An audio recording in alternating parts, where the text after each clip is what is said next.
see what we look like on social media. We posted a video of us out here. I'm telling you, Teletubby Cody over.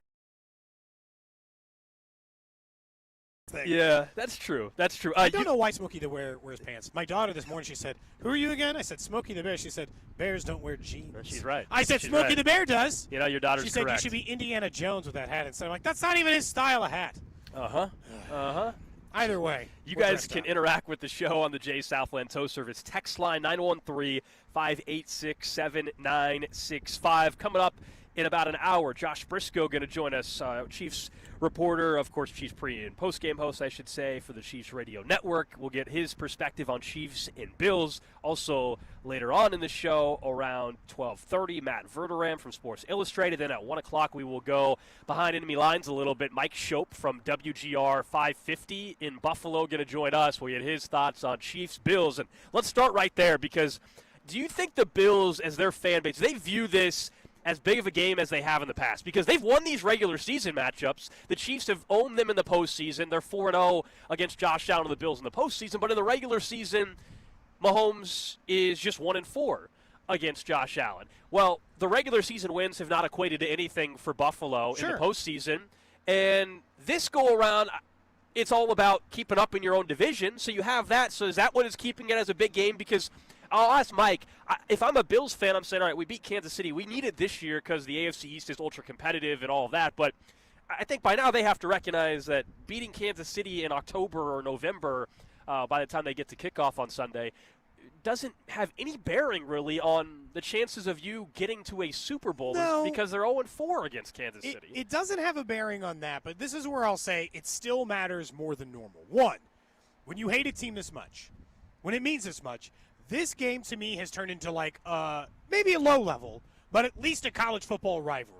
At least like the Sunflower Showdown. As in like, look, I'm not calling it Michigan-Ohio State, but like I think it is like a college rivalry in the sense that these two teams do just want to beat each other to beat each other. So I do still think that there's some part of that. The other part of this is because where Bills fans are on this season with their team, I think there's something to, we don't trust this team. We don't like our defense. We don't like our offense. We don't know where we are.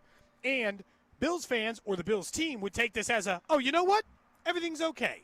We can still beat the Chiefs in the regular season. We're not as far off as we feel like right now because at 5-2, the sense in Buffalo is like this team's not good.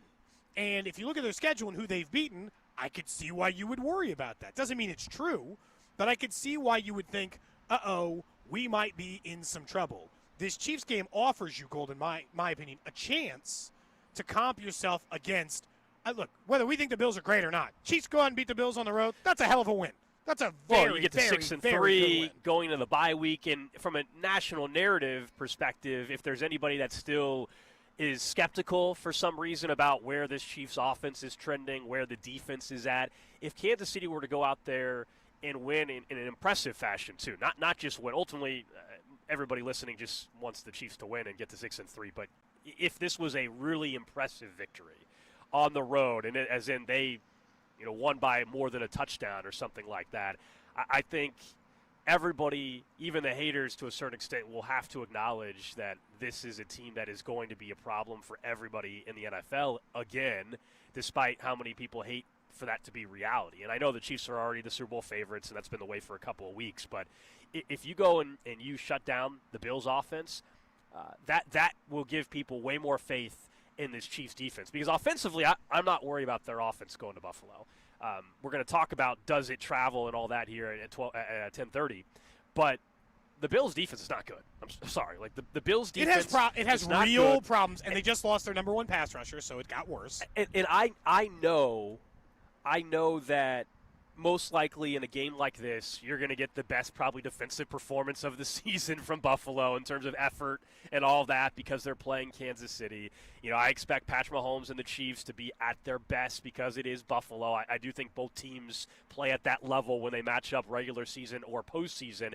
And this notion of holding stuff back, I don't think either team, if you actually buy into that theory, and I know a lot of people do, if you buy into, they're saving this for this later on regular season, or in this case postseason matchup, if you buy to that theory, I don't think that would apply here. The Chiefs have 3 losses already.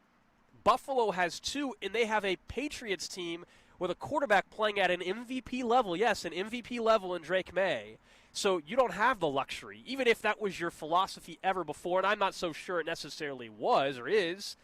That's why I think you're getting the best from both in terms of play calling, opening it up. I think, I was talking to somebody in Rochester yesterday. I was doing a hit there up in Bills country, and they were saying that the thought there is that they're about to unleash their offense that they've been holding back for this game. They think that's where James Cook will be more involved in the passing game, is that they've been saving that. And I can't speak to that. I haven't watched as much Bills football as they have, but I do think James Cook will be way more of a factor in the passing game, and that's my biggest concern defensively, other than the obvious that number. Well, go ahead. No, I was going to say, I do fear that, but also, Gold, look, I think the Chiefs' rush defense is very good. They've stopped pretty much every back. They've stopped ETN effectively. On the ground, I'm with you. I'm talking about, in the passing game. It's a little of both.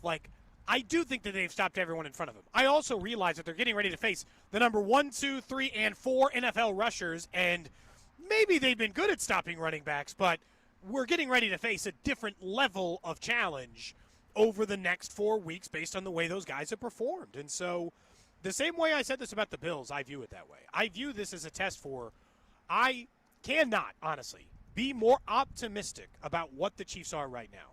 They are playing and are acting like a top 5 offense, a top 5 defense. They are beating everyone handily right now.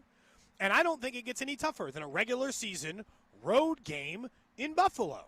That's about as tough of a challenge as you can have. And you're playing their best, or you're playing your best, and they're playing medium level, not their best, but medium level football right now. At Denver, at Buffalo, their next 2 games, I know the bye's in between it. Those are real tests where are we just kind of drinking the Kool-Aid because everything looks good and Mahomes is high flying and things are good, and there are real problems that we've been ignoring?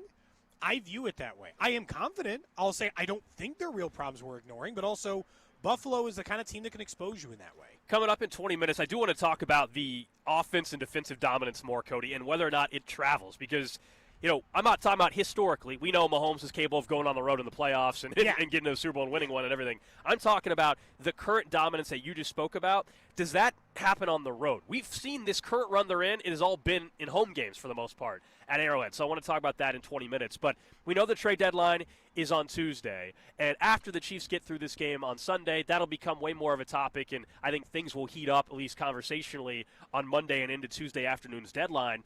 But you have an interesting perspective. You think this is an audition kind of game for a member of the Chiefs' backfield. I look at this as Brashard Smith's chance to make him not trade for a running back. And because I know that the Pacheco injury is probably only a couple of games, right? Might only be the one. Hell, he was trying to get back on the field. Maybe they just take the bye week, take this week, and then shove him back out on the field with his MCL injury by the time they face Denver. But at the very least, it's 1 to 2 games, maybe 2 or 3 games, where Brashard Smith should be used more. And if they use him more, which I think they will, and he performs well, this game is the only game we can put on paper to prevent you from trading for a running back. So here's your moment. Use Brashard Smith, find out what you have, see where you are in the running back room, and find out if you do need to make, even if it's a minor trade. I'm not talking about the Breece Halls of the world, as in I got some odds on that for you, by the way. It could be someone like that, but I do think that this is a test. Now you're starting running back. The guy who is running the best on your team is hurt. Your short yardage back, who's been excellent, the best runner in short yardage in the NFL, maybe he gets exposed if he has to be run more. That's what happened last year. Kareem Hunt wore down. I don't know that we want to say that or not, but that's what happened. He admitted it. He wore down. Pacheco's hurt, and the only for-sure guy that is healthy and young is Brashard Smith. So use him this Sunday and find out if you need any help at back. That's the way I want to view it. So Andy was asked about Kareem Hunt and just the wear and tear and how fresh he is, and he acknowledged that this offseason, this past one, was the first one where he was able to really get in great shape again because he hadn't played in so long when they signed him off the street a year ago. So I think for this game, can Kareem Hunt handle it? I think so. I am more concerned that if Pacheco misses multiple weeks, and there's a chance he can miss another game after the bye week as well. We'll see. And MCL sprain is also not something that necessarily has the best re-injury rate. Re-aggravate the injury rate, I should say. But the thing with Hunt, I think in this game you're good. I'm worried that come Denver or Colts that if all of a sudden he's carrying the ball 17 times in each of those games, does that impact in how he wears down later? Now, my guess is they're not going to let him get to that amount. My guess is they're just going to throw the ball a lot more, or have, as you discussed, the extension of the run game. Oh, yeah, hand Xavier it to Worthy, Xavier Rasheed Worthy, Rice, hand it to Rice, will be a factor. Brashard Smith is the clear beneficiary of the Pacheco injury. But how much, we're going to find out, how much do they trust him to add, I don't know, 5 more carries, 6 more carries. So far, when he gets the ball in handoffs, usually they're outside zone runs. They're not really letting him run in between the tackles. That's where he was effective, though, in college. In college, that's where I think he was Drew probably knows the number, over 1,000-yard back in college last year at SMU. Yeah, they're using him more, but I think some of that is pass coverage stuff, right? And so, like, when you line him up directly behind, he's either got to be in pass coverage, it's harder for him to get out in those spots. And I think that's some of it. But here's the truth, Gold. If they just use him the same amount they have been using him, Brashard Smith finishes the game with 4 catches and 0 carries. That's essentially how they have been using him, maybe 1 carry or 2. If it's just all Kareem Hunt and a dash of Brashard Smith, which a dash is all he's been getting, well, then I'm going to think the likelihood of them trading for a running back is stronger. Because they know, or they think Pacheco's coming back next week, because it's running a real risk. I'm not saying they can't ever go Elijah Mitchell or Clyde Edwards-Helaire or Carson Steele, all very familiar names, by the way, in the league, that are all on their roster or on their practice squad somewhere. But they're looking to maintain a dynamic rushing attack. And as you had pointed out with the wide receiver depth, right? Like, Tyquan Thornton essentially doesn't get used right now. And it's like, well, would you ship him? And I'm like, no, not really, because you and I both agree what happens in case of injury. I mean, if Pacheco for some reason misses any extended period of time, the running game looks dramatically different. We can knock Pacheco early in the year all we want. He's been a very effective runner for this team. I will say a lot of teams, if all of a sudden their top back is injured, it's going to make you feel differently about the rushing attack. Right now, when prior to the injury, with Pacheco his role, Hunt in his role, Smith in his role, the running attack is perfectly fine. In fact, it's pacing still to be one of their better rushing backfields in terms of overall yards. I think it includes Mahomes if you do this, since like 2016, 2015. I know it doesn't feel that way, but it is. It's setting up to be one of the better backfields the Chiefs have had.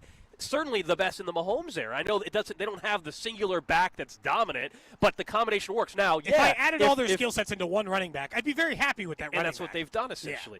Yeah. So, if Pacheco were to miss more than a week or two with this knee injury, or on Sunday, if, God forbid, there's another injury to, a Smith or a Hunt, well, then, if that happens, then you are forced to trade for somebody on Tuesday. We're going to get into some of the odds, I know, later on in the show for other trade candidates, but you brought up the name Breece Hall, so I'll at least mention it. These are offshore odds. Landing spot for Breece Hall, the Jets running back, if you believe he actually will get traded, and he has an expiring contract. He's a rental, essentially, at this point.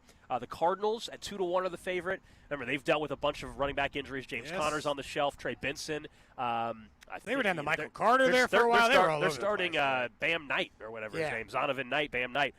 L.A. Chargers 3-1. They've got running back injuries, although Vidal has looked really good filling in, and I think Amari Hampton's expected back at some point. The Chiefs have the third best odds to land Breece Hall at 5-1. Steelers 6-1. Texans 7-1, and then keep going down the list. That's the one thing that's interesting about the Chargers still is when they had Hampton, they looked like a more functional offense. Like they had a guy who looked like he might have a little bit of wiggle in the back room or in the backfield. Him, Gadsden, some wide receiver. Like they'll have some weapons once it's all put back together. I just remember the original Hampton didn't seem like it was going to be that long.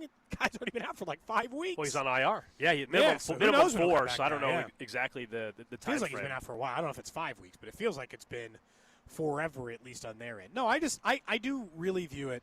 And look, I'm trying not to overreact, but in a matchup like this, the Bills-Chiefs games are always down to the wire, very close, back and forth between two teams. If you look at the playoff games, both teams give up way more points per game than they normally do on defense. Just one guy plays a little bit better than the other, that guy being Patrick Mahomes.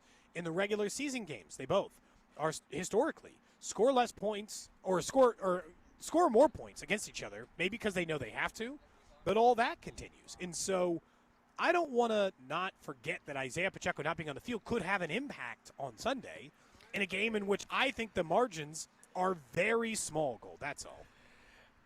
Only you got to smile on that photo. Someone said say Someone cheese, said but I was smile for a talking. photo, and you were talking, so I was able to. It would have been awkward radio if you just stopped talking. They'd be like, why did Cody stop in the middle of his sentence? Yeah, that would have been a little weird. Let's get into Thursday Night Football for a second because the Dolphins got embarrassed last night. The Ravens, They're going to win that division. I can't believe it. Let's get to the Ravens first. That's fine. We can go there. The Ravens win gets them to 3-5. The Steelers have the Colts coming up on Sunday, and the expectation is that the Steelers will likely lose that football game to Indianapolis. That will be 3 straight losses. That's the assumption. That'll be 3 straight losses for the Steelers, and if that happens, the Ravens to me are winning this division. Like I even think that way today, but I guess I'll leave open the possibility of an upset on Sunday with the Colts. But this division is going to be the Baltimore Ravens, and they got Lamar going again, and he's healthy, and I think they're going to end up being a problem in the AFC North and win that. On the flip side, you have the Miami Dolphins. Who literally a minute ago just fired their general manager. Yeah. So senior personnel executive Champ Kelly is now going to be in charge of their decisions because, as you said, their GM has been fired. Kelly's the new interim GM. And so he'll make decisions heading into the trade deadline where they got multiple players that could get moved. There's rumors around Jalen Waddle. There's Jalen Phillips. There's Bradley Chubb, who maybe the Baltimore Ravens are also going to be interested in.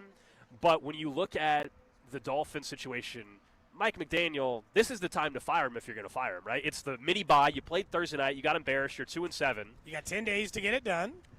And that is a team that ultimately we know at the end of the year is going to fire him anyway. Like we all know that, right? Correct. So the question is, do you feel like it's gotten embarrassing enough that you have to make the switch? Has he lost the locker room and all that? Or no, we'll hang on to this? Because if you don't fire him today or this weekend, then to me you should just keep him for the rest of the year. I agree. Well, and you just fired the GM. New guy's in charge. He's probably sitting in meetings all day today, Gold. Hey, are we trading Tua to a quarterback-hungry team? Are we benching Tua? Are we cutting ties of Mike McDaniel? He's sitting in there with the owner right now. You know this works. He's sitting in there with Stephen Ross. They're going back and forth. You're the guy in charge. You told me in a meeting last week, what would you do if you were the guy in charge? So let's go through it. And if he thought, no, it's worth keeping Mike McDaniel through the end of the year, because that's the one thing about Mike McDaniel that we keep trying to fire him is, all reporting says that Ross really likes McDaniel, thinks he's a smart football guy. And they seem to think internally. I think he is a smart football guy. I think they seem to think internally the bigger issue is Tua. And so Tua last night again said something weird where he's like, oh, the opposing fans from the Ravens coming in here made it hard to make calls. I'm like, Tua, stop talking. Like, you make it worse or just say static answers or, like, I don't know. Do you think, though? I just feel like I think he's lost. They're lost. He needs a fresh start. Maybe he's one of those Sam Darnold types because he's shown some flashes in the NFL. But it ain't happening in Miami. Do you think anybody else is going to get more out of Tua than Mike McDaniel has, though? Nope. Right. Not me. No, because I do think Mike McDaniel's a smart football mind. Maybe he's not NFL head coach worthy. I wouldn't hesitate on an offensive coordinator job if I were another team. No, but that's what I'm saying with Tua is if we all agree that Mike McDaniel, especially 2 years ago when they were rolling offensively, that he got the most out of Tua, then who else is coming in that's going to make this any better of a situation? I'm not advocating for Mike McDaniel, to not eventually lose his job and you have to move on in the NFL. You can't let the product be what the product is currently. Sure. But I haven't looked up the contract of Tua. When's the closest they can get out of a contract like that? So if you're the next guy that you hire, are you stuck with Tua as your quarterback? That's what is a little more interesting. Would you take that job if you said you were stuck with Tua? I wouldn't. It depends on who the candidate is, right? I mean, there's only so many NFL jobs, But if I'm a good candidate, I might wait. Right. If I'm Cliff Kingsbury, who most people think is going to be a head coach again next year, I'm probably not taking the job with Tua. Next year, Tua Tagovailoa is a $56 million cap hit. I got bad news for you. He's $99 million dead against the cap. So he's the starting quarterback next year. So next year, he is the starting quarterback for them. The year after that, I'm not saying it's an easy pill to swallow, but it is certainly one that I've seen teams make, which is they'd save $22 million on the cap by cutting him. They'd still have to eat a $30 million dead cap hit. Well, that's nothing compared to the Russell Wilson stuff. That's what I was saying. That's the Russell Wilson deal. So you could wash your hands clean of him after next year. And look, there are worse spots to say, draft a quarterback high in the NFL draft if you're the new GM. Let's say you get to keep the job. Greer's been with him since 2000. He started with a scout. He's worked with him for 25 years. So, that probably wasn't an easy decision on their end. But, you start with Tua to begin the year. You get halfway through the year and he's still a $56 million cap hit. He's a $56 million backup to the guy you drafted. You're not stuck with him forever, I guess, is the point. depending on Dolphins if 2-7 football team. They actually in the first half had chances to punch it in the end zone. They were moving the ball pretty well in the first couple drives, against a Ravens defense that we still don't think is all that good. But they got Derrick Henry going last night. Lamar looked comfortable last night, looked healthy, most importantly for them, and I think the Steelers are in big trouble in the AFC North. We are broadcasting live at Community America Credit Union, the Red Friday tailgate. It starts at 11 o'clock, goes till 1. We're broadcasting till 2. First 100 people starting at 11. We'll get some great lunch from Irvzilla's Hawaiian Grill. Yeah, it's a food truck they have out here today. I'm going to look up their Wolf, Instagram and see what the food looks like. Chiefs cheerleaders. KC Rumble going to be out here as well. And, of course, the big ATM, your chance to win Chiefs and Colts tickets. It's Halloween. They got candy out here. People are dressing up as well. So it's going to be a good day here at Community America Credit Union. All right, coming up next, I want to talk more about the offense and defensive dominance. And how confident are we that that is traveling, given where they've done it? And 10 years ago, obviously, we had one of the best moments in Kansas City history. We'll get to that next. This is Wyatt Thompson, and you're listening to Cody and Gold, weekdays 10 to 2, right here on your home for K-State Athletics, 96.5 The Fan. Brought to you by Heartland Men's Health, the leader in men's sexual health. Thousands of men have been successfully treated for low T, ED, and more, all with discretion and compassion.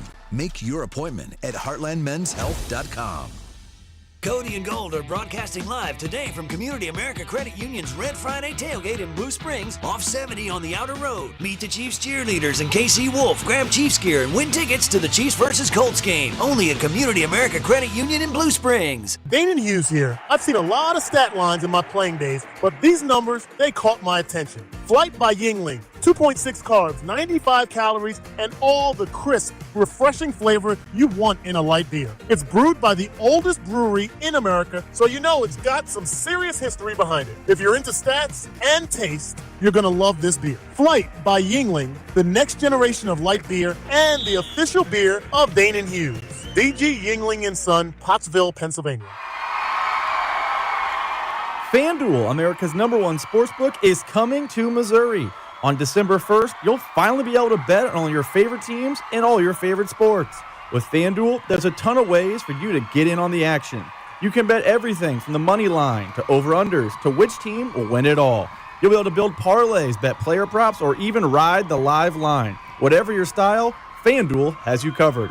Plus, with live betting, you can pick which player will score the next touchdown or the touchdown after that. However you play your game, FanDuel's got your back. On December 1st, you'll be able to see for yourself why FanDuel is America's #1 sportsbook. With FanDuel, there's a ton of ways for you to get in on the action. FanDuel, play your game. FanDuel Sportsbook is an official sports betting partner of the NFL and 96.5 The Fan.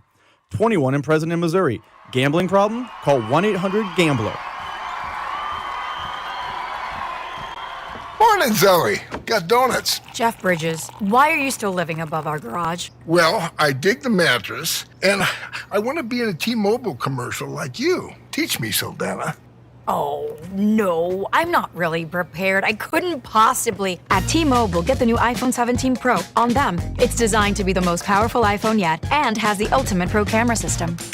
Wow, impressive. Let me try. T-Mobile is the best place to get iPhone 17 Pro because they've got the best network. Nice, Jeffrey. You heard them. T-Mobile is the best place to get the new iPhone 17 Pro on us with eligible trade-in in any condition. So, what are we having for lunch? Dude, my work here is done.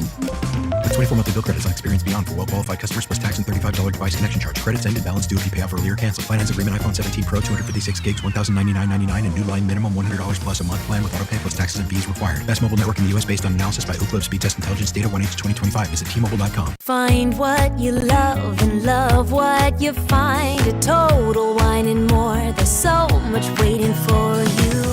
With the lowest prices for over 30 years, find what you love only at Total Wine & More. Drink responsibly, B21. Hey, I'm Mike Slater. My dad passed away at the age of 63. It's out of nowhere. Had a stroke. Super hard, obviously, for the whole family, but my dad had life insurance. This is why I have life insurance for my family, for my wife and 4 kids. And the best place to get life insurance is ethos.com because you can do it in 10 minutes. And there's no medical exam and no blood test, just a few health questions. Get life insurance in 10 minutes so your family is protected. Ethos, E-T-H-O-S, ethos.com/play. You could think you found your dream home online, but here's the twist. The lot next door just got rezoned for years of construction. Work with the expertise and ethical training of a Realtor, here to guide and help protect you from the surprises you didn't see coming. Realtors are members of the National Association of Realtors, right by you. Do you owe $10,000 or more in credit card debt or personal loans? With credit card debt at all-time highs, Debt Relief Advocates is urgently notifying consumers of debt relief, now being made available designed to aid consumers with out-of-control credit card debt. Those who qualify and enroll for this relief program may only have to pay back a fraction of what they owe.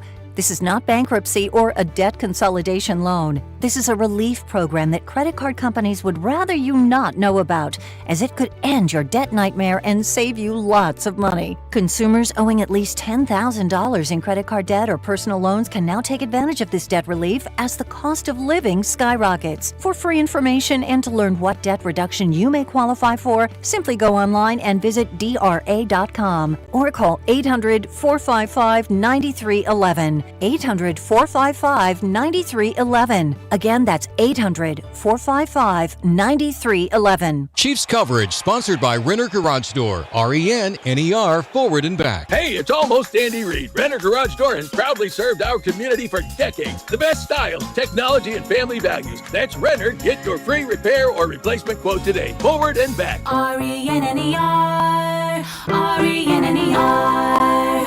You're listening to 96.5 The Fan from the DM Injury Law Studios. Mike's got this.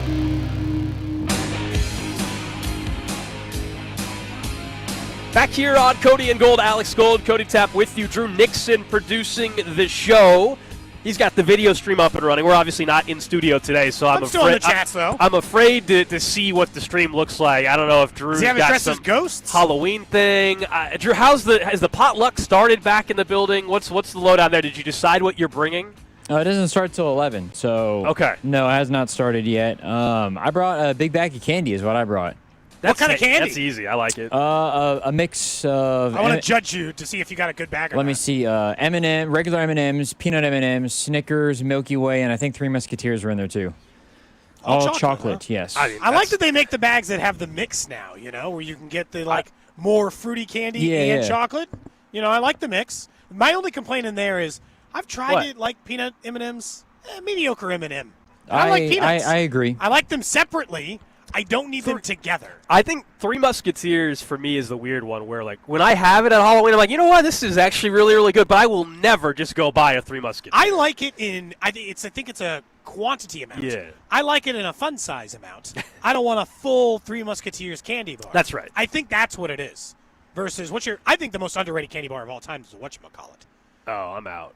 On the whatchamacallit? Not a big fan. My favorite, just Reese's Peanut Butter Cup to me is the best thing ever. That is. I said underrated. I didn't say it's my number one candy bar. Reese's at the top for sure, and then after that, I mean, you guys always honestly just give me one of those Dove chocolate bars.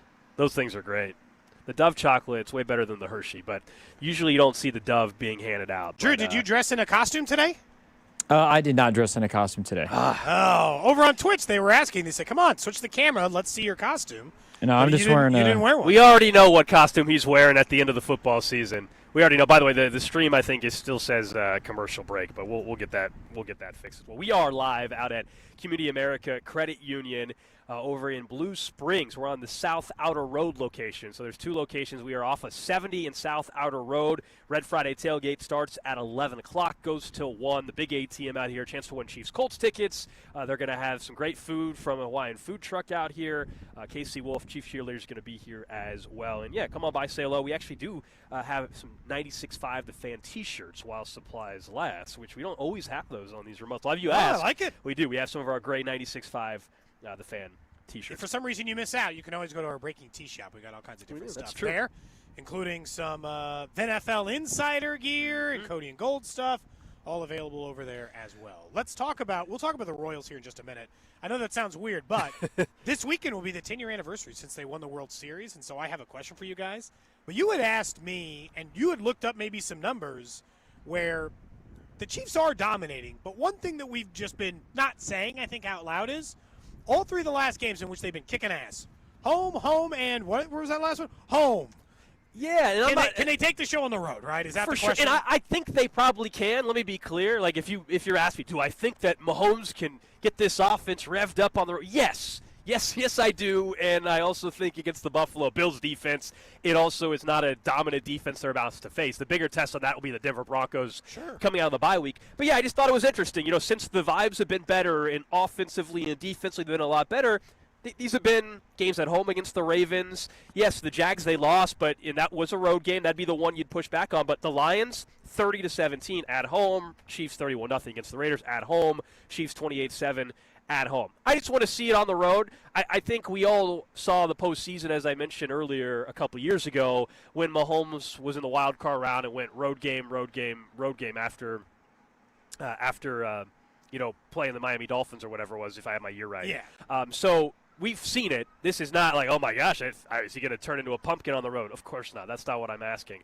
But the dominant offense-defense combination, top 5 offense, a defense playing like for the last 3 weeks, a top 2 defense, even though for the season they're top 10.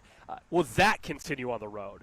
And the pure dominance. Now, they're also playing the best quarterback they faced in a bit here, right? In fact, of the season, because I think Josh Allen is the second best quarterback in the league. So to me, they're facing the best possible quarterback they can face in the year 2025 this week. But I just want to see how they perform on the road a little bit. Back-to-back road games, Cody, coming up against Buffalo and then Denver.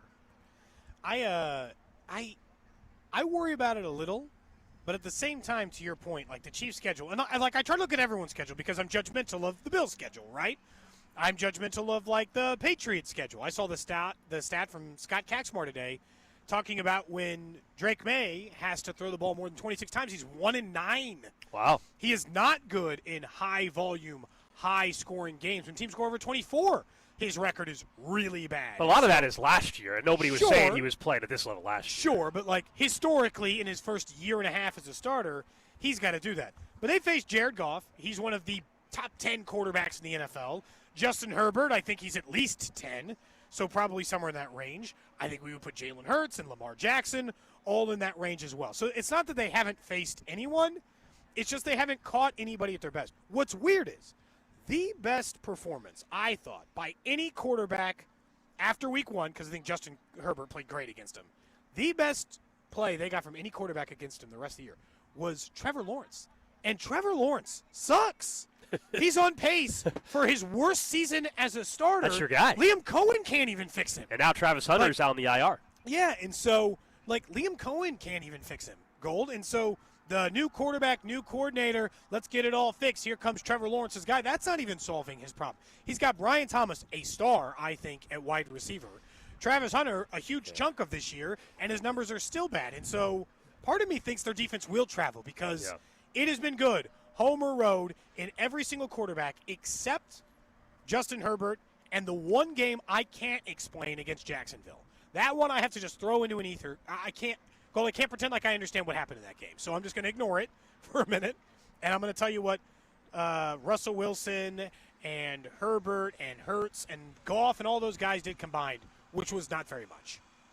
And some of those are home and some of them are road, but not very much. I think the defense will travel. And this goes into as we were mentioning, kind of the narrative of what could happen, win or lose. If the Chiefs win and the defense holds Josh Allen somewhat in check, and holds them, I'll say, under 24 points or at 24 or less. And that kind of gives you an idea of the score prediction that I'm going with a little bit later on today. If they do that, then that is a dominant defensive performance, if that's the case. And so if they do that, I think you'll get more people nationally on board with where this defense is at. Everybody's talking about the offense and how, oh, my gosh, look out. I don't think defensively people are talking much about them because they're not forcing a crazy amount of turnovers. They're not sacking the quarterback at a crazy rate, but they're really good in coverage. Steve Spagnuolo, when they got to get stops, they get it. He has the best counter punch in football. He sees what you do on your opening drive, and he makes his adjustments, and nobody does that better.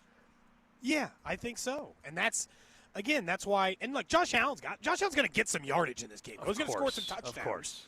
The game's not going to be 31-0 at the end of it. What happens if it is? What will you do? I will officially declare the regular season over. Just end it. the Chiefs. No, are like winning will the you Super do Bowl. something on the show? Oh, if it's 31 to if nothing. It's actually 31-0. Yeah, I'll jump through 10 tables on the show. Well, I mean, All right. just consecutive. We'll just get them every week. There's a until the folding end of the table right regular over there season. next to us. Yeah, we'll make it work no matter what. But I mean, the truth is, I do think it will travel. And the other part is they're going to get tested. Remember I said when they're facing we'll talk about the offensive line later, but remember I told you they're facing some of the best running backs. Well, they're also facing some of the best offenses.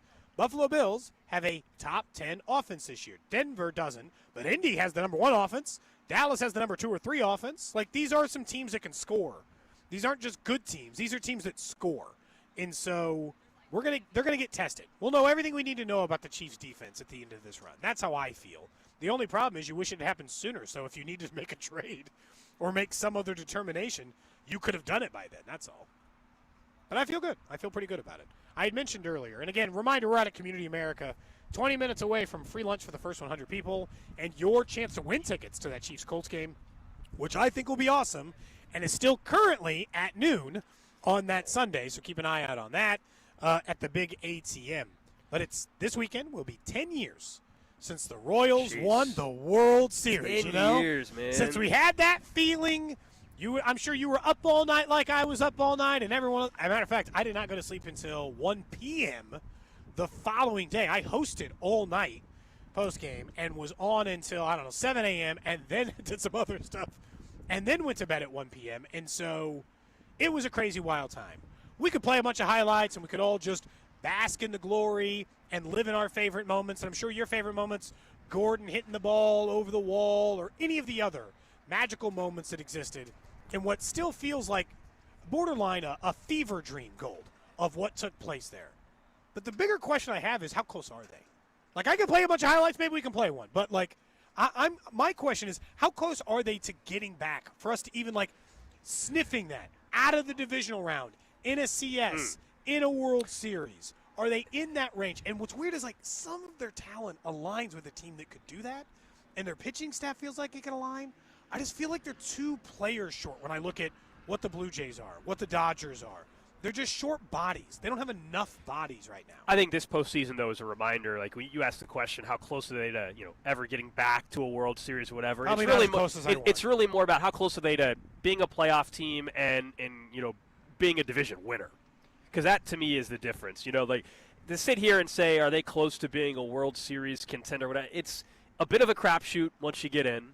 And also, as we're watching a World Series with Toronto and LA right now in Game 6 tonight, 2 of the top 5 largest payrolls in baseball and the dynamics of where the league is at and all that, I think we all recognize and appreciate in Kansas City how rare it was for the Royals, not only just for Kansas City, but for a market of the size of Kansas City to get to a World Series in back-to-back seasons and then win one in 2015. So for me, when you ask that, how close do I think they are to winning this division? Because you win your division, to me, you got a shot. Then you're a World Series contender. Then you're a contender. And I understand the Royals as a wild card team in 14 made the World Series. They're the anomaly, That man. is the anomaly. That is the outlier, 100%. So for me, competing in the division, this division is way tougher than what we thought it was going to be. Like 2 years ago, we had a discussion. We said, all right, the good thing about the AL Central, Cody, is it's weak. You can just get like 85 wins No, and win this unfortunately, thing. not the case. The Guardians, even in years where it seems like they're trying to not spend money, the Guardians continue to develop pitching at a better rate than anybody in the division, although the Royals Royals are getting close. Royals are starting to do a really nice job in that area.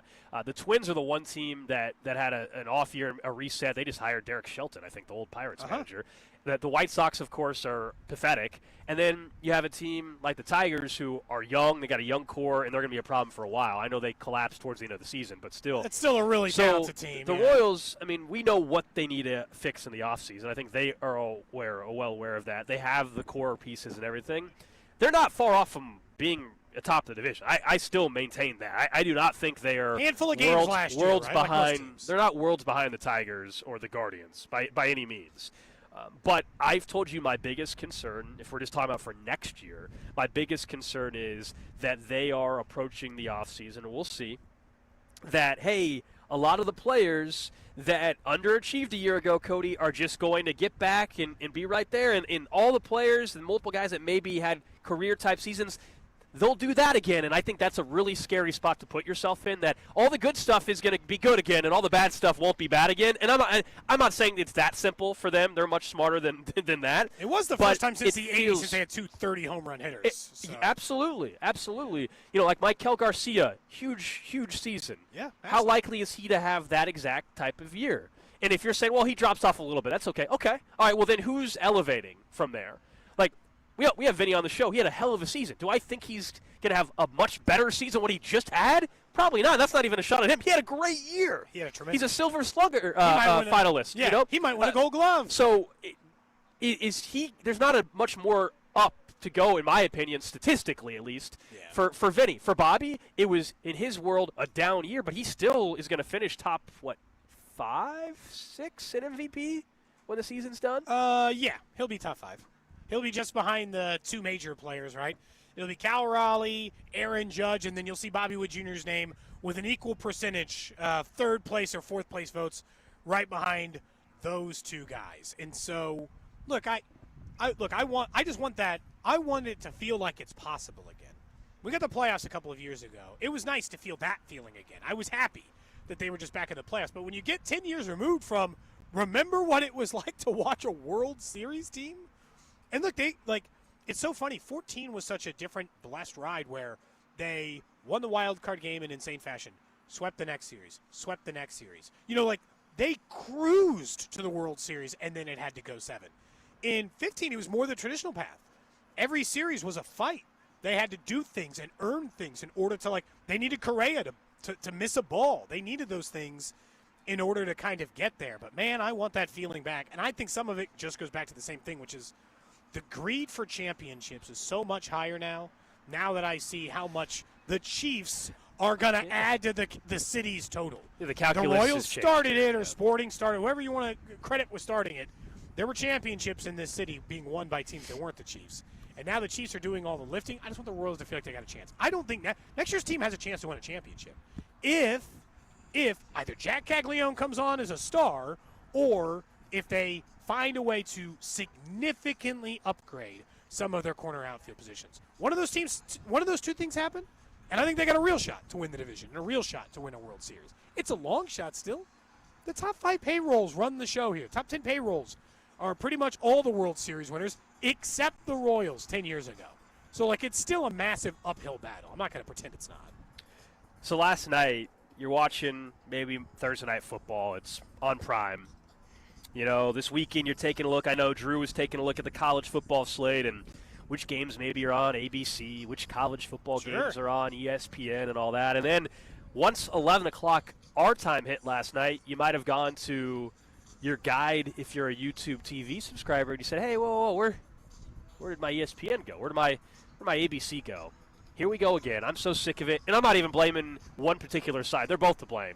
YouTube TV, Disney on the other side of it. We're once again experiencing one of these disputes.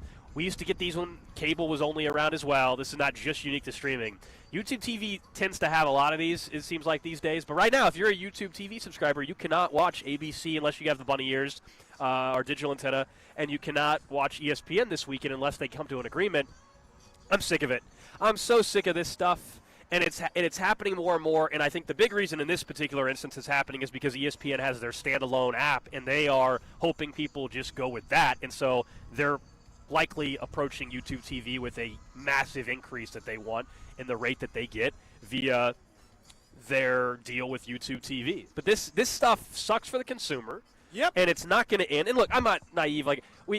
ESPN will be back on YouTube TV at some point. I don't know if it's 2 days from now or 2 weeks from now, but it'll be back. It's not away forever. However, we all know even if it comes back in a week or 3 days, come January or February, all of a sudden, guess what's going to happen to those of us that subscribe to YouTube TV? All of a sudden, your bill's going to go up another $5 or $10 a month. I got to say, it is always just they always put it on us, go to keepmynetworks.com. No, both of you figure it out. Come on, I'm out of the game.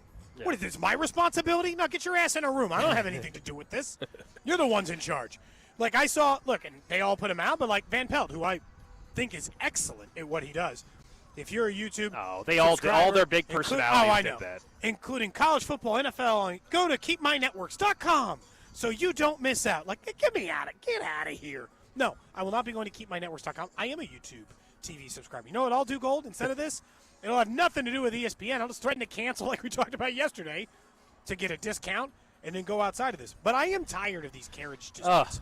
It's every couple of months. You're like, you're going to lose access to ESPN. Watch out. No, Fox. They just did one for Fox, I feel like 2 months ago. Yep. And so, Spectrum had one with ESPN like a year or two ago. They all this is not unique to YouTube TV. I mean, I don't care who you use for cable, streaming, whatever. They all have these. It's a part of the business model. Yes. Like, you like doing these lockouts so you can try to, like, force public pressure into getting a lower rate exactly or what something. it is. That's exactly what it is. And so, like, I'm over it. I'm just over it. No, I'm not going to – you're not going to just get me to, like, pop over to the standalone app, which they're charging an astronomical number I don't even know for what anyway. it is. It's like, well, the problem is it's a bundle, but it's 30, like 40 a month or I think. 30 30? a month. It's, yeah. I think so. It's a big figure. Where they got us is our demographic on this show, and majority of people listening is, look, we love live sports. We all love live sports. You know, if you're someone that doesn't like sports at all, like these aren't problems really for you. You're good. You don't have to have many of these streaming options, and you're good. But live sports is where the money is at. For the advertisers, for the networks and everything. Yeah. And that's the one thing that people don't DVR and watch 5 days later. You know, you miss your show on you can watch days and weeks later.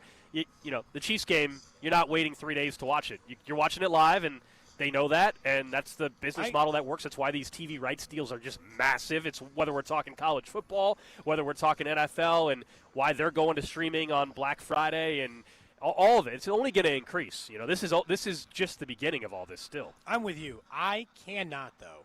I can't recommend an antenna enough. Like, seriously. Yeah. No, get I an have antenna.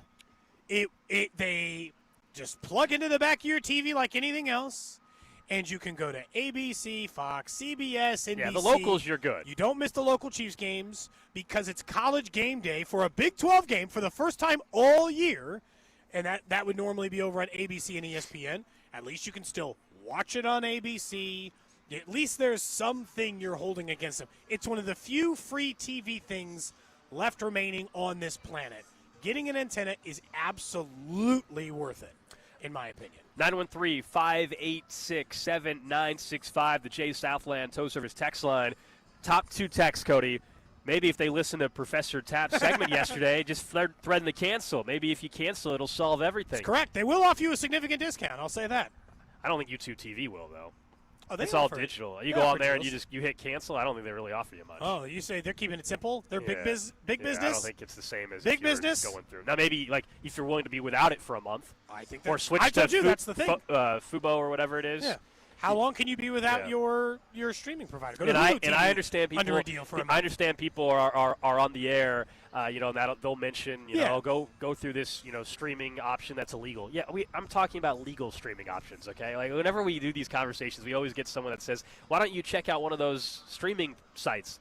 Yeah, we're not on the show. We're not going to discuss the illegal streaming options that people use to work around this kind of stuff. This is an above-board show. That's right. We are. We are fully above board. We've never done anything illegal after my childhood antics that I've already admitted to on the air.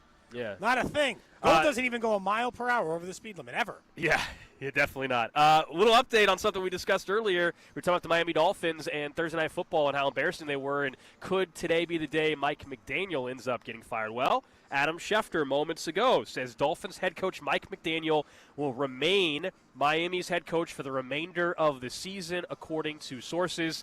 If they weren't going to do it today with the mini-bye, then that makes the most sense. You're stuck with Tua either way, and so there's your decision. If you were wondering, would Mike McDaniel will be an in-season coach firing, barring something drastically changing, the answer is no. Now, he's probably still getting fired at the end of the year, but they're not going to move on in season. No, I mean, look, it's fine. I think you want to wait out the rest of the year. I don't think you're losing out on whatever coaching candidate you want, Gold, based on that. That team has seemingly quit, or at least just aren't very good, I guess, Gold. Maybe it's one of the two, right? Sometimes teams don't quit. Sometimes they just don't have talent. That could certainly be it. But Tua still looks lost. They're kind of stuck in no man's land. And so if they want to ride out the rest of the year with Mike McDaniel, I don't blame them. But we still know, right, he's lame duck, right? He's not going to be their head coach next year. You don't see a world in which Mike McDaniel is their head coach going forward. I don't care how much this interim guy likes him, unless they rattle off wins for the rest of the season, which I don't foresee happening. I don't see a path where it happens. So let him coach out the rest of the year, and we'll see which kind of way it goes. Coming up next, as we continue broadcasting live from Community America Credit Union, their Red Friday tailgate. We're at the Blue Springs branch, South Outer Road, just off of I-70. The tailgate gets started here in about 5 minutes or so. We got people already lined up at the big ATM. That's where you'll have a chance to win Chiefs-Colts tickets. We've got a food truck out here, which will start serving some food for the first 100 people as well. Going to have a good time on a Halloween edition of Red Friday. Up next, Josh Brisco going to join us, our pre- and post-game host on the Chiefs Halloween Radio Network. I want to find out what he's wearing for Halloween, but also find out how confident he is. In fact, is this the most confident he's been in a while when the Chiefs are taking on the Bills? That's next here on Cody and Gold. You're listening to Cody and Gold. Tune in for the Chiefs Red Half Hour every day, starting at 11:30 right here on your home for Chiefs football. 96.5 The Fan. Brought to you by Heartland Men's Health, the leader in men's sexual health. Thousands of men have been successfully treated for low T, ED, and more, all with discretion and compassion. Make your appointment at heartlandmenshealth.com. The NBA is back, and FanDuel is your home for live betting. So even if you missed the start of the game or you want to ride the hot hand, FanDuel has live bets on everything from who will score next to fourth quarter comebacks. Plus, you can even combine your live bets into a same-game parlay for a shot at a bigger payout. However you want to play, now is the perfect time to join because FanDuel is giving new customers $300 in bonus bets if your first $5 bet wins. So just visit FanDuel.com/Alex to sign up today. Play your game with FanDuel, official sports betting partner of the NBA, in 96.5 The Fan. 21 and present in Kansas. First online real money wager only. $5 first deposit required. Bonus issued as non-withdrawable bonus bets which expire 7 days after receipt. Restrictions apply. See terms at sportsbook.fanduel.com. FanDuel is offering online sports wagering in Kansas under an agreement with Kansas Star Casino, LLC. Gambling problem? Getting help is your best bet. Call 1-800-522-4700 or visit ksgamblinghelp.com. Hey, it's Rex here with RexBuysKC.com, your local KC home buyer. If you own a property in the Kansas City or surrounding area and want to sell it fast and at a fair price, write this number down, 816-330-6000. I'm a private real estate investor, not some hedge fund or large national chain. My family and I live right here in KC. I can pay cash and close on your timeline, even in as little as 3 days. Here at RexBuysKC.com, we're improving Kansas City one house at a time. I buy inherited houses, vacant houses, foreclosure houses, behind in payment houses, my tenant won't pay the rent houses, and properties that need complete rehabs. Do you own a house that's trashed and needs thousands of dollars in repairs? Great. If you own a house and want to sell it fast, call me at this number, 816-330-6000. That's 816-330-6000, or go to RexBuysKC.com. That's RexBuysKC.com, and I look forward to working with you. It's a Red Friday on 96.5 The Fan, and the other place is your sports watching headquarters this fall. Now with 5 great area locations, Shawnee, Olathe, downtown Overland Park, Mission, and Belton. Enjoy Red Friday specials all day. Man, if your stream isn't as strong as it used to be, or you're taking more breaks to the bathroom than the last 2 minutes of a televised football game, there's another timeout. We'll be back after this. it's time to get checked. An enlarged prostate, or BPH, could be the cause. And Kansas City Urology Care is here to help. Fast answers, trusted care. Don't wait. Come see Kansas City's largest, most experienced, and most advanced urology team. Visit kcuc.com today. At KCUC, you see the best in KC. I'm worth more. I'm worth more. I'm worth a lot more. And I completely agree. That's why I'll pay more for your car at GiveMeTheVin.com. That's the name of our new campaign. I'm worth more. You are worth more, and your car's worth more. And that's why I will pay more. And remember, if I don't beat the price on a CarMax or a Carvana deal, I'll pay you $100 at GiveMeTheVin.com. Sell us your car. GiveMeTheVin.com. So easy you can do it in your underwear. $5,000. That's the average amount of money people in the U.S. are now spending on gas in a year. $5,000. That's crazy. If you drive, you have to download Upside, the free app that gives you cash back every time you get gas. That's right. You can earn real cash back with Upside just by buying the gas you're already buying. You can literally start earning cash back today. I use Upside every time I fill up, and I've already made around $200-300. You're putting gas in your car anyway. Why not get real cash back? If you like free money, download Upside. I'm saving the cash I earn from using Upside to help pay for a vacation later this year. Download the free Upside app now to earn cash back every time you buy gas. Use promo code TRAVEL to get an extra 25 cents per gallon on your first tank. You can cash out anytime right to your bank, PayPal, or a gift card for Amazon and other brands. Just download the free Upside app and use promo code TRAVEL for a 25 cents per gallon bonus on your first tank. That's code TRAVEL for a 25 cents per gallon bonus.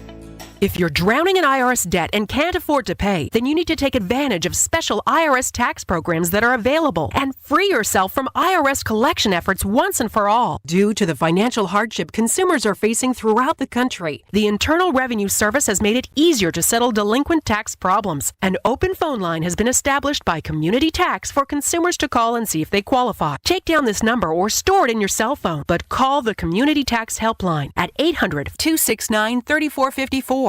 If you owe back taxes to the IRS and cannot afford to pay them back, or even if you have years of unfiled tax returns, there's no need to fear anymore. But you have to call the Community Tax Helpline today at 800-269-3454 for the help that you need. Don't take on the IRS alone. They can attack your wages, savings, pension, home, and even your Social Security check. Call 800-269-3454 for your free consultation and to see if you qualify. That's 800-269-3454. Find what you love and love what you find at Total Wine and More. There's so much waiting for you. With the lowest prices for over 30 years, find what you love only at Total Wine and More. Drink responsibly, B21. Hey, I'm Mike Slater. My dad passed away at the age of 63. It's out of nowhere. Had a stroke. Super hard, obviously, for the whole family, but my dad had life insurance. This is why I have life insurance for my family, for my wife and 4 kids. And the best place to get life insurance is ethos.com because you can do it in 10 minutes. And there's no medical exam and no blood test, just a few health questions. Get life insurance in 10 minutes so your family is protected. Ethos, E-T-H-O-S, ethos.com/play. You could think you found your dream home online, but here's the twist. The lot next door just got rezoned for years of construction. Work with the expertise and ethical training of a realtor, here to guide and help protect you from the surprises you didn't see coming. Realtors are members of the National Association of Realtors, right by you. The Drive, weekdays starting at 2 on Kansas City's FM sports station. 96.5 The Fan, KFNC FM and AM, HD1 and HD2 Kansas City, and Odyssey Sports Station. All right, back here at Community America Credit Union, a Red Friday tailgate on 96.5 The Fan. We're at one of their Blue Springs branches just off of 70 South Outer Road. Tailgate just started right this second, as a matter of fact. Casey Wolf just showed up. Chiefs cheerleaders here as well. The big ATM, chance to win some Chiefs Colts tickets, some other swag. We've got the Irvzilla's Hawaiian Grill food truck, free food, first 100 people. And now the sun is starting to cover the area we're at, too, so it's going to start warming up as well. Already got a good amount of people nearby. Going to be a fun day getting set for Chiefs and Bills. Halloween mixed in, so they got a lot of candy out here. People are dressed up in their Halloween costumes. Cody is Smokey the Bear, although I still think he's a brown Teletubby. I am, someone said, are you Carl Cheffers? Sure, I'm wearing a referee uniform with Chiefs logos all over it. One of them already fell off. It is what it is. We got Josh Brisco on the line, I believe. You didn't do a good enough job ironing. Yeah, I think the cold weather got to it, It's okay. It's all right. Josh Brisco is going to join us as he does each and every Friday. He will be hosting pregame coverage and postgame coverage Sunday as the Chiefs take on the Bills right here on 96.5 The Fan and throughout the Chiefs radio network. Brisco, Cody said you're a big Halloween guy. Is that true? And if so, what are you and the wife working with here for Halloween? That is largely true. Renee has really set the pace on that over the last few years. The house is looking pretty Halloween-y at the moment, and I heard the sirens there for a second. I wondered if Cody went with Plan A for his costume. Right. Disappointed to hear that it's. I mean, Smokey the Bear, I think, stops crimes from happening. So that's probably a good choice for you, Cody. But this year, it's. I'll tell you right now, at 11 a.m. here on Halloween, a little bit of a work in progress, but we have a Ninja Turtles motif coming together right now that I'm hoping will be ready for prime time by tonight. What is your Halloween plan? Are you handing out candy like a regular house-owning adult, or what's your game plan here? We are always trick-or-treater ready in our neighborhood, but I think in the last 3 or 4 Halloweens, I think we have had one trick-or-treater who was dressed up as a little Batman. And so we remember little Batman fondly. And if he shows up, he'll have some candy. But no, Renee loves to throw a Halloween party. So we are in the midst of making costumes. I'm cleaning things. I'm prepping for Chiefs Bills. It is a whirlwind right now. And if you guys want to come over, I'll give you guys candy too. Look, I've got candy here, Community America, but I'm not going to say no to more.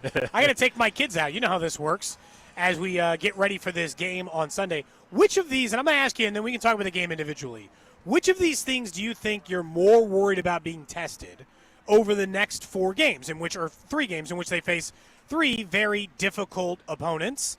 You can toss Dallas in there. I don't think they're really difficult compared to the others, but their offensive line, as in they're getting ready to face some better defenses. Their defensive line, because they're facing some of the better offensive lines. Their rushing defense, number 1, 2, 3, 4 rushers coming to town the next 4 weeks. What do you think is going to be tested the most over this stretch?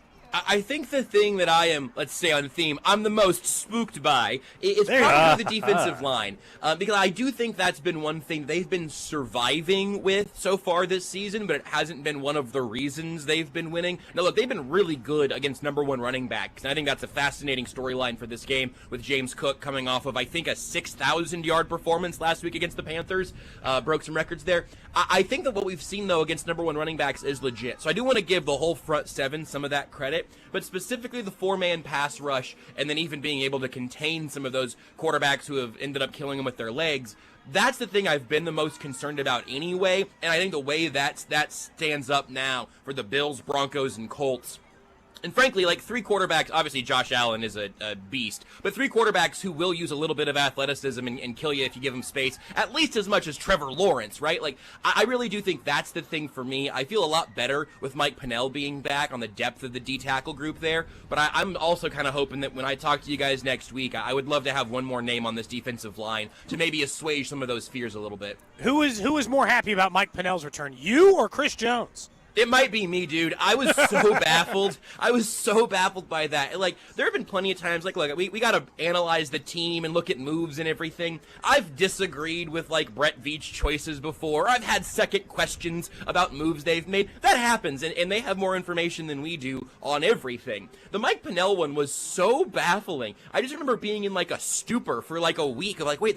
they traded for Derek Nottie and completely cut bait with Mike Pennell, and maybe they wanted to slide Pennell to the practice squad or whatever, and he didn't want. I don't know, but that was such a bizarre divorce. This is one of those relationships in high school where your friends break up for 6 weeks. You're like, they're gonna get back together. They belong together. They're gonna make this work, and they did. So I'm happy for me. I'm happy for Chris Jones, and I'm happy for Mike Pennell.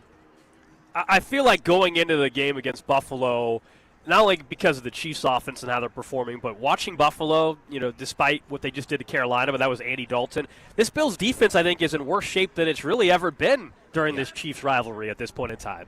Yeah, I think they have a little bit of reputation washing on what they've done so far this year. And that also, I would extend that probably to the pass catchers as well. But to stick with the Bills defense, I think you're absolutely right. And that's coinciding with the Chiefs offense being at full strength for the first time in a long time. So I think altogether, that is a matchup where you should see the Chiefs continue to hit their groove there. Obviously, the Chiefs' running game is not the selling point, and the Bills have really struggled on the ground defensively.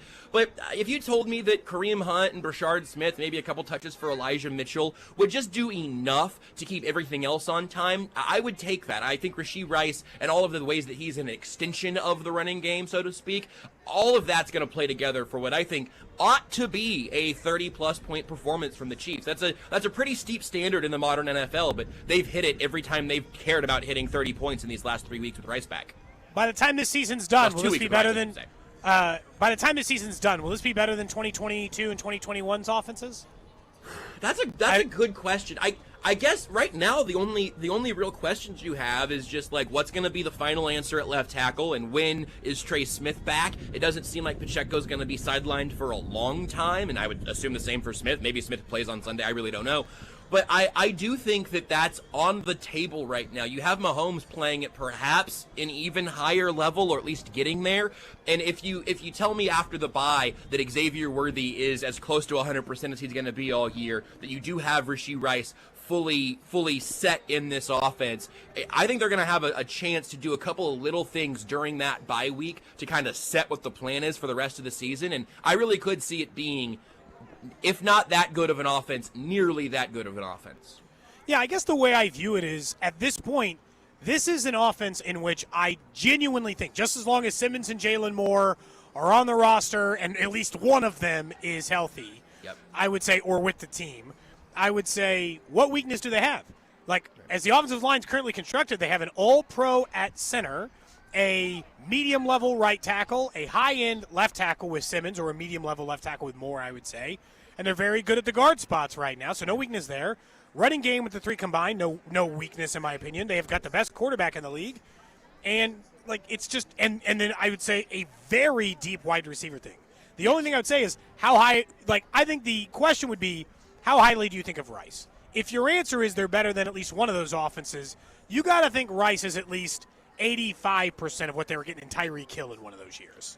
And obviously, they're totally different players, and they're used in totally different ways. But even with that in mind, I don't know if you guys have done this. I'm not really all that interested in like ranking the top 5, top 10 receivers. Like, okay, well, is Rashee Rice 12 in the NFL? I don't know, but he's in that bucket, and specifically within this offense, to where he is making things easier for Patrick Mahomes and for Andy Reid and Matt Nagy and everybody else there.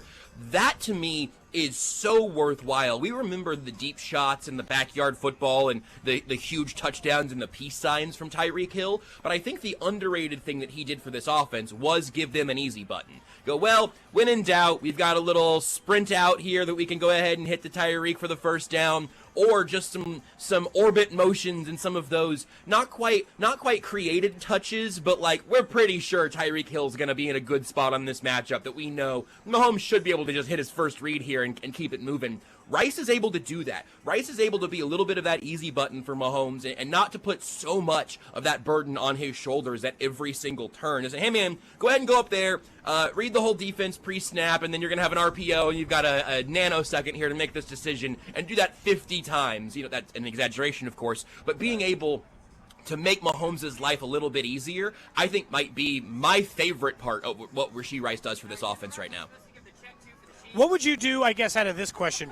What would you, if you were the Bills, what would you do, or what would you take away first? Do you still mess around with Travis Kelce? Do you try to take Rashee Rice away? Do you try to take away those quick short passes they like doing? Where do you stop with stopping the Chiefs' offense in your mind if you're the Bills?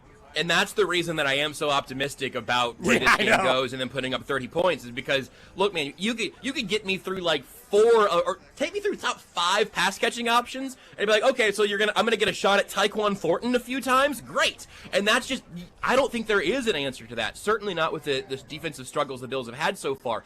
I would still start with Rashee Rice, which is hilarious, and I think that's by and large how you end up with Travis Kelce leading the team in receiving last week and being able to be this like underrated part of the offense. Until Rice got back, Kelce was still demanding a ton of that attention. Now, I think you have to try to make Rice the guy that you key in on, because if he ends up with the ball in his hands, it doesn't matter if it's 3 yards downfield on a short little crosser. He's a danger to make it 15, and he's hard to bring down. So I think you have to key in on Rashee Rice. And again, I guess to the counter of what I just talked about Rice being so good at, I think you try to take away those easy buttons for Mahomes, and you try to make everything contested. You make everything a little bit harder for him, and then maybe you get a tipped-up pass that you're able to intercept and take the other way. I think that's the way the Bills have to be playing here. We're talking to Josh Brisco here on 96.5, the Fan, pre- and post-game host for the Chiefs Radio Network. You'll hear him 3 hours before kickoff on Sunday. Of course, kickoff at 3:25 here on the Fan. What do you think the trickle-out effect is, win or lose here for each of these teams? You know, if the Chiefs win, they're of course 6-3 going on a bye. But let's say they were to lose on Sunday. They're favorites right now by about 1.5, 2.5, depending on where you look. What does that do for division? What does it do to you for, number 1 seed and just overall narrative as well around the Chiefs? It's so huge for both of these teams because I think this has all of the feeling of one of those like Chiefs-Bills AFC Championship game preview matchups, but neither team is leading their division.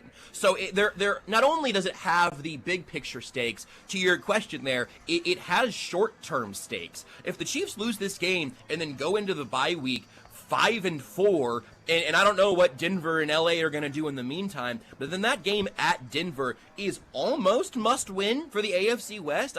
I don't think the Broncos, I would say so, yeah. I don't think the Broncos are going to be there in the AFC Championship game. I think the Chiefs could lose the next 2 games in a row, and I would still say they have a better chance of going to the AFC Championship game than the Broncos do. But the division becomes extremely, extremely in question, even if you can double dip against the Broncos 2 weeks from now and then again on Christmas.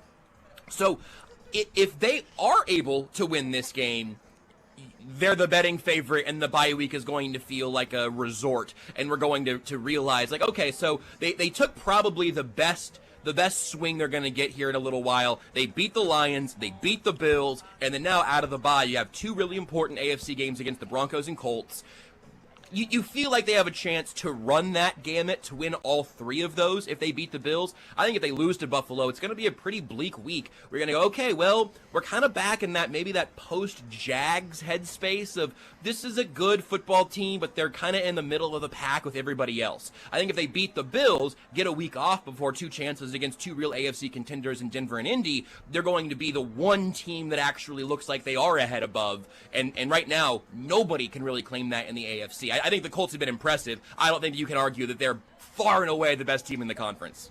I got to say, though, if the Chiefs go through and win all 3 of these games over this stretch, well, then I think that they should be allowed to petition the league, not play again in the regular season, and just someone should have to come to Arrowhead in January. Like, if they get through this stretch, 2 on the road, 1 again, like at Buffalo, at Denver, at home against the current AFC leading Colts, well, then they are the best team in the AFC. They might be anyway, but it would just feel like a wrap on the AFC end. I guess that's where I am, at least on that. Brisco, I do want to ask you about the running game a little bit this weekend.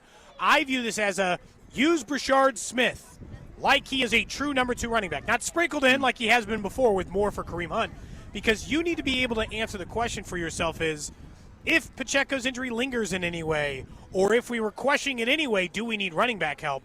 I think you can answer part of that question by using Brashard Smith more this weekend. No, I like that. I think that's a good way of considering it. I wonder still if that will happen, because I feel like the ramp-up period for Brashard Smith has had this sort of implied final act of, like, in January he might lead the running back room in touches, and you go, wait a second, where's this guy been all year? And that's partially because of the learning curve, and I think it's partially because it's fun to have a secret weapon, and I understand that. I would much rather just show the weapon tomorrow or on Sunday and beat the Bills with Brashard Smith having that kind of breakout game. Yeah, maybe defenses start keying in on him beyond that, but after the bye, I think you expect to have Pacheco back, and then if you're back to your 3-man group there, you don't need Brashard Smith to be that guy the rest of the season. So I would love to see him get a little bit more unveiled here. I do think he'll certainly be involved in the passing game again. Will he be used as an actual number 2 running back?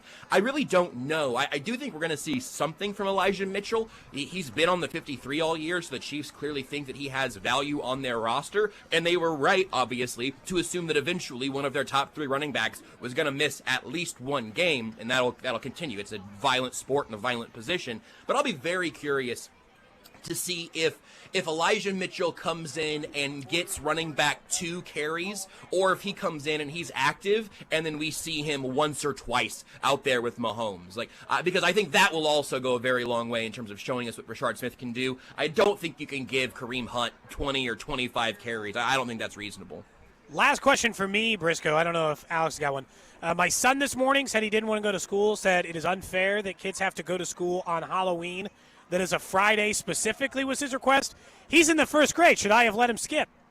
Oh, yeah. I mean, what's he learning today? I gotta People are nodding their heads here out at the remote here at Community America Credit. You're saying I should have let him skip, huh?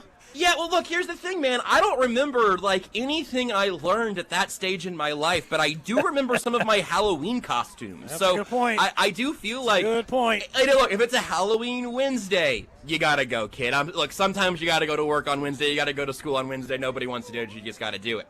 But a Friday Halloween, I thought you were gonna ask if it should be, a national holiday, and I was gonna say yes to that, too. He said, I love Halloween. I could have just go by a different name all day. And I said, what do you mean? I thought maybe they're doing something at school. He's like, I'm Donkey Kong. Because that's his costume. All right, man. Look, you live your life, Donkey Kong. We'll go get some candy tonight. That is awesome. Have a bonanza, fellas. Exactly. Thanks, Brisco. There you go, Josh Brisco. He joins us each and every Friday at 11 o'clock here on 96.5 The Fan. You asked Brisco his thoughts on Halloween and everything. Did you see, and we'll play the audio, did you see the audio of, and the video, I should say, of Matt LaFleur, the head coach of the Green Bay Packers, was asked about Halloween. I don't know, Drew, it happens, local I don't know if we have thing. the audio yet. If not, just let me know. And here's what he said when he was asked about Halloween today. I don't give a if it's Halloween. All right? We're trying to win a game.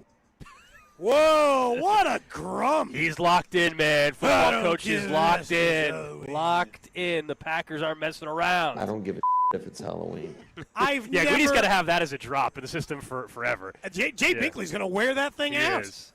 Who do the Packers have this weekend? I've never been more convinced they're losing. Because people, that's the a good Panthers. question. Oh, wow. Yeah. That might be you can go trick or treat with your kids tonight, Matt. It's okay. It's okay. It's not going to ruin your football plans. I'm anti anybody who's like, I take my job serious all the time, 1,000%. Like, I'll relax a little. I don't care if it's Halloween. I'm trying to win football games. Like, all right, chill a little. Football guy. That's not how, like, Andy Reid shows up in a Santa costume in post games. That man's got plenty of Super Bowls. What do you think? What do you think? Like, giving him your favorite chocolate bar is going to set the whole thing off, LaFleur? He's going to set you all back. You can't win a football game because in a press conference you had to tell him whether you prefer Skittles or Starburst. Relax a little. It's not that serious of a job. All right, let's get to it, Drew. Trash of the day. Two quick ones for you today. These were originally slated for earlier in the week, but we had some other candidates that moved to the front of the line. All right. Two quick ones. Number one, this was a story at a Walmart in Lumberton, North Carolina on a Monday afternoon. Someone was out shopping. An off-duty police officer working security at the store heard a gunshot around 4:26, saw a car speed away. The officer, of course, pulls the vehicle over eventually, chased after, found a man with a gunshot wound to his leg. The man told police he had tucked his gun into his jogging pants without a holster. When he tried to move it while inside the store, he accidentally pulled the trigger through his clothes. The bullet hit him in the leg. He was taken to a hospital. Not life-threatening, but yes, he definitely went the Plexico Burris route there in the Walmart. Was he so embarrassed that he didn't call 911 while he was in the store? He's like, I'll just drive myself to the hospital? Is that what happened? There is no more sweatpants?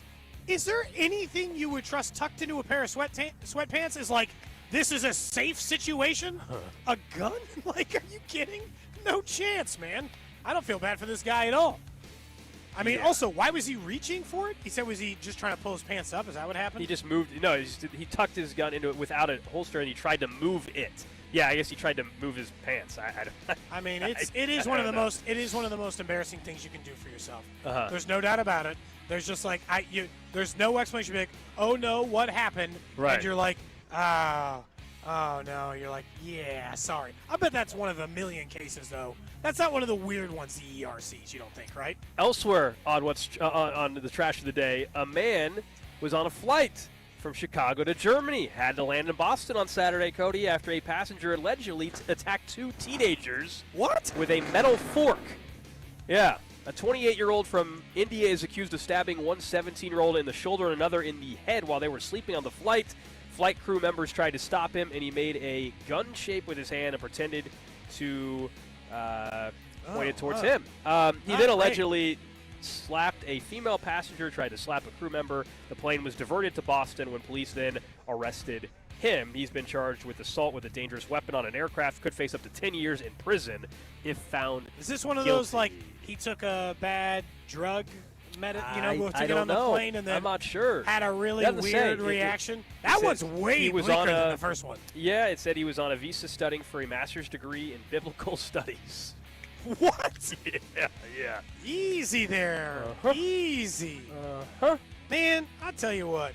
Planes, Drew had said, he's like, why is there always something happening to you guys on planes? I'm like, how is nothing ever happening to you? There's never I'll report back. I mean, I'll report back in a week or so. You got a long flight. I do. I'll report back. I leave on Wednesday. I'll let you guys know when I get back if there's any incident. Hopefully nothing like that on the flight. There is always something. We usually just, like, I'm very, you're also this way, I think, very observant.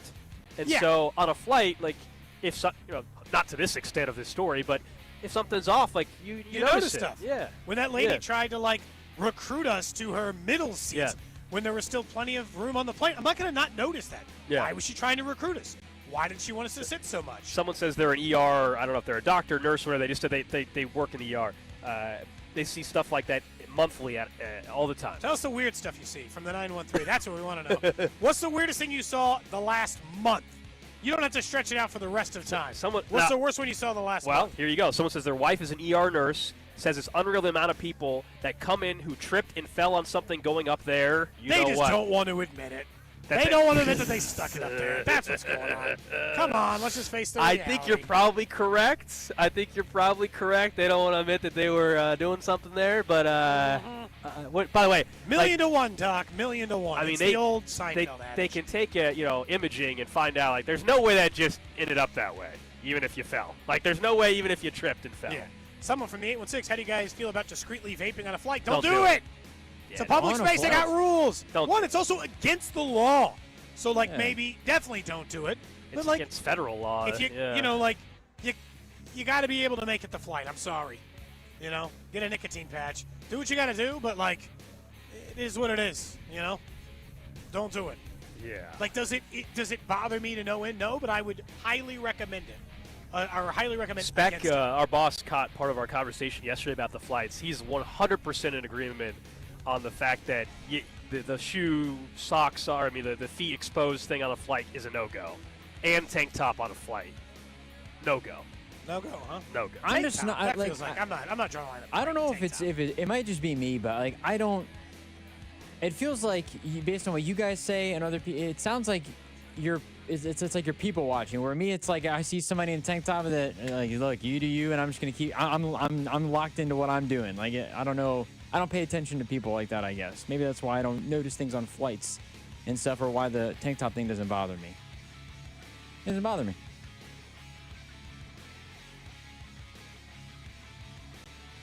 Did we lose him? I think we lost the guys. I'm going to send it to break. When we come back, if the guys are back, we're going to get into the Chiefs Red Half Hour and more Chiefs talk right here on Cody and Gold on 96.5 The Fan. This is Cody and Gold. Tune in for Nate Taylor every Tuesday at 1 o'clock, right here on your home for Chiefs football. 96.5 The Fan. Cody and Gold are brought to you by Heartland Men's Health, the leader in men's sexual health. Thousands of men have been successfully treated for low T, ED, and more, all with discretion and compassion. Make your appointment at heartlandmenshealth.com. Hey, Mr. C, it's me. Well, I just picked up the ring. I actually went to Hellsberg. Thanks for that recommendation. Kate's gonna love that hers is from the same jeweler you got Mrs. C's ring from. They were so helpful throughout the whole process. They even knew your family by name, and the ring looks great. Anyways, I just couldn't wait to let you guys know. Call me back and wish me luck. Hellsberg, designed with care and craft since 1915. Shop in store or at hellsberg.com. Cody and Gold are broadcasting live today from Community America Credit Union's Red Friday tailgate in Blue Springs, off 70 on the outer road. Meet the Chiefs cheerleaders and KC Wolf, grab Chiefs gear, and win tickets to the Chiefs versus Colts game. Only at Community America Credit Union in Blue Springs. It's NBA tip-off week, and FanDuel's your home for live betting. So even if you missed the start of the game or you want to ride the hot hand, FanDuel has live bets on everything from who will score next to those fourth quarter comebacks. Plus, you can even combine your live bets into a same-game parlay for a shot at a bigger payout. However you want to play, now's the perfect time to join because FanDuel's giving new customers $300 in bonus bets if your first $5 bet wins. So just visit FanDuel.com/Alex to sign up today. Play your game with FanDuel, official sports betting partner of the NBA and 96.5 The Fan. 21 and present in Kansas. First online real money wager only. $5 first deposit required. Bonus issued as non-withdrawable bonus bets, which expire 7 days after receipt. Restrictions apply. See terms at sportsbook.fanduel.com. FanDuel is offering online sports wagering in Kansas under an agreement with Kansas Star Casino, LLC. Gambling problem? Getting help is your best bet. Call 1-800-522-4700 or visit ksgamblinghelp.com. Let's go! You've still got it, but your immune system weakens as you age, making it harder to fight flu, pneumococcal pneumonia, RSV, and COVID-19. Ask your doctor or pharmacist which vaccines you need. Sponsored by Pfizer. Snakes, zombies, public speaking. The list of fears is endless. But the real danger is in your hand when you're behind the wheel. Distracted driving is what's really scary and even deadly. Eyes forward, don't drive distracted. Brought to you by NHTSA and the Ad Council. You like saving money, right? We all do. That's why Allstate just lowered the price of car insurance. Not, but wait, there's a catch. Lower. Actually lower. So if you're shopping around or just want to see how much you could save, check Allstate first for a new lower auto rate that could save you hundreds. You're in good hands with Allstate. Not available in every state. Only applicable for new auto insurance business. Rates will vary by several factors, including how you purchase the policy. Potential savings vary. Allstate North American Insurance Company and Affiliates, Northbrook, Illinois. Nobody had to tell your grandparents not to drive while using their typewriters. Why should it be any different for us kids and our cell phones? Distracted driving was the cause of more than 3,000 deaths in 2022. Come on, we're smarter than this. Let's put down the phones and focus on the roads. Drive safe, everybody. Don't drive distracted. A message brought to you by the National Highway Traffic Safety Administration, Project Yellow Light, and the Ad Council. You know, we just had the sports equinox. Well, those are the kind of things and the sports you can make selections on over at Underdog. With football and the NBA all in full swing, you can select entries and win money right now on the Missouri side. Plus, you can mix and match sports, which means you can choose between some of the baseball action tonight and some of the football and, baseball action as well. So playing on Underdog is easy. I love it, honestly. The app's super easy to download. You get to just choose higher or lower than your favorite player stats. So, like, one of the picks I like this weekend is Gibbs to go higher than 75.5 rushing yards. But you can choose between just making those and selecting several different games or sports, or you can do pick'ems and champions and streaks and ladders and so many other versions of selections over there as well. So download the app today. Use promo code TAPP, T-A-P-P, to score $100 in bonus funds or bonus entries when you play your first $5. That's promo code TAPP. Underdog, make plays, win money. Must be 18 plus and present in Missouri. Terms apply. See assets at underdogfantasy.com/web/play and get terms _DFS_.html for details. Concern with your play. Call 1-800-GAMBLER or visit www.ncpgambling.org. Find what you love and love what you find at Total Wine and More. There's so much waiting for you. With the lowest prices for over 30 years, find what you love only at Total Wine and More. Drink responsibly. B21. Sports fans, listen up. 1 in 8 men will be diagnosed with prostate cancer, and bladder leaks can be a side effect. That's why Depend is teaming up with the Prostate Cancer Foundation to encourage screening. Because health is a long game, and it's yours to win. Now, here's the cool part. Through November, Depend is contributing up to $300,000 to prostate cancer research by donating 25 cents for every purchase of Depend shields, guards, and Real Fit products. Void in Mississippi? Learn more at Depend.com. So, your small business is outgrowing your garage. You could go online, find a space, and get catfished. Or you could work with an agent who's a realtor, here to guide and help protect you from the surprises you didn't see coming. Realtors are members of the National Association of Realtors. Right by you. Chiefs coverage brought to you by Metal by the Foot, your metal project superstore. At Metal by the Foot, we pride ourselves on delivering the highest quality metal to meet your exact needs. Located in Casey and Topeka, online at metalbythefoot.com. When you need a piece of metal, remember, metal doesn't have to cost an arm or a leg, just the foot. You're listening to 96.5 The Fan from the DM Injury Law Studios. Mike's got this. Welcome in to the Chiefs Red Half Hour. Every day at 11:30 with Cody and Gold on your new home for Chiefs football. 96.5 The Fan. Chiefs Red Half Hour brought to you by All Weather Decks, Kansas City's most respected deck builder. Check them out at allweatherdecks.net. You can hear that Chiefs rumble behind us now. So drum lines here. We're good to go there. I saw Casey Wolf. You got a photo in your Chiefs referee outfit with Casey Wolf, which I'm assuming is already on social or will be on social shortly, at least on that end. We're out at Community America, 1800 Northwest South Outer Road, right here in Blue Springs. Free food to the first 100 people. Irvzilla's Hawaiian Grill is out here serving food. They've got drinks as well. Trick and treat areas if you've got your kid in your costume. Plus a chance to win Chiefs and Colts tickets over at their big ATM Gold. Swag over there as well. We've been handing out koozies. Been a great crowd so far. Come out and see us here at Community America for another Red Friday tailgate. Probably our last one of the year, right? It The weather is. eventually No, shifts, it and then, is. we got to wrap these things up. So you got another hour and a half to come out and grab some lunch if you're in the area. Yeah, we've met a lot of listeners, obviously having a great time. People bringing out their kids, too, because you can kind of do a little mini trick-or-treating out here, too, with a lot of candy, as you were saying, and a lot of kids in their costumes as well. Before we lost connection there at the end of Trash of the Day, we were obviously talking about the airplane stuff. Drew, I know Drew's on the opposite side of us on that one. Some people are in agreement with him on the, hey, do whatever you want on an airplane. And I get it, not be cognizant of anybody else around you, apparently, is the vibe there. It's a real limit. Yeah. I think it is fine, out of common courtesy, to request people do some of the stuff you're saying, like bathe or these other things. I think saying you can't wear a tank top, we're just drawing too many lines. Yeah. Well, maybe somebody doesn't want to see your arms. Can you wear long sleeves?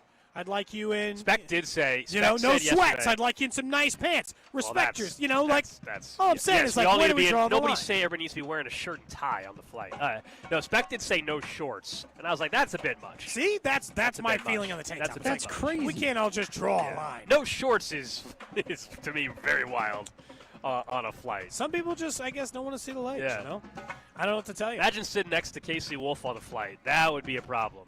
As Casey Wolf standing in front of us. It does feel like you need two seats. Better buy all three, depending on the flight you're on. Something like that. Get a whole row. I don't think he travels like that, but who's Someone wants to know if Drew goes shirtless while flying. He said no, but it sounds like Drew's gone tank top on a flight maybe or something. I don't know. Is that I've true? gone tank top under a hoodie, but I've never just gone straight tank top. Yeah. Like I said yesterday, I normally wear a hoodie whenever I'm on a flight. Yeah, the flights are cold. You are right. They are like chilly on a flight. Like sweats and a hoodie to me is great airplane attire because it's comfortable. Mm-hmm. Everybody's good. You're not going to freeze your butt off on the flight. Anyway, let's get back to some Chiefs football here on a Red Friday. And there's some odds out there for who the Chiefs could possibly trade for. You're like, all right, what happens Sunday could dictate what the Chiefs do on the trade deadline Tuesday afternoon. You already mentioned earlier, Cody, you think it's kind of an audition game for Brashard Smith. If they get out of this game healthy and he looks good, even less of a reason for them to go trade for a running back. Well, offshore, there's 8 players listed that could get traded. Now, only one of them do the Chiefs even come up on the list of the odds market, and that would be Breece Hall. I mentioned it earlier. The Chiefs have the third best odds to trade for Breece Hall. If you buy into that, 5-1, Chargers 3-1, Cardinals 2-1. He's the name that I think a lot of Chiefs fans have really targeted. Again, I say fans. I don't know if the organization has targeted him as much. As long as, are you going to try to sign him to a contract then? Because it's a rental otherwise. Yeah. We talk about rentals in baseball all the time. The rental thing in football, I know D-Hop was technically a rental last year. Yeah, but a conditional fifth. Yeah, so what Breece Hall is, you're not getting him for a 5th-round pick. I don't think so, but are we sure that the price tag's that high? I think it's a conditional 4th or because the Chiefs draft where they do, is it a conditional 3rd? I would not give anything more than a 4th. I think it could be a 4th that turns into a 3rd if they win the Super Bowl, go to the Super Bowl. Well, nobody will complain. Some of that stuff. And if that's the price tag, I'm probably interested. It is just one of those positions that is, how much greedier do we need to get on offense? Where I would say, if you're spending that kind of resource gold, can you get Jalen Phillips? If it's a rental at a position of need, running back has got to be below defensive tackle, defensive end, at least right in those positions before you start getting to running back. Running back is just one of those, we want to put the greatest show on turf back on. We're trying to put the band back together and watch us just steamroll your ass for the rest of the year. Because other than that, I can't figure out the desperation around running back. It would actually make more sense to me that it was just like a guy who could fit a need or fit a role versus let's go find a guy who we're supposed to give a majority of the snaps to. Again, I think if they can get through the game Sunday and there's no injury to Hunt all of a sudden or Smith, then to me they're fine at the running back spot. Like the running back spot is not going to, if they stay healthy, is not what's going to hold them back from getting to a Super Bowl at this point. I really don't think that is it, guys. I think what could is a lack of pass rush.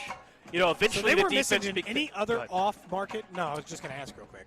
As you mentioned, the pass rush. Yeah, they aren't. Yeah, so, for example, another name mentioned, Max Crosby, Cowboys. Yeah, but Cowboys have the best odds, 2-1. Then the Eagles at then the Patriots, at 3-1. That'd be interesting. Niners 4-1. Trey Hendrickson, Drew, from Cincy. Detroit Lions are the favorite to land him. Doesn't mean he'll get traded, but 2-1.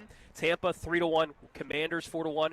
Kayvon Thibodeau, New England 2-1, the favorite to land him. So the Patriots are viewed as a team that's going to trade for a legit pass rusher by a lot of people nationally. I'm surprised that Trey Henderson's name continues to come up because he's dealing with a hip injury that he was out for a week or two and then tried to play last week and it didn't work. So, and he still hasn't practiced at all this week. So I'm surprised that his name's still even coming up, to be honest. I think some of it is the Bengals know he's not going to be on their team in the long haul. So, Drew, I hate to say it, but even if it's like a 5th-round pick, it is better than what you're going to get, which is nothing. I'm saying I don't think a team is trading for him. Like, why would you trade for a guy that's hurt? I don't think he's getting traded because nobody wants him.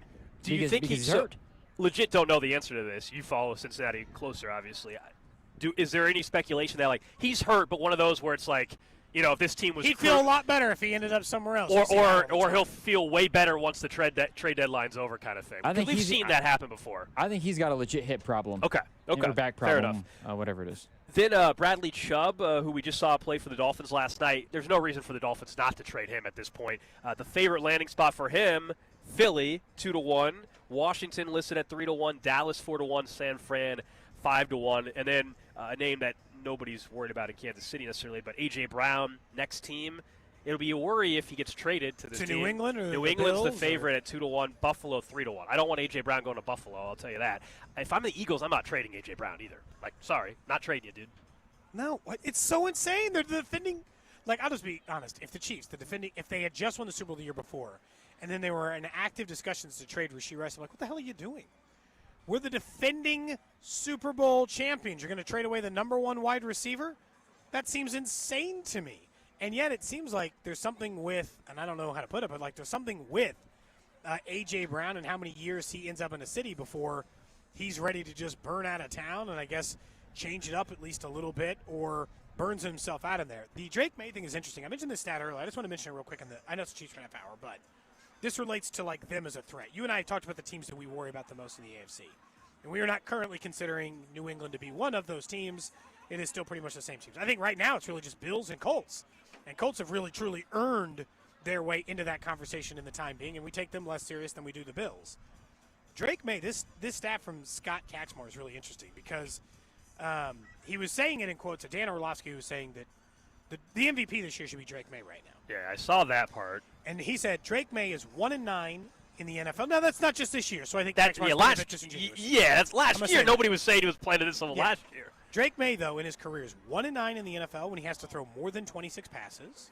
He also has never won a game in which the Patriots have allowed more than 20 points, and he had a lead going into the fourth quarter, so, like, they didn't get the game-winning drive. He's just essentially saying, like, he's a low-volume passer who hasn't had to, like, go out there and win games. I would say a lot of quarterbacks start their career that way, and I don't mind if a guy comes into it a little bit. He's also looked very effective this year, so I'm not sure. He has, yeah. I disagree with the stat. I know it's not your stat. I disagree with the stat a little bit only because I do think it is misleading to be like somebody's 1-9 in their second year in their career, and we're saying like, and in an argument, in an MVP conversation argument this year, someone's citing a 2-year-long stat. Yeah. That doesn't matter for this year's MVP number. As much as I've told you, I don't think Drake May's going to win MVP, but he is playing at an MVP level. I think Patrick Mahomes is going to end up winning MVP this year, and if not, it'll be Josh Allen. And winning this game Sunday does have an impact. Whether you think it should or not, it will, at least in the betting markets initially. So we'll see. Yeah, I mean, Drake May and the Patriots, if they keep winning, we will have to pay way more attention to them. I just think their schedule that schedule is one of the softer schedules you'll ever see for a team that's looking like a contender in a particular conference. Going back to the trade stuff real quick, and then we can move on. Someone texted in to the Jay Southland Toast Service text line and said, you guys were mentioning A.J. Brown and would he get traded, and you guys said he wouldn't. They said, hey, the Chiefs basically did that with Tyreek. I would say I'd push back. It was in the offseason. It wasn't in the middle of the year. It was an offseason, and Tyreek Hill was wanting a new contract, which the Chiefs were willing to give him, by the way. A.J. Brown's not asking for money. He's just not happy because he wants the ball more and all this. A throwing offense. And so I think it is different. And then someone said, well, if the Eagles get 3 first-round picks, well, sure, but they're not. Nobody's giving up 3 first-round picks for A.J. Brown at this point in his career. No. Come on. That's honestly, I can't believe the Chiefs actually traded Tyreek Hill at a better time. I don't even think you would get Tyreek Hill compensation for a player like Tyreek Hill anymore. I feel like just trade stuff has come down overall. And it just feels like those things have changed a little bit kind of across the board. And so I guess I don't view it that way anymore, or maybe I should, but I don't view it that way anymore, so I just feel like it's a little bit different in that category than it used to be. So I don't know. It's at least interesting on that end. We'll see. And you had asked me before. Look, I still think this game is huge. I still think Bills fans should view this as a huge game. I get it. We all get it. Their games matter in the AFC divisional round or in the AFC championship game. Of course, those are worth more, and both of these teams expect to be there most of the time. The Bills have been in the AFC divisional round or better in 5 consecutive years. The Chiefs have been in the AFC title game even longer than that in every single year, and they have faced off in the playoffs 4 times. Patrick Mahomes has ended his season. But I think if they were both, it's weird. If they were both undefeated, I would tell you this game meant less in the regular season. But because they both have divisional challengers for all the reasons we say, and they're both like looking for a test to prove that they're as good as they think they could be, I think this game tells a lot about both teams, and that's why I think it'll be important for both. Yeah, the idea of, holding stuff back gets brought up way too much, I think, and we're probably guilty of it at times as well. There's none of that for this game for the reason you just mentioned and we did earlier in the show, which is these teams don't have the luxury of laying off a particular game or anything like that. The Chiefs have 3 losses already. I know. The Bills have 2. We just got done mentioning the Patriots and what they're capable of doing so far this year. We know what the Broncos are doing right now in the AFC. Still the Chargers as well, even though we both view the Broncos as the bigger threat. But you technically have a Chargers team also who already has a win against you. So, yeah. And he's maybe going to get a little healthier, right? Got all back. It's massive. I just think most people, we'll ask Mike Schoop from Buffalo, and he joins us at 1 o'clock, that if Buffalo wins, I don't think even anybody in Buffalo is saying, all right, see, this is the year we got them. I don't think anybody's going to be saying that. In Kansas City, if the Chiefs beat Buffalo, we're like, well, yeah, of course. But it'll just be like, it's not going to, maybe there's weird reverse psychology where a Bills fan will talk himself like, lose a regular oh, yeah, well, the Chiefs beat it this time, so we'll get him in the playoffs now. Like, there might be a little bit of that reverse psychology going on and whatever you can to cope through a loss like we do as sports fans at times. But I think this game on Sunday is exciting because I still think these are the 2 biggest threats in getting to a Super Bowl in the AFC. And we've gone through the Colts, and I'm a Colts hater, fine. But, to me, I'll take still the 2 teams with the 2 best quarterbacks as we look ahead to the future, even if I agree that the Bills' defense is a problem for them. And it's why I feel really good about the Chiefs on Sunday. The Chiefs, to me, will be able to score on this Bills team easier than they have in years because, A, the Chiefs' offense is better than it has been in years, and, B, this Bills' defense is worse than it has been in years. When we're talking about the challenges of teams, I get what you're saying about the Colts in this sense, where when you talk about the challenge of teams, Gold, easily the most difficult thing to get past your brain is quarterback. Because we admitted to Drew, I think last year, when Cincinnati's I don't fear Cincinnati because I thought their defense stunk, but I would rather a bad quarterback be in the playoffs than a good quarterback. Sure. I would rather the Steelers be in the playoffs this year than the Ravens go and win that division. Right. Of course I would. I'm not an idiot because Lamar Jackson exists, because Josh Allen exists. But I guess the thing that I keep trying to figure out with the Bills, and maybe I'm not saying it's over because I'm not an idiot and I make fun of Chiefs or people outside of Chiefs fandom who try to do this for years. The dynasty, they did this after 2 games this year. Craig Carton, after 2 games this year, said they're not making the playoffs. The division's over. He whines about everything. Season's done. He whines about everything. He was just whining after Aikman's broadcast because they were talking about how they went to 1587 Prime, and he was saying that was a conflict of interest because they were talking too nice about the restaurant. Oh, dear God. Okay. He complains about everything. I don't care about that, and that's insane. So I'll let that one go not slide. I'll just ignore that for a minute to get to the inevitable point. Yeah. Which is there is a part of football that exists. The teams go through up and downs, right? Teams like the Ravens, even with Lamar Jackson, have missed the playoffs before. Teams like the Bengals have missed the playoffs with injuries, sometimes without, whatever, have missed the playoffs before. Ups and downs exist. The Bills haven't had a down yet. And so I keep thinking it has to happen eventually. We're not going to have 2 teams at the same time win the division every year for the decade, make the playoffs every year for a decade, go to the divisional round of the AFC Championship game every year for a decade. So I kept thinking a Bills down year is coming, and this feels like the Bills down year, and they're 5-2, so or 6-2. So I think you're right. I think you're right. So it is truly hard for me to actually think it's a Bills down year. And maybe it's more like last year, man. Maybe what's happening with the Eagles and the Bills, Gold, is not that they're bad football teams, but they're what the Chiefs were last year or the year before, where sometimes you don't look as good and things look a little bit off, but you still have Josh Allen. And so your chances to win any football game, Gold, no matter the circumstances, are significantly higher than any team in the league. That's why I think it's going to be a knockdown, drag-out fight this weekend. What do we got going on behind? 913. Casey Wolf is dancing? What would you call it? Swimming across the back of that Chiefs car. You gotta scratch the paint? That's what I was thinking. I was like, man, what do we got the car you took a photo with last time is out here at the Community America Credit Union. Should I, to complete the costume, yeah, should I go get my face painted like a bear? Yes, there is face painting for kids. So I could be there. Smokey the Bear? I could be the bear. Yeah. Drew, what do you think? You think I should get my face painted? I'm still convinced. I'm telling you, it's Teletubby Cody over sure. here. Right now, I do think the costume. I think you need to do the only you can prevent wildfires in like the super deep voice though. Only you. Well, I need to get. do that. I'll send out a video later when I got my shovel. Okay, because I have a shovel. I feel like it's a. Do you have I'm like a the homeowner. meter I own a of shovel. a fire risk? I don't have the meter of the fire risk. I do have a shovel, and I certainly at my house have a bucket.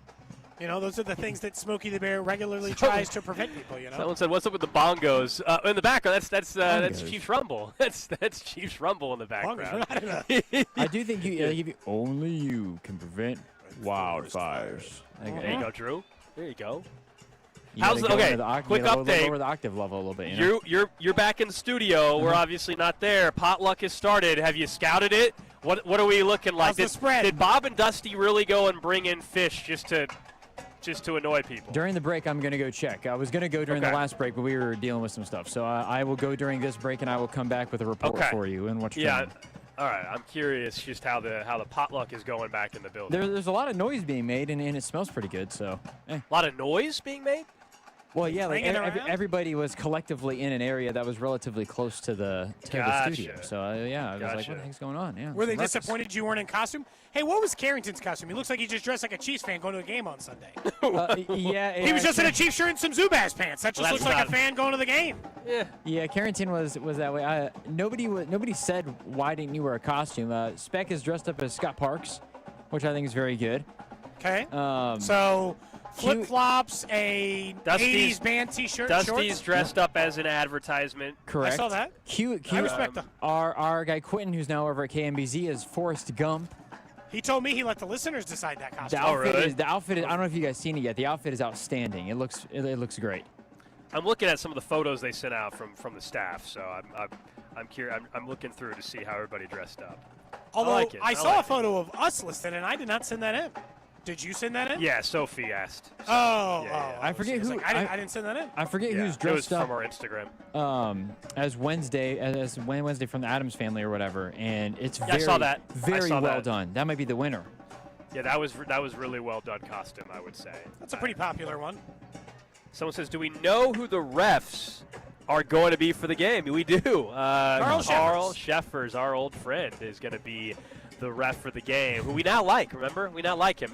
After his voice cracked a million times while calling a penalty because the ridiculousness in that Chiefs-Raiders game it's probably been 3 years now, hasn't it?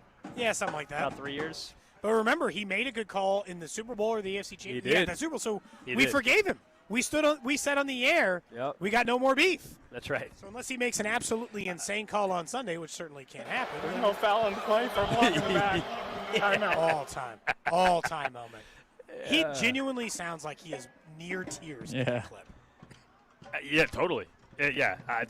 Look, people make a huge deal about the ref assignment. Like, this ref is, record with this team, or games with this ref the road team doesn't cover, or games with this ref the total for the game usually goes under. People make way too big of a deal about that.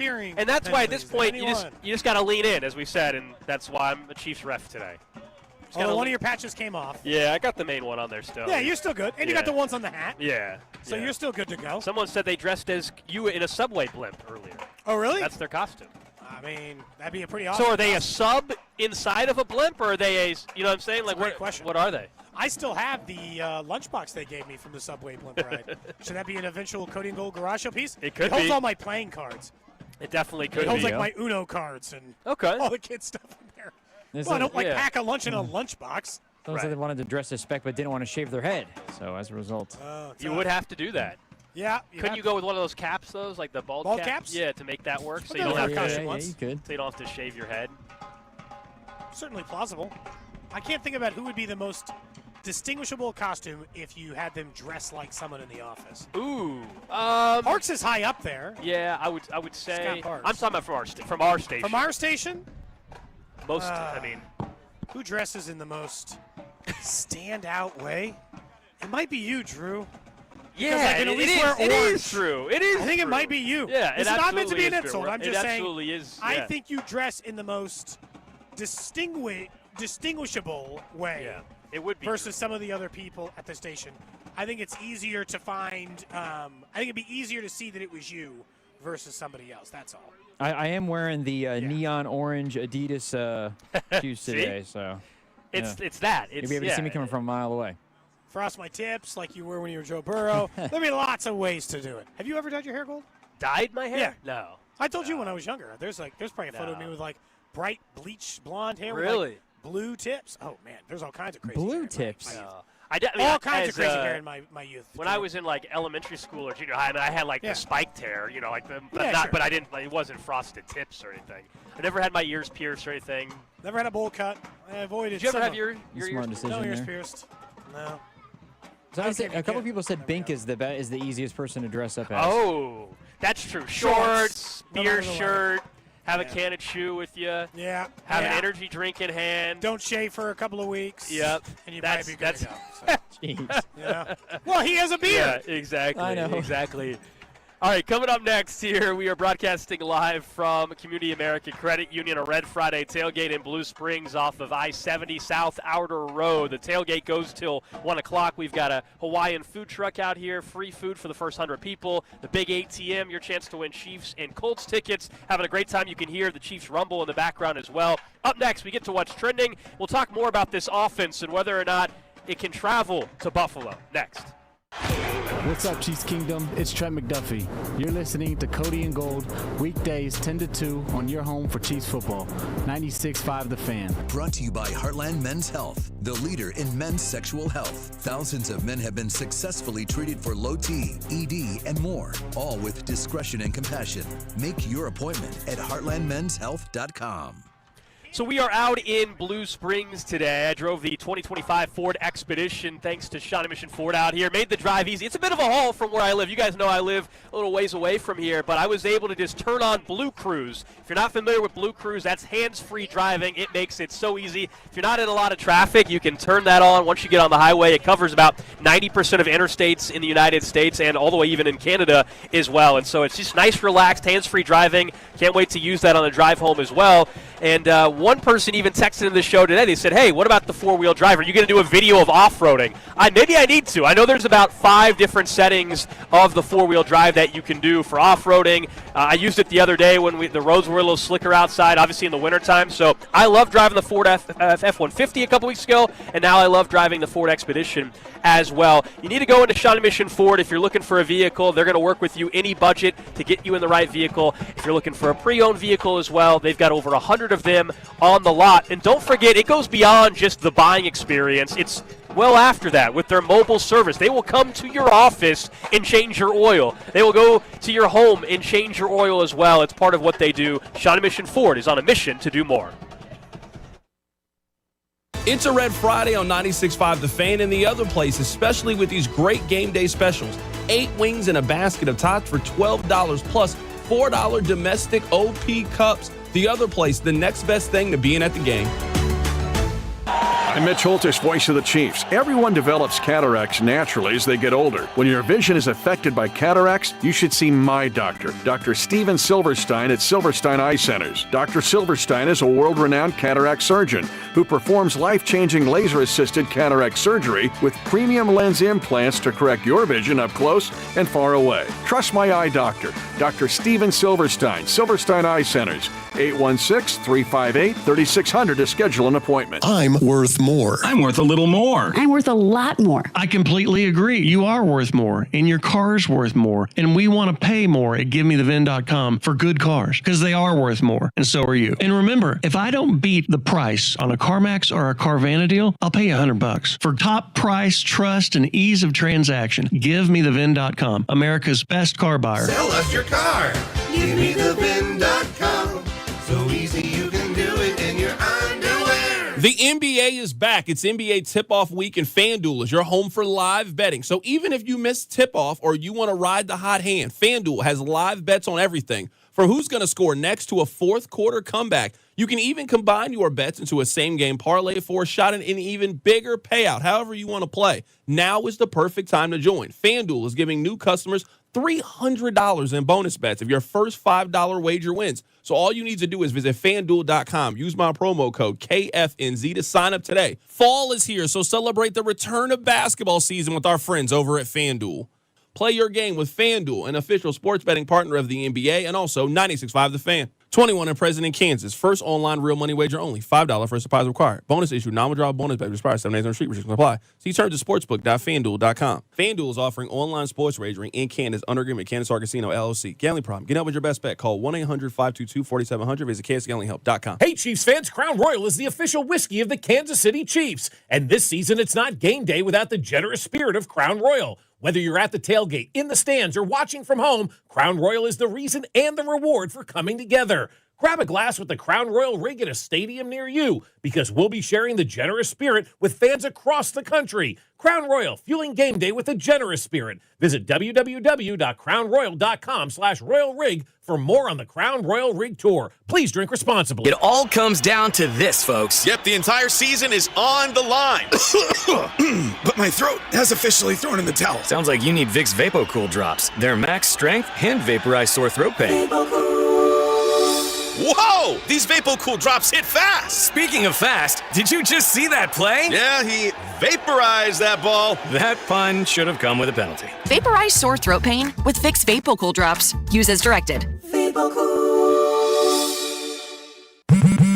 At Straight Talk, we know the holidays are your time to say yes. So why put up with a wireless company that makes you say Out of data? Or no service here? Switch to Straight Talk and say yes to real unlimited data on a reliable 5G network covered by Verizon. And with a free 5G phone when you activate select plans, someone else in your family can say yes! Available at straighttalk.com and Walmart. Based on RootMetrics State of 5G Report, United States 1H 2025. Experiences may vary. Not an endorsement of Verizon. For network management practices, visit straighttalk.com. Find what you love and love what you find. A Total Wine and More. There's so much waiting for you.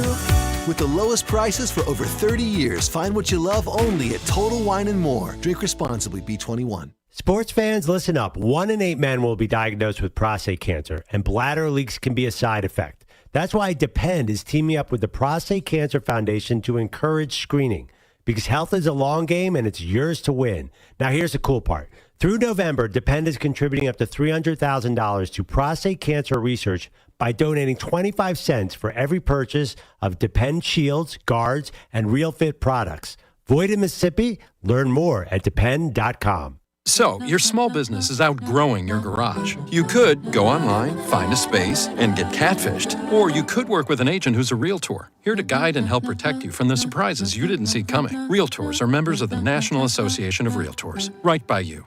Wildcat fans, this is Wyatt Thompson. Tune in all season long to the play-by-play of the 2025 football season, right here on your home for K-State Athletics, 96.5 The Fan. KFNC FM and AM, HD1 and HD2, Kansas City, an Odyssey sports station. What's trending?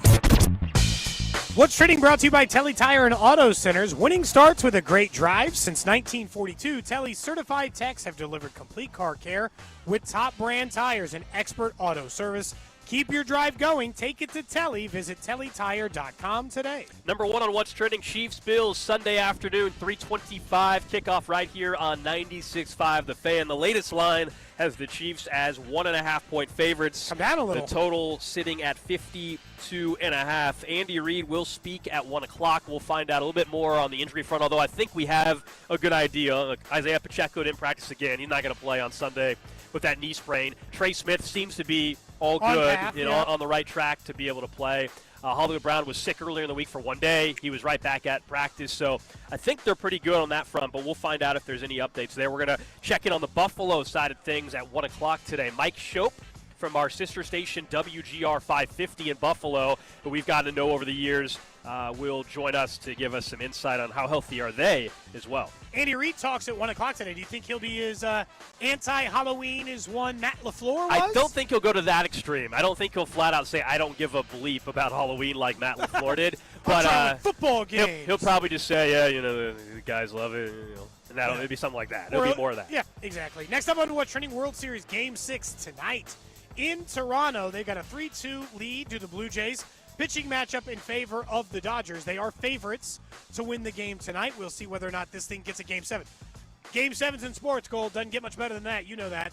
NBA, NHL, Major League Baseball. Let's hope, honestly, if you just want a Game 7 for a Dodgers win. It's not like I have a rooting interest between Blue Jays and Dodgers. I just want a good series with big-time moments. America, Cody. I'm rooting for the Dodgers. America. Let's go. Oh, you're saying I'm anti-America. I'm rooting for the Blue Jays? Yeah. Yep. You're rooting for Canadian team. I'm going with the Dodgers, baby. I also want the Dodgers to force a Game 7 and win tonight. Give me my Ohtani MVP bet. After we talked about it yesterday at plus 250. You placed it? Yeah, I did. So I need a Game 7. Elsewhere on What's Trending, local college football, KU hosting Oklahoma State. It is homecoming. The Jayhawks trying to bounce back after that embarrassing performance last week against Kansas State. K-State is against Texas Tech, a big opportunity for them. Missouri is on a bye week, and that's what's going on in the local college football front. Should be an interesting weekend. They're obviously disappointed that doesn't feel like any of the teams are going to make the college football playoff this year, but Missouri still's got the best chance, so I guess see whether or not they can get a win in a couple of weeks. Next up on What's Trending, the KC current regular season finale this Sunday over at CPKC Stadium.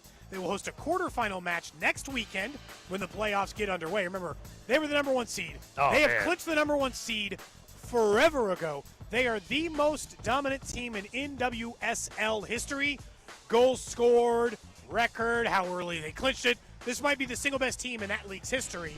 See if they're able to complete that by winning the title this year. It is a cool giveaway on Sunday for what it's worth. They're giving away a 10-way bobblehead for the first 5,000 fans. I mean, that stadium only holds about 7,000 or 8,000. So, right? Then around there? 11. Over 11,000. So about the first half of people who get through there. Alex and I were lucky enough to both have sent one. They're very sweet. I posted one on social media yesterday if you want to see it. Very, very cool bobblehead. Lastly on What's Trending, just some injury notes around sports. Travis Hunter was placed on the IR, the Jags' talented rookie, who was just starting to kind of get in a rhythm, get going. He now lands on the IR, so the Jags lose one of their top playmaking weapons. Also, Arizona State quarterback Sam Levitt is going to have surgery done for the year. Huge blow for the Sun Devils there. Interesting mix-up for the Big 12, I'll say. Yes. Can't say that, whether you thought Arizona State was going to come through that, I would certainly think your answer to that is no now. That is What's Trending. We'll get to some golden locks, including how we're doing in our Circa Million. We'll update you on last week, which was not our best work as a group for our Circa entry. We'll get to that in a little bit. And again, Matt Verderame from Sports Illustrated will join us in 25 minutes. I talked to him in the locker room on, what was that, Sunday? Yeah, Sunday night? Whatever that, or Monday night, sorry. Yeah. When the Commanders were in town. He was in town covering that game, so we'll get a national perspective on what he makes of the Chiefs and, of course, the Bills and elsewhere in the NFL. Does he think Mike McDaniel and Tua, will that relationship continue beyond this year? We know now there's reports that Mike McDaniel will not be fired in the regular season and that he will at least have a chance to finish out this year. So we'll talk to Matt about that. But I want to get back into the Chiefs, and we know this current stretch of dominance the last month of offense. Defense has been dominant, including the shutout of the Las Vegas Raiders a couple weeks ago, what they did to the Lions the week before that. And one thing we haven't seen yet is, as long as they've been playing this well, coincidentally, the games have been happening at home. They've been at Arrowhead. And so does this offense and defensive dominance travel? We're going to get our answer over the next 2 weeks. One, Sunday in Buffalo, then the bye week, then they go to Denver. And Denver, we all know what they're capable of defensively. And so we haven't really seen them just play at a fully dominant level yet this season out of Arrowhead, because when they were in Brazil, they weren't right. Heck, even the Giants game, they weren't right until the second half, and even then it was just kind of, it was ugly. It was still an ugly win. But then after the second half, it was kind of a Jacksonville's the one where you say, hey, it looked like they had everything rolling, but still 13 penalties was not a level of dominance. The pick six, special teams errors, so really they have not had the full complete game stuff since they've been, when they've been on the road. And so we're going to see it for the first time, hopefully, on Sunday. I think it's less about home and road, and statistically, and I think someone had sent me something on Twitter, and we talked about it a little bit on the show maybe last week, but statistically, Patrick Mahomes is actually better on the road than he is at home, right? So, he has more yards per game, a better touchdown to interception ratio. Those things tend to be a little bit better for Patrick Mahomes on the road than they are even on the road. I think it's less about the fact that they were on the road, Gold, and more about just where they were as a team. They weren't a team yet in Los Angeles when they were on the road. They were still fighting through some stuff in New York and at Jacksonville. So to your point of, do we really know that they're going to just be better on the road too? No, but I also think their problems weren't road-related. I feel like their problems were they're waiting on Rashee Rice to come back. Yep. Xavier Worthy got hurt. They were still trying to figure out some stuff on defense, which they've now since figured out. Even if they do still have flaws or problems in there, they're not some perfect defensive team either. There's certainly some problems there or issues that could arise. But no, I do think that there's a part that will travel to this team. I don't fear it overall. Well, this is not even a Mahomes thing because a couple of years ago in the playoffs, my goodness, we saw them roll through the entire road slate of the postseason and on their way towards the Super Bowl. So that's not even what I mean by. I just think it's interesting that we have not seen they played at home, this home, complete game when the Chiefs look like their dominant Super Bowl favorite self again on the road yet. And by the way, if it continues on Sunday, then there's no chance they're losing this game. I told you, I think if the Chiefs can get to 28 points on Sunday, then I think they get it done against the Buffalo Bills. I appreciate you. Listen, thank you. If they get it done on Sunday offensively, then they'll be just fine because I think that's the only question. The Bills, to me, defense is not any good, so I feel confident there. Well, okay, I think the Chiefs will be able to keep the Bills to a level that allows Kansas City to win by a decent margin, where the Chiefs are 1.5-point favorites. I think they cover in this game on Sunday afternoon. Do you think it's going to be close? What do you think the actual game script is kind of like? So I think the Bills are very similar to last year's Chiefs, as in they are slow and methodical, but they can still move the football. They got Josh Allen. His legs are a problem. He can create plays. And so I'm just here to tell you that I think that they are more in line with how the Chiefs scored last year. They do not get a lot of yards per play. They do not get a ton of explosive plays. They love to hold the ball, take their time, drag this thing out, limit possessions. So if you're asking me for the Bills win, I think it looks like that. I think the Chiefs are going to try to up-tempo it a little bit because they finally are in a position, and it hasn't been that way in any Chiefs-Bills games in a few years, except for the postseason, not in a regular season game, where we're going shot for shot. I think the Chiefs are willing to go shot for shot in this game, Gold, and so I think their game script is going to be up-tempo, move the ball, big pass plays, limiting the rushing attack early. I think they hope they can lean on the run later in the game, is my guess. I also think they're going to blitz Josh Allen early versus they have been sitting back on quarterbacks and waiting for the second half.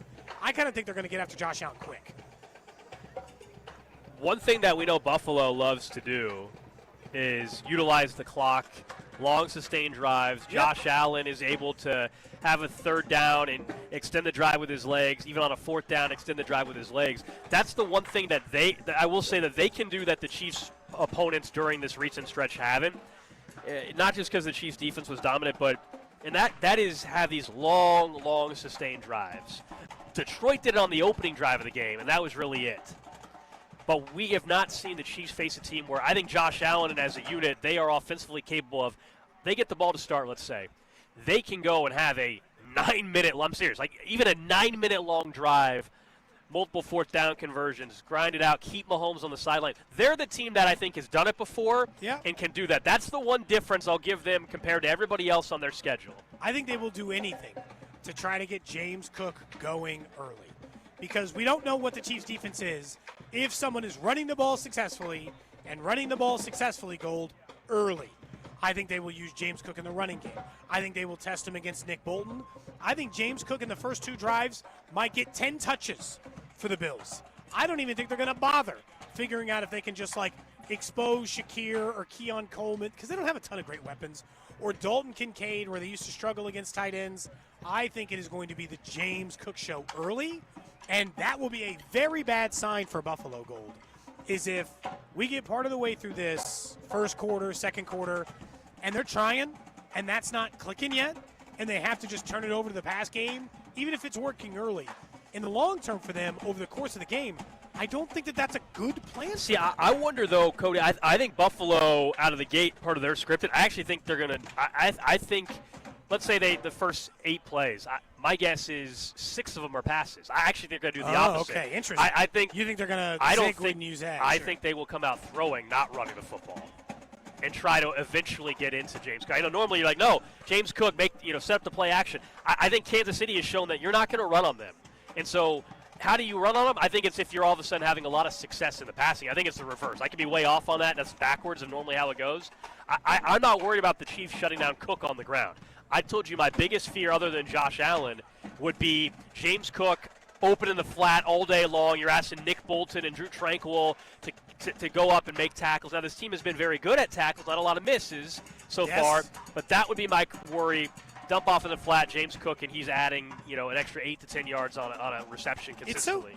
It's so, you know where the toughest players are to evaluate? Like, genuinely, the toughest players to evaluate on any team you like, Gold. This is across sports even, which is a player in which we know their strengths and we know their weaknesses, but we get frustrated by their weaknesses. Nick Bolton has trouble in pass coverage.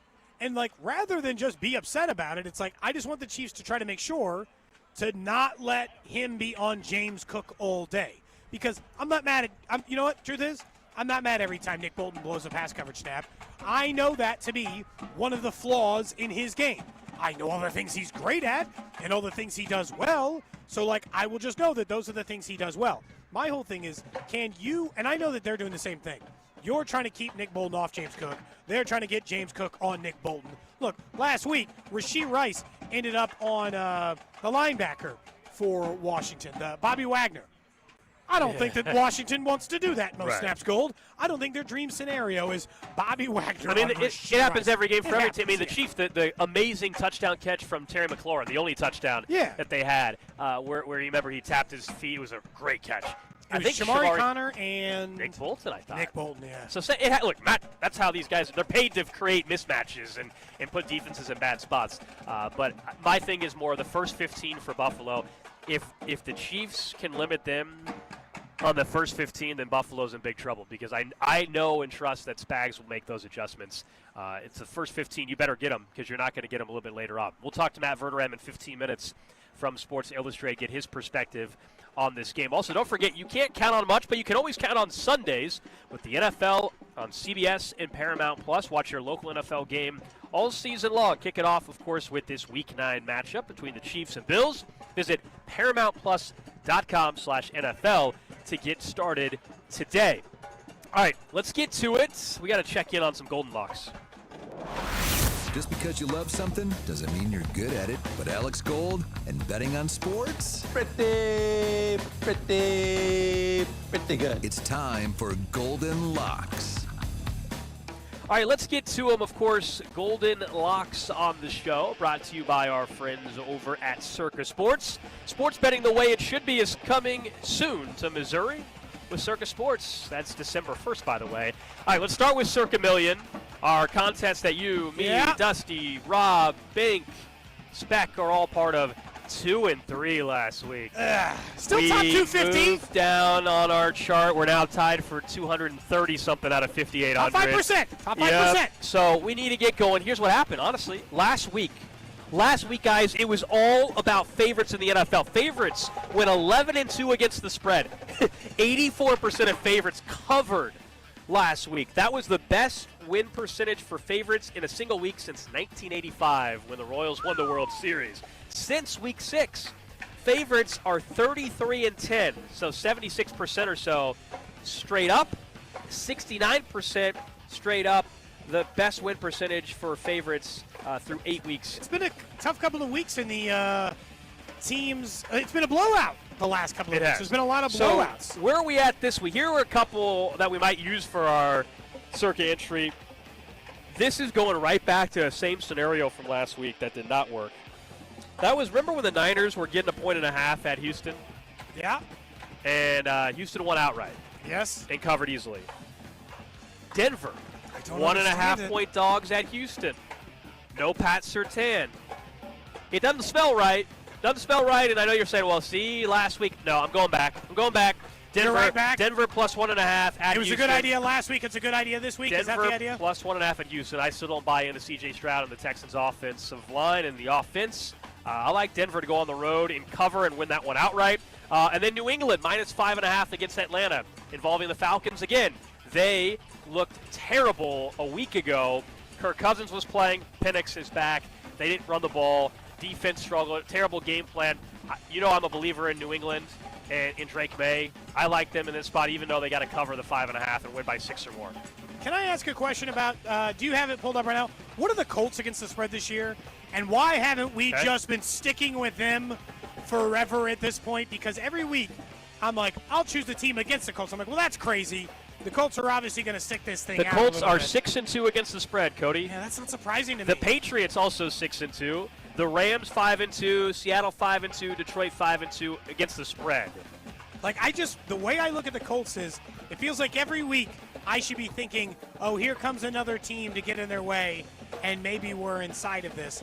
And at the same time, I have to learn the valuable lesson that is, no, that's just not the case. And so I just don't think that's the case. What else do you like this weekend? Do you got anybody? Well, you got any props? This is the first time. Well, I do, but this is the first time this year for this segment for our Circa picks that I want us to use Kansas City. Wow. The Chiefs are minus 2.5 at Circa, so it is 3 instead of 1.5. And the Chiefs are 5-3 against the spread. They're back to covering. You know, that was for years. Like, they don't cover, they win. They don't cover. They're back to covering. And all those covers are probably in the last month. Yes, of course. Yeah, absolutely. So I like Kansas City minus 1.5. That's what I like. Prop bet wise, I like James Cook 2 or more touchdowns for the Bills, though, even though the Chiefs win. So you think they win, but that he still finds in a the way passing into the game end zone multiple times? Yep. Odds, depending on where you look. What odds can we get on that over at FanDuel? Let me see to get you the latest number actually on that. Chiefs, Bills. James Cook's minus 135 to score 1 touchdown, but obviously I'm talking about him scoring 2. It looks like that might be 8-1. I don't know what the if it would have changed the odds on the Circa thing.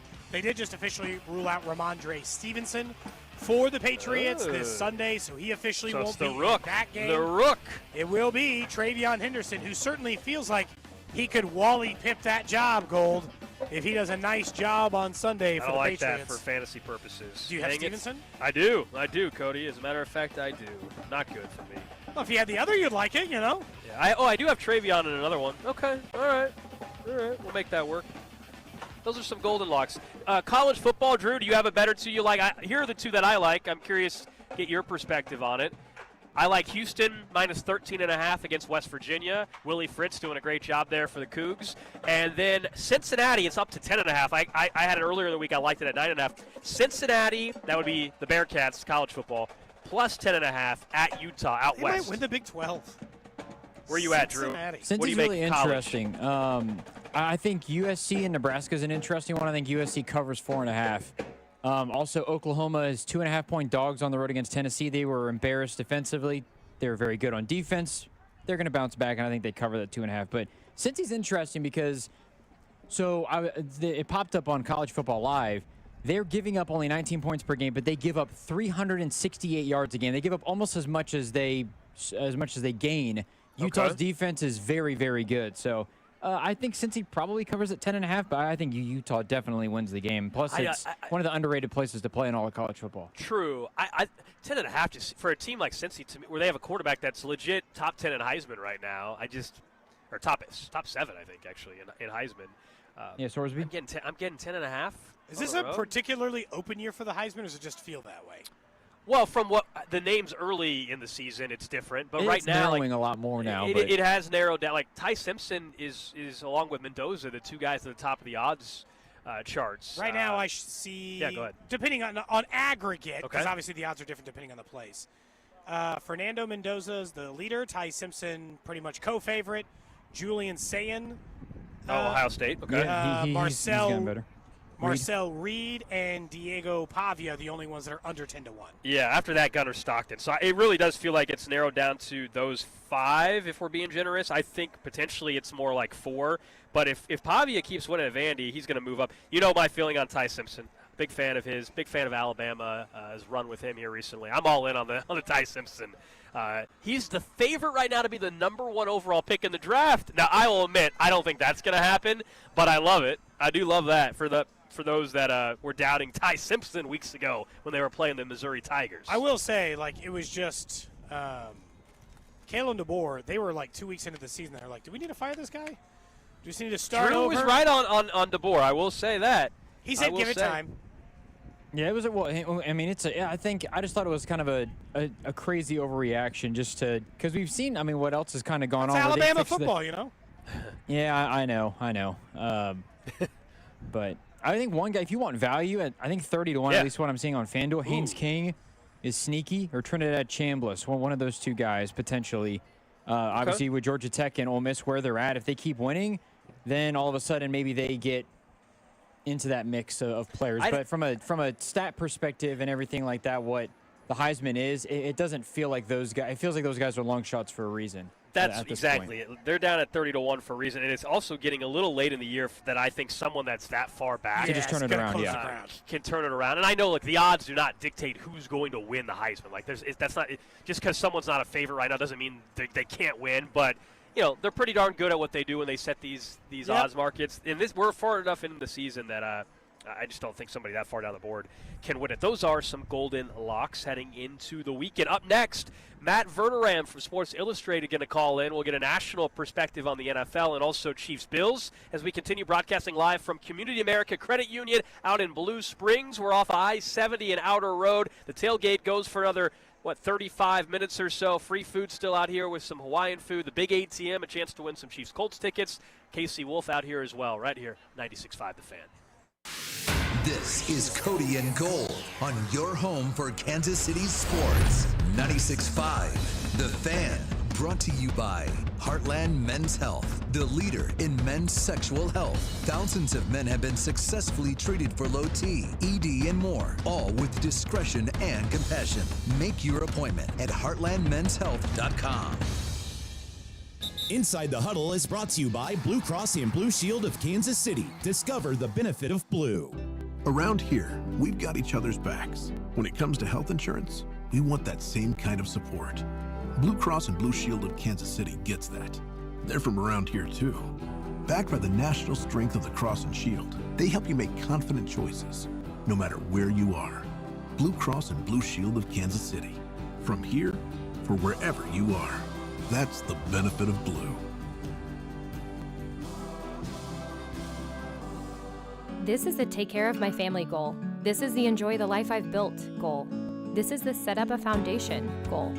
This is Busey, where your goals become lasting legacies. Through bespoke plans that maximize your wealth, through partnerships that give you peace of mind. Because building wealth, tending to it, and passing it down secures a brighter future. Busey Bank, building business, growing wealth since 1868. Member FDIC. Bud Light and Tanners are teaming up to make every college game day legendary. Every Saturday, rep your college team, catch every play, and enjoy $15 buckets. Only at Kansas area Tanners locations. Bud Light and Tanners. From the stands to the bar, your game day headquarters. It's NBA tip-off week, and FanDuel's your home for live betting. So even if you missed the start of the game or you want to ride the hot hand, FanDuel has live bets on everything from who will score next to those fourth quarter comebacks. Plus, you can even combine your live bets into a same-game parlay for a shot at a bigger payout. However you want to play, now's the perfect time to join because FanDuel's giving new customers $300 in bonus bets if your first $5 bet wins. So just visit FanDuel.com/Alex to sign up today.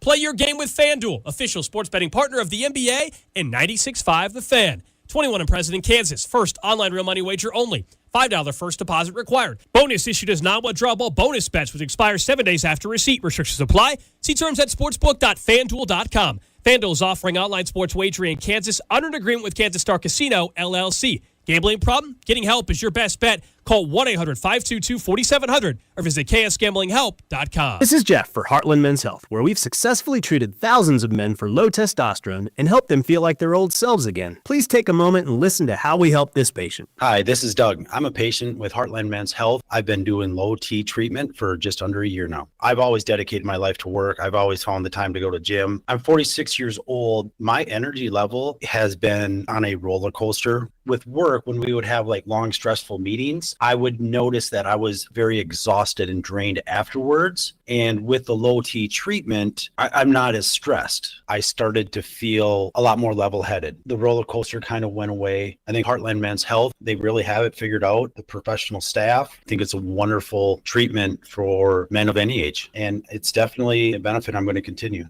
Thank you. It's true. Your initial appointment includes blood work and a medical consult. And if you start on testosterone the day of your appointment, your visit is free. Call 844-447-6600 or go to heartlandmenshealth.com.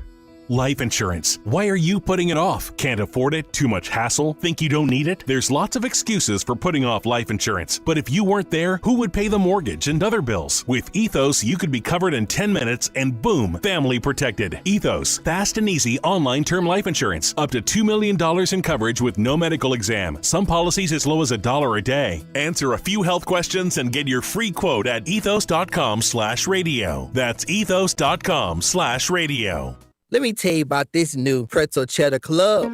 Hey, I'm Carlos. And I'm Ebony. And a little thing we love about the Chick-fil-A Pretzel Cheddar Club is the tangy Dijon with the pretzel bun. It takes it to a whole nother level. It goes perfectly with the chicken and the cheddar cheese and the bacon. Man, you know how much you love bacon.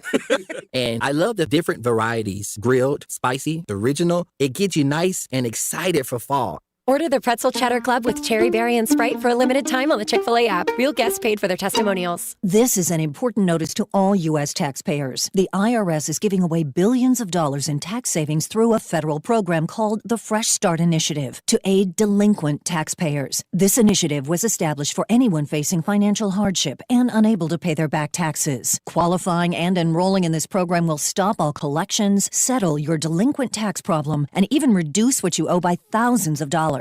Call the hotline at People's Tax Relief to see if you qualify and get this free information by dialing 800-922-1284. If you have unfiled tax returns or cannot afford to pay your personal or business back taxes, you can now get the help you need. One simple phone call can resolve your tax problem and save you thousands of dollars. To see if you qualify and to get this important free information, call 800-922-1284. 800-922-1284. 800-922-1284. Must qualify for enrollment. Results vary. Consult with your tax professional prior to enrollment. I'm Piera Palazzolo, VP of Digital Marketing for the American Management Association, a company focused on the management training skills needed to enhance the careers of business professionals. We did our research when it came to the best companies for website development and chose AmericanEagle.com. And we couldn't be happier. AmericanEagle.com worked closely with us to understand the front and back end requirements needed to launch an e-commerce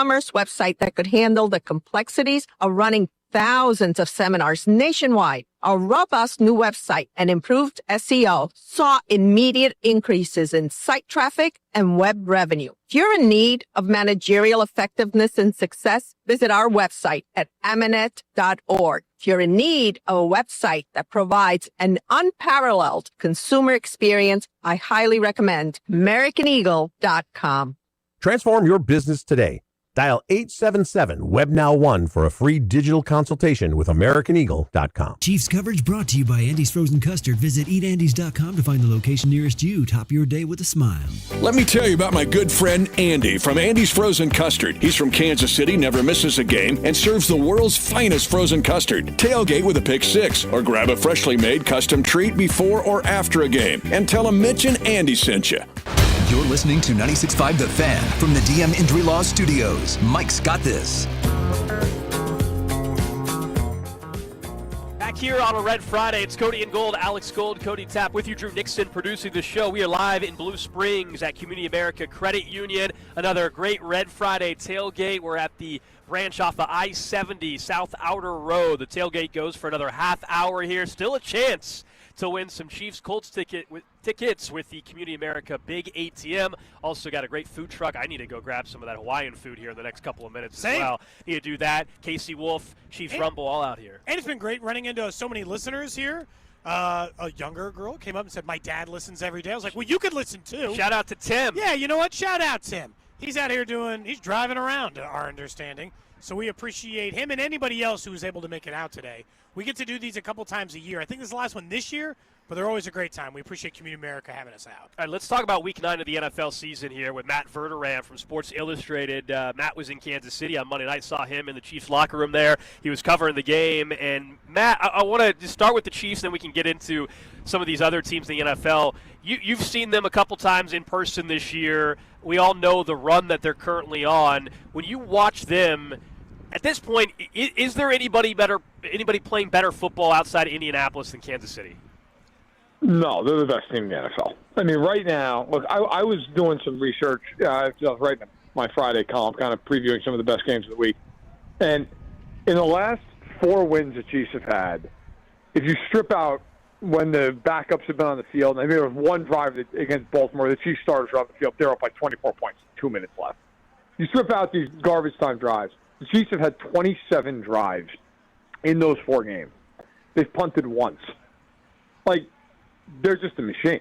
I mean, they are beating teams in a way that you normally beat a team like that once or twice a year. They've already done it 4 times when I'm halfway through the season. And some of those teams have been good teams. Some of those teams have been Baltimore. They've been Detroit. You know, the Raiders are not a good team, but to hold the team to 3 first downs is ridiculous. You know, as you mentioned, I was there Monday night for SI covering that game. That game was 7-7 at halftime. The game was over, 12 minutes into the third quarter. Like, right now, there's nobody playing football on their level. They're top 7 in points for, points against, yards for. I mean, nobody else is close in that metric. They are scoring on 35%, touchdowns on 35% of their drives right now. It is their highest, Matt, since 2018. Like we were talking on the show, I think that by the end of the year, and we could probably just agree to it blindly now if we didn't want to see the evidence, but I'm pretty sure that this is the best offense since that offense. Yes, I would agree. I would really argue right now that in the last, call it, let's say, 5 weeks, this is the best they've ever played in this era. I don't know. And look, you could certainly go back and say, well, 2018 they had a great offense, but the defense was terrible. 2019 they started out 6-4. Mahomes got hurt, and the defense kind of rounded into form. The only other stretch of football where I think you could look at and say that year, there were some stretches in 2020 where they just annihilated teams week in and week out. But this team, as good as that 2020 team was, they didn't have the defense this team has. Where you look at them defensively at times, and you go, but then you look at the numbers, and it's like the top 5 in everything. Like they're done. Yards per play, yards per game, all of it, right, man? They're tough in everything. Defensively, the one number maybe you'd like to see is their pressure rate go up a little bit, but beyond that, there's really not much to point to. And I just think this last 5 weeks, yes, they lost the game to Jacksonville. They had no business losing. They gave the game away. You look at these games and see most of these games they're comical. These games are over halftime. These games are blowouts, no matter who they're playing, where they're playing. And now they go play a Bills team that, listen, has typically been a very good team. The Bills are not a very good team right now. They're good. They have a great quarterback, but there's a reason the Chiefs are road favorites in this game. It feels like this Bills defense is the worst in this rivalry the Chiefs and Bills have had, right? In other years, you would say, they're a top 10 defense or something. They're nowhere near that. They're not, and it's weird because if you look at them statistically on defense, they're not terrible. But that's also because they've played nobody. It's been like Andy Dalton and Spencer Rattler, Tua, and the Jets, and on and on and on. Even Michael Penix. It's when you watch them week in and week out. I've watched every snap of the Bills this year, every single one of them. They have huge gaps in their coverage. They're a disaster against the run. I believe they're 31st in the league yards per attempt against 5.5. They don't get a lot of pressure. Now they're without Ed Oliver, who is the best defender they had all year, and Shaq Thompson's going to miss this game, who arguably has been their best splash play linebacker this season. This is a team that I was I was asked the other day, like, if you were the Bills, how would you defend Kansas City in this game? And I thought about it during the interview, and then I thought about it afterward. I got to be honest. I don't know that there's an answer.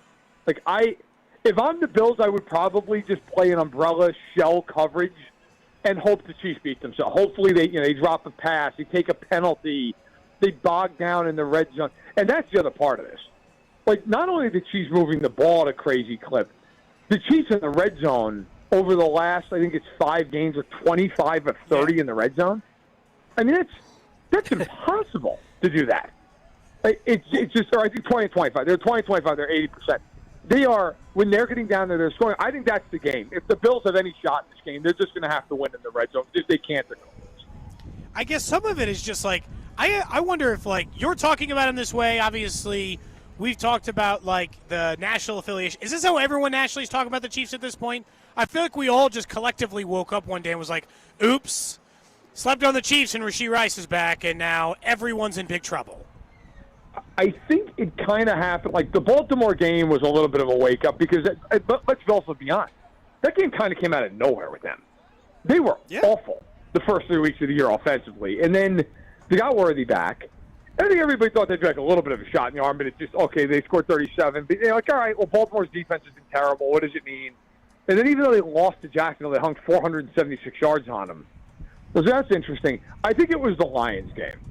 Like, very few teams blow the Lions out. And after the Chiefs got down 10-6, it was almost like they just got together and were like, all right, this game's done now. And then just crushed them the rest of the game. And, like, to me, what's lost in this, everybody is talking about the offense, and rightfully so. Mahomes is the MVP of the league right now. They're scoring 1 million points. It's the defense. Like, they didn't give up 100 yards rushing to the Lions. You know, they played, you know, the Raiders. I don't care who you are, 95 yards and 3 first downs. That's impossible to do that. And then this past week, to Washington's credit, first half of the game they moved the ball, but the Chiefs made a couple plays to keep off the board. Second half of the game, Washington did nothing. I think until the last drive of the game, they had like 24 yards of offense in the second half. So it's that. Like, going into this game, that's the thing. If the Bills can't match them, if the Chiefs have 2 drives in a row defensively where they play well, the game's over. Like, it snowballs so quickly with this team, and that's something we haven't seen with the Chiefs in a while. We're talking to Matt Verderame from Sports Illustrated with us here on 96.5 The Fan. The trade deadline is on Tuesday. What are you hearing potentially, whether it's the Chiefs or any other team, with some of the names that have been floating out there? Is this going to be like it typically is, which is everybody throws out big names, and then come Tuesday we're all disappointed that only like 2 or 3 trades happen? Yeah, look, I think there's going to be a bunch of smaller trades. You know, you talk to people around the league. I've asked some people in different personnel departments. I think, look, you never know with this stuff because sometimes all it takes is one call. But I think there's kind of a thought of, look, you're going to see what you usually see: rentals, late-round picks, maybe a couple late-round pick swaps. I think most people believe that the Dolphins are open for business. The Saints are open for business. The Browns might be a team that is willing to trade off some guys. For Kansas City, I think the general belief is to watch along the D-line. Obviously, they added Mike Pennell. But do they add another passer? A couple of names I'd watch for the Chiefs. Calais Campbell. He, despite the fact that he's 39 years old, is still playing very well. He's got 3 sacks, 9 quarterback hits. The other guy who's a really interesting one is actually a Kansas City native in Malik Collins. He signed this year and next year. He's in Cleveland. But his cap hits, if the Chiefs were to acquire him, or anybody to acquire him, are under $1 million this year, and the next year it's like 1.3. Oh, wow. And he's playing at a really high level. He's having a great year. He'd probably cost a little more than a guy like Campbell because he is signed for next year. He might feel more like a 4th or 5th round pick. But he's a really interesting player, especially if you're the Chiefs, because he's from the area and because he signed through next season at a cheap rate. So I think those are a couple of names among others to watch. Matt, I understand this happens every year, or at least been happening more regularly. Sam Darnold and the Vikings the year before. This happens pretty regularly, but at the same time, it is always hard to get over the, like, it's Daniel Jones in charge of the Colts. Right. I understand they're kicking every team's ass as well. When you watch them, why is it working? How is it working? In what way do you think it's sustainable or not? I guess at least from them, because they've got them in a couple of weeks as well. Yeah, look, I mean, Jonathan Taylor's been unbelievable, and it's working because they're running the ball so well, and the line's played really well. To be fair, the line has played really well. Taylor's terrific, and Steichen understands how to call the game. And so you combine all those things, and it's a dangerous team. Like, they're not a wildly prolific passing attack. The first couple of weeks they kind of were, but, like, really, Jones has been efficient, and let's to his credit, he's made the throws. I think the question the Colts are going to have to answer, and eventually they're going to have to answer it, what happens when they play a team that holds Taylor to like 50 yards rushing? Mm-hmm. Like, what happens in that game? Like, I know if you're Kansas City, for example, if I were Spagnuolo, I'd be like, look, I don't care. You're not running the ball. You will not run the ball. Like, we will play man coverage, whatever. If Warren wants to have 6 catches for 75 yards, great, have at it. But you got to give the Colts credit. I've seen a lot of people say, well, they played a weak schedule, and they have. They have crushed these teams. I mean, this is not, winning by a field goal here. But I do think there does come a question of at some point they're going to play teams that are good enough. They're going to make Jones beat them. Like, that's the one thing so far. Most of these teams they've played can't do that. The better teams, they will play Seattle. They will play San Francisco. They do play Kansas City. Even a team like Houston with a very good defense. When those teams, to some extent, bottle up Taylor, what happens? I think that's the unanswered question with the Colts. Elsewhere in the AFC, just what we're seeing from the Denver Broncos the last couple of weeks, they're atop the AFC West. I thought that Giants comeback is one of those wins that is so powerful for you the rest of the season when you're down in a game, just the middle edge that you now have. And I feel like it's just going to, jumpstart the rest of their season. Maybe it already has with what they looked like last week. Listen, one thing with Denver, they can get after your quarterback. I mean, they're on pace to set an all-time sacks record.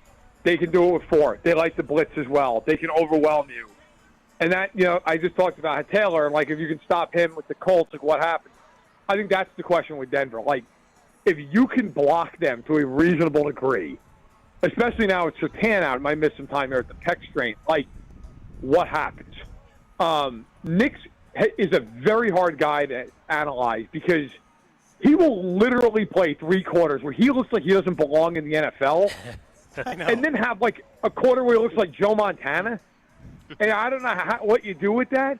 But the thing that I do think is a problem for Denver come playoff time, that offense is just – I know they lit Dallas up, but I'm pretty sure Vanderbilt could light Dallas up. Like, I don't know what you do with that. Like, that offense feels like if they get behind in a game, it's a major problem. Like, I know you could say, well, look at what they did with the Giants. They're not going to see the Giants in the playoffs. Right. Like, I think Denver's a good team. I picked them preseason to make the playoffs. I think defensively they're excellent. But I just feel like with the offense, they're a little limited in January, where a team like Kansas City, even if Buffalo, they can get right to any extent here, like, those teams have higher ceilings because they can overwhelm you in a way that I don't know that Denver can with that offense. Do you think that the league's right for making Baltimore Ravens the favorite, or the betting market's right, that the Baltimore Ravens should be considered the favorite to win the North? Yes, I do. The Bengals are not good. The Browns are the Browns are who they've been for 30 years. Yeah, we don't have to even mention the Browns in this conversation, bro. Right, they're not a franchise. The Steelers, you always respect them from the standpoint that they always win 9-10 games. Like, they always do it. The division's going to come down to, can Pittsburgh beat the teams they ought to beat, and can they at minimum split with Baltimore? Like, because they got the 2 games, I believe one of them I know is week 18. I think the other one's like week 15. If Pittsburgh could even just split those games, they've got a pretty good shot.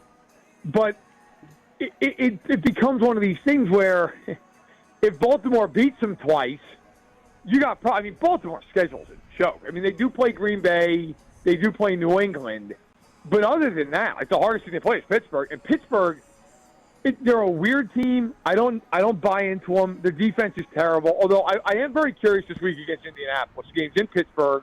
They're on a 2-game slide. If there is ever a game for the Steelers to just kitchen sink the thing and, hey, we have to win whatever it takes, this week is kind of it. But they're talented enough to be a threat. But, yeah, I actually do think Baltimore should be the favorite. Is it weird that I lost a little bit of respect, last question, for Matt LaFleur for saying I don't give an S that it's Halloween. I'm here to win football games. I feel like you're taking your job too serious, you know? Yeah, I mean, especially Carolina coming in. It feels like you could celebrate Halloween. Yeah, go trick or treat with your kids. Right, like he's got a couple of sons, right? Like, hey, like, you know, like, take 2 days off. Bryce Young's going to be playing you on Sunday. You're fine. Like, just make Halloween extended holiday. Matt, what you've got a couple young kids, right? Are you you dressing up with them, or what's the plan tonight? We did a Halloween party last week, where I dressed up as a hockey player, so I already have all the gear from all my days playing hockey, so that was easy enough. But yeah, they're going. The little one is a ghost, and the older one's a cheerleader, and so they're living the dream. All they care about is how much candy they can possibly shovel into their pillowcases. And all I care about is when they go to bed, how much I can take from them without them. Yeah. I was going to say, yeah, you're set. You're going to have plenty as well. All right, Matt, appreciate it, man. Enjoy the weekend. Take care, guys.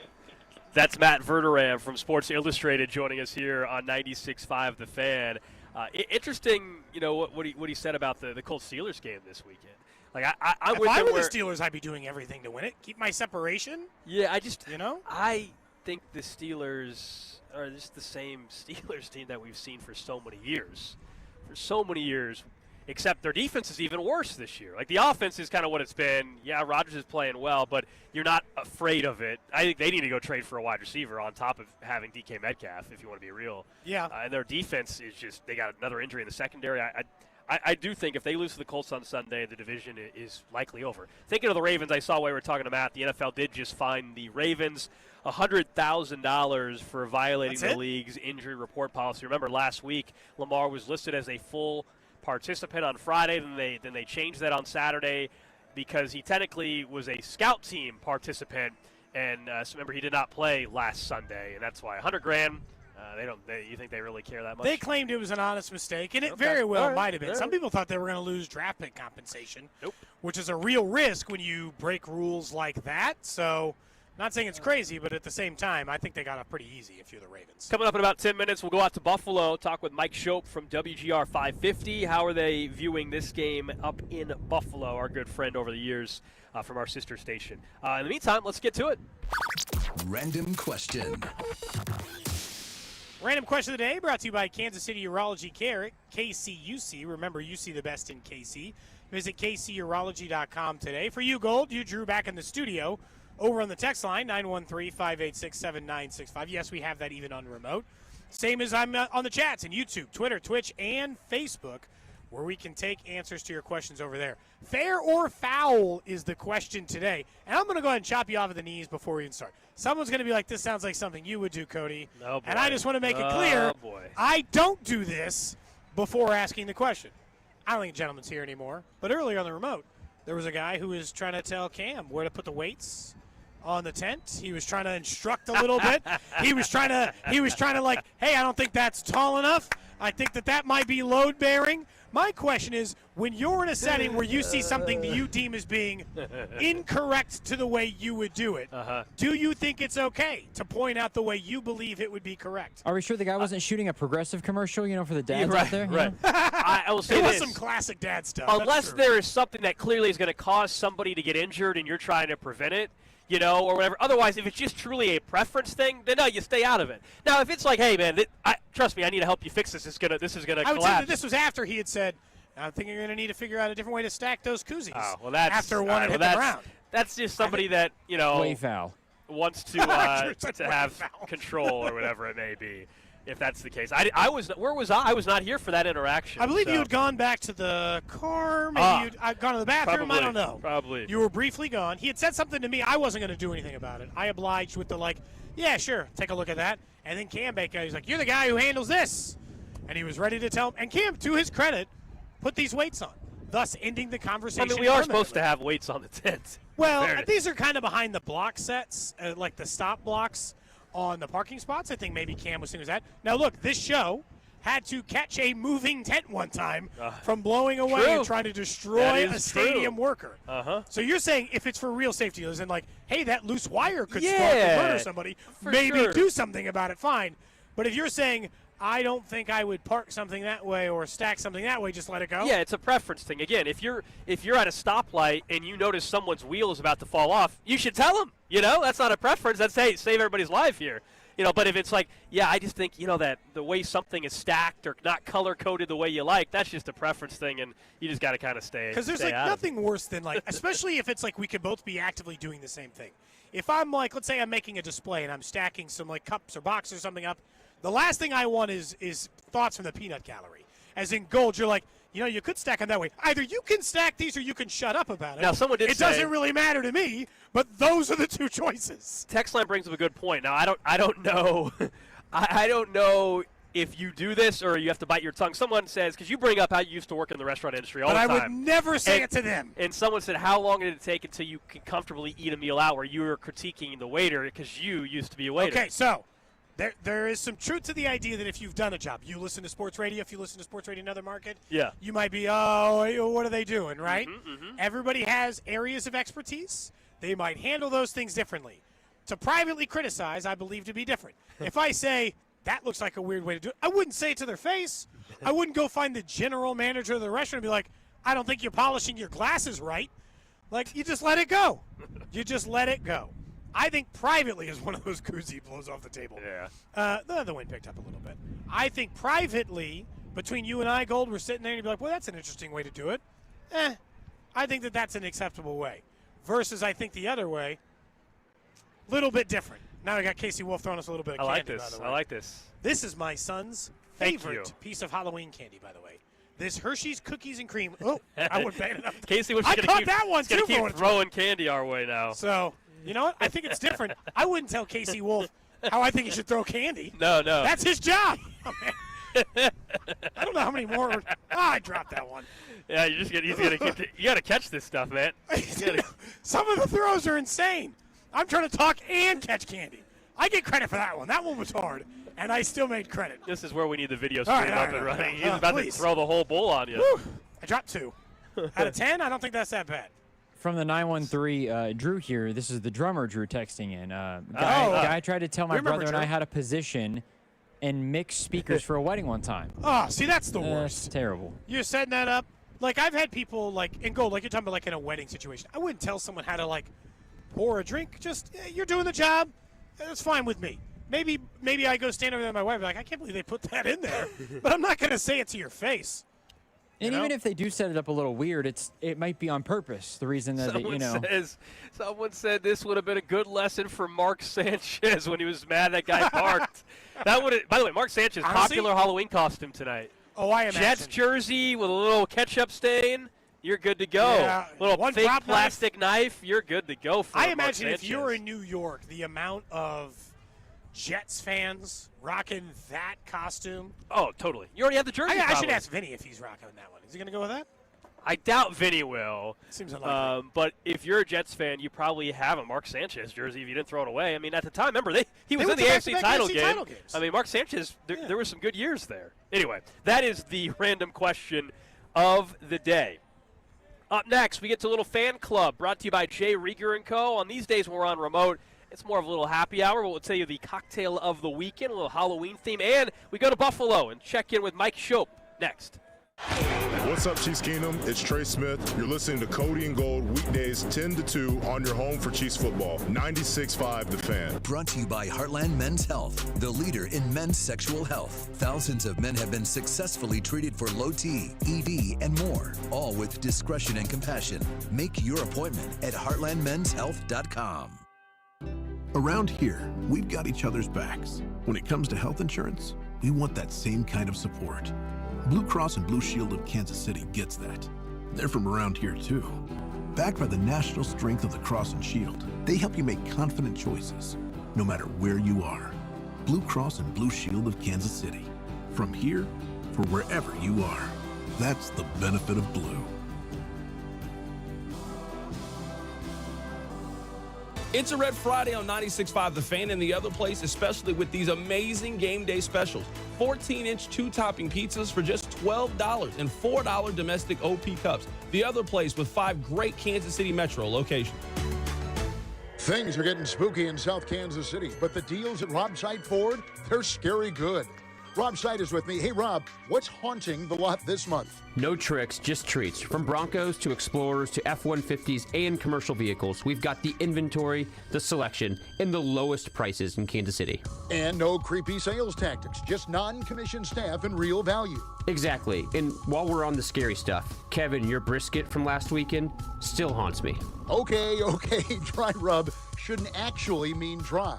But here's the real flavor. KC's only top-rated Ford dealer on Google, 4.8 stars with nearly 3,000 reviews.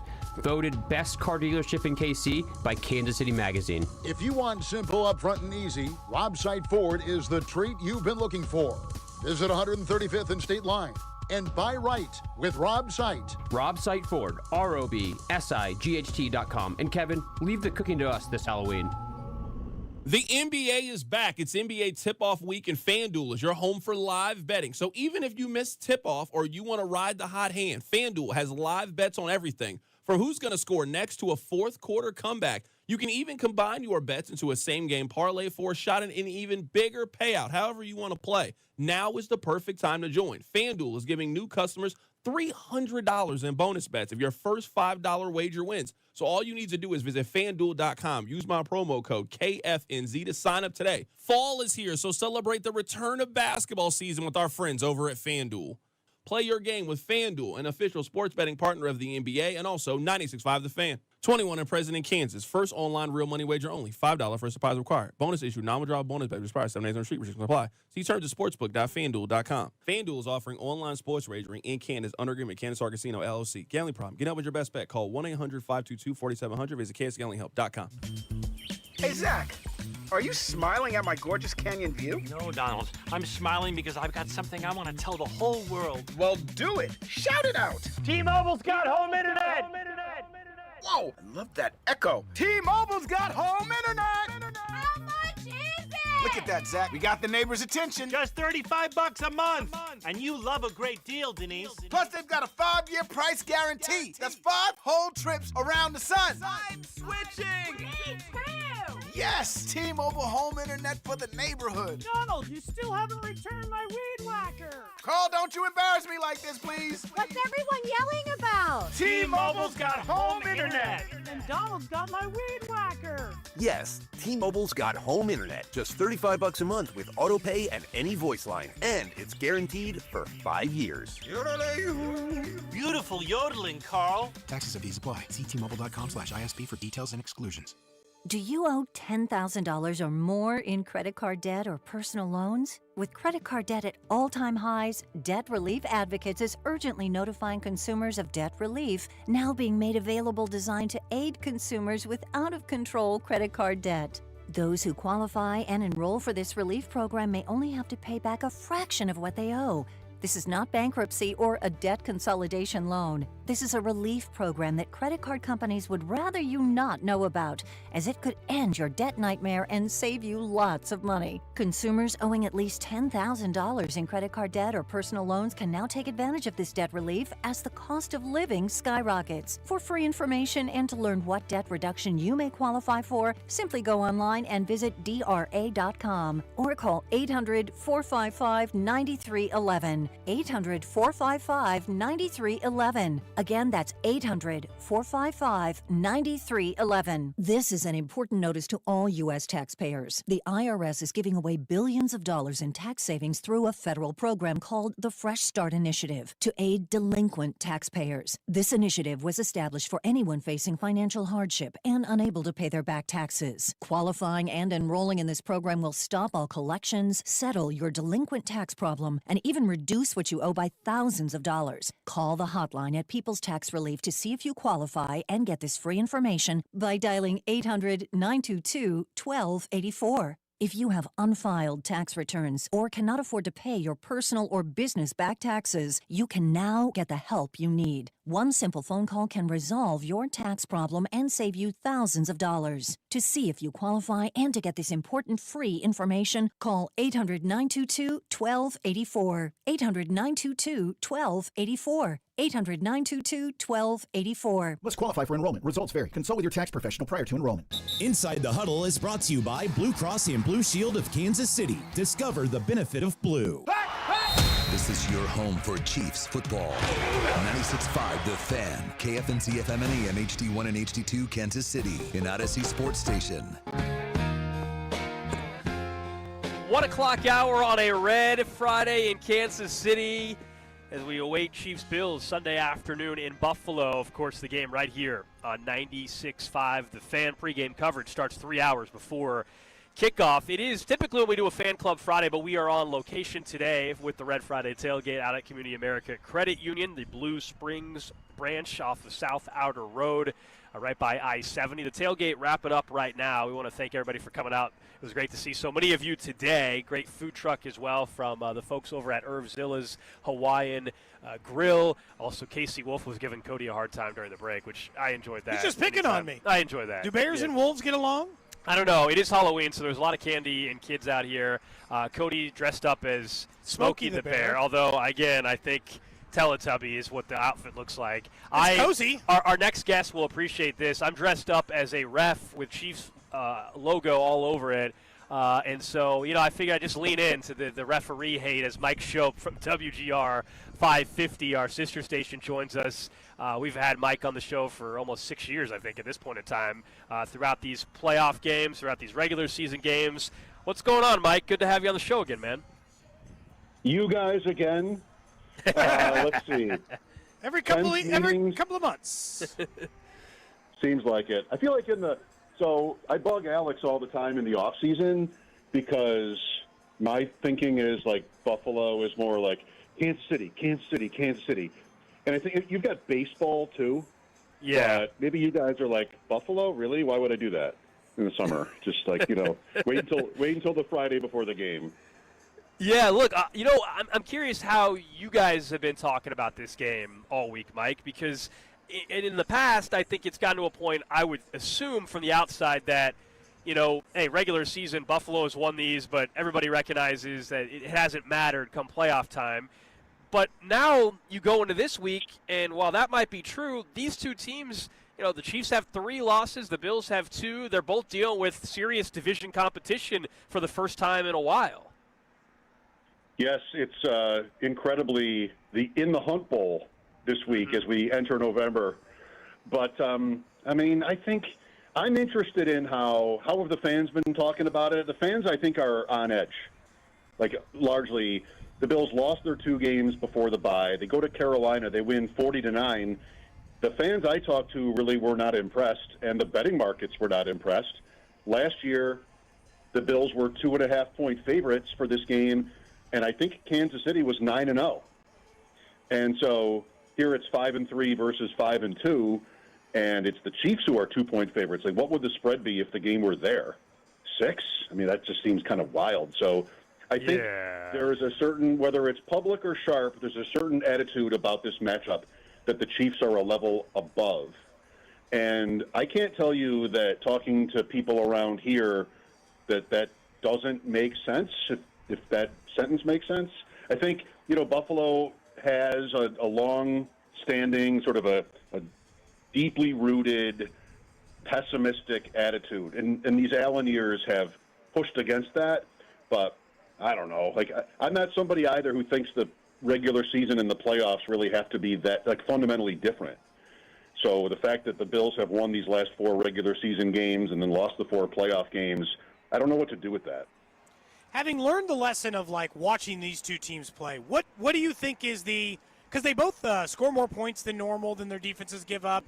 They both put up massive numbers. Mahomes is slightly ahead in yards or touchdowns, but not as significant as some people would make it out to be.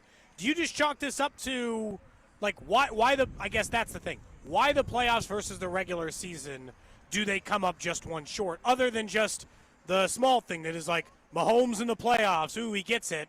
Because, like, on our end, that's all it feels like to us. I don't feel like Josh Allen plays bad in those games. We've actually largely defended Josh Allen in those games. No, I mean, the numbers are incredible for Allen. And Mahomes against Buffalo, I mean, he just never throws an interception. He hardly ever gets sacked. I still want to hold true to how I feel like football works. And I think while there can be teams who are pulling away in their divisions, holding things back for the playoffs, there probably is a little bit of that. but I just don't want to overrate that. And I think it just has. I mean, the Chiefs have had 3 of the 4 games at home in these playoff meetings, and the game they won here, the Chiefs averaged 9 yards per play. I mean, the Bills were down a couple of guys on defense, and they run a fake punt that doesn't work. They missed the field goal. To me, it's sort of the scale is tipped toward.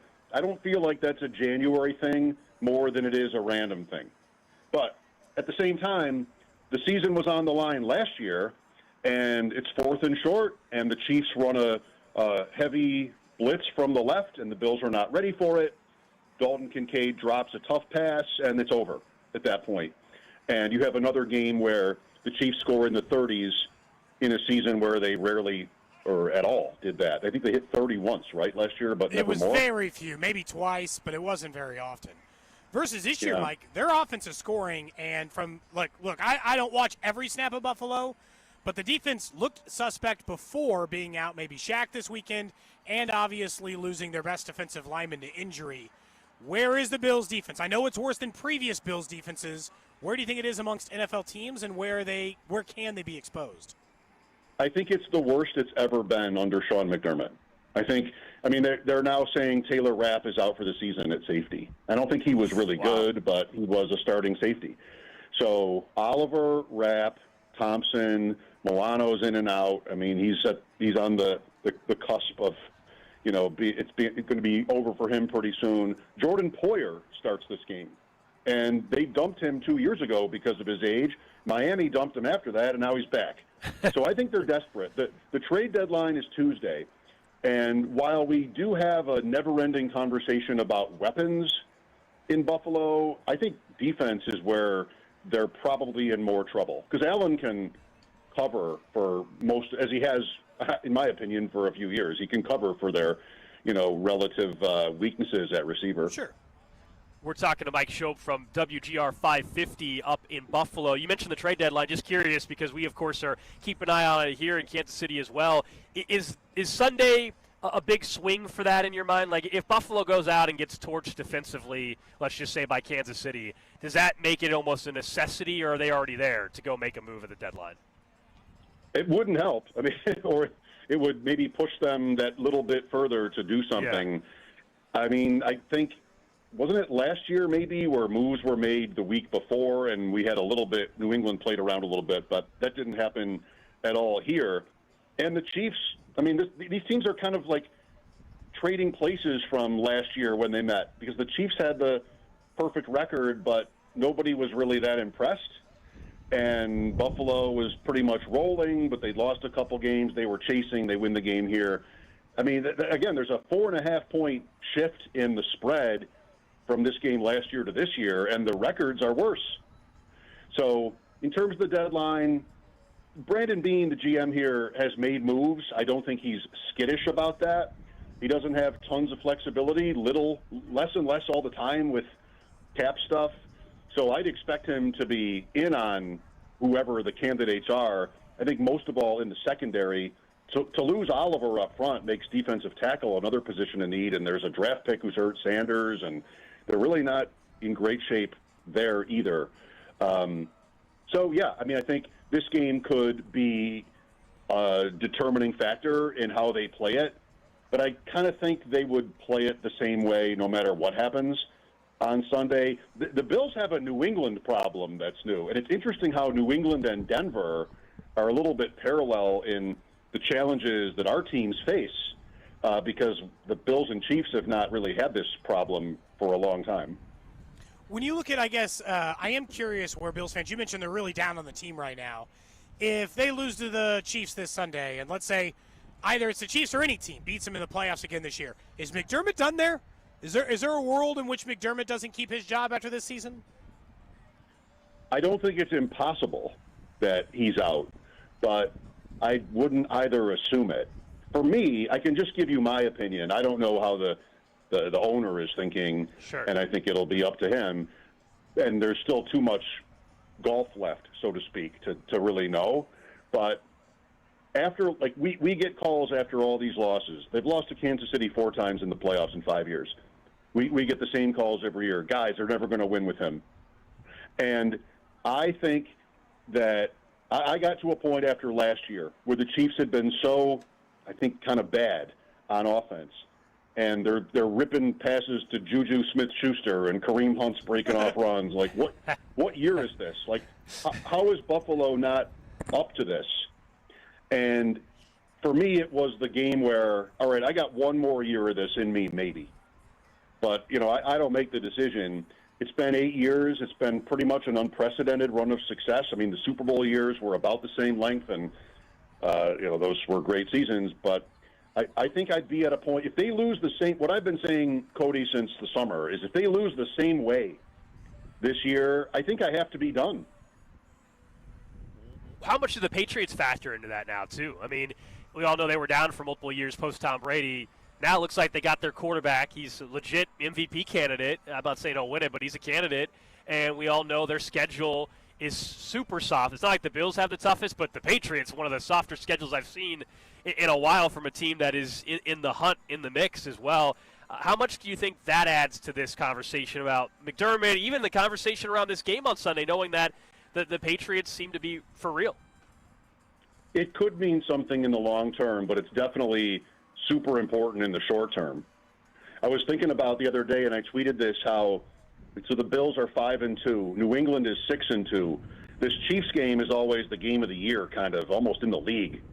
But if Buffalo goes 6-0 from here to get to 11-2, and New England against Cupcakes is 10-3, so 4-1, really they have to be, if you pardon the math, the Patriots have to be 2 games behind the Bills by week 15 when they meet again for that game not to be the game of the season in the division.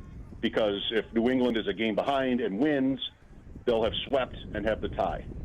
So this game is fancy and sexy.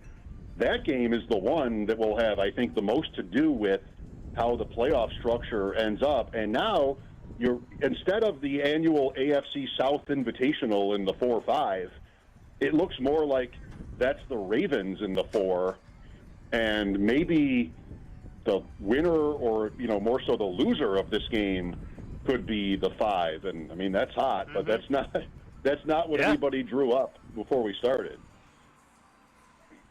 What do you think the game script looks like on Sunday before we let you go, Mike?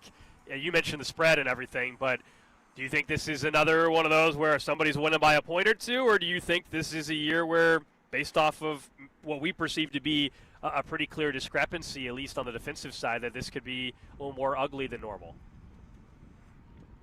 It's hard to say. I mean, the Bills want to be a James Cook team. Allen is a game manager these days. I mean, he's just handing off to Cook. Cook's rushing for more yards than Allen is throwing for last week by a lot. Crazy. Like, that's kind of how I know, right? Every time they hand the ball off to James Cook, 2 things happen. 1, I cringe. 2, he runs for 30 yards. Like this. I mean, I hate it, but it's what they've built, and I doubt that they're going to really stray from that here. If Allen threw the ball more than 40 times in this game, that would be a real diversion, or they're just really behind. So I think, Kansas City looks so sharp lately that we'll see what the Bills can come up with to disrupt that. It will not be easy, whether that's blitzes. Haven't they shown Mahomes and Reed everything by now? I don't know how they do it unless Bosa gives them a game, someone new. Maybe you get a couple of takeaways. They're at home. That might be what they need to win. For Kansas City, you can't exactly, and the Chiefs, of course, know what they're doing here, and Spagnuolo's been through this matchup so many times. I don't think he's going to load up on James Cook. They might put up with some modest success from Cook and hope to, hold to field goals. I got to find out when I get to work whether the kicker is good to go here, Prater, because he was limited the last 2 weeks. I don't know where that stands. Do you guys? No, I haven't seen. We weren't aware that was more in doubt. So, okay, that is interesting. Something to keep an eye on in that game. Now you got me looking, of course. Mike, we can talk about it in 2 hours. Yeah, I was going to say, appreciate it. I'll check in with you here in a couple hours on your show. Thanks, man. Thank you, guys. Always. That's Mike Schoop from WGR 550 in Buffalo, our sister station. We've gotten to know Mike over the last 5 or 6 years now, as many times as the Chiefs and Bills play. He comes on our show, we go on their show.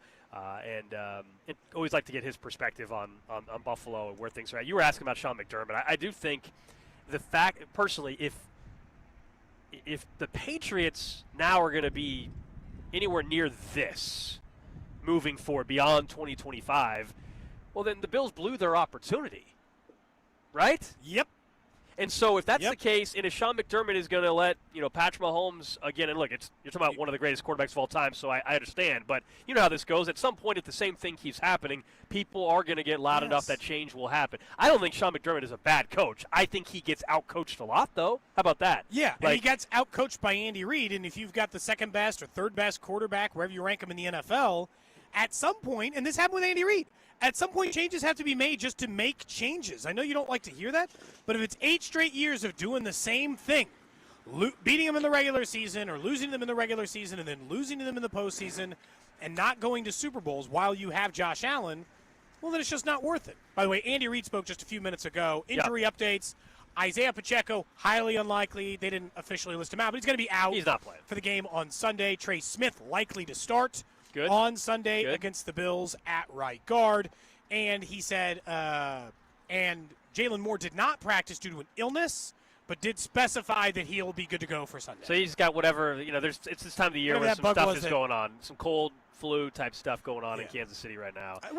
And Hollywood Brown had what we think was that earlier in the week as well. We can talk about the running game here in just a minute because I do think that that's big for the Chiefs. He said that Kareem Hunt will start, which is not surprising on that end. I was surprised, man. I just retweeted a stat. Okay. Lowest quarterback pressure percentage when being blocked one-on-one this year. So, offensive linemen, they're one-on-one. They got to do the job on their own. Creed Humphrey is the best in the NFL. Okay, fine. I get it, right? He's 2.3% of the time. Pretty much no one ever gets through to Creed Humphrey.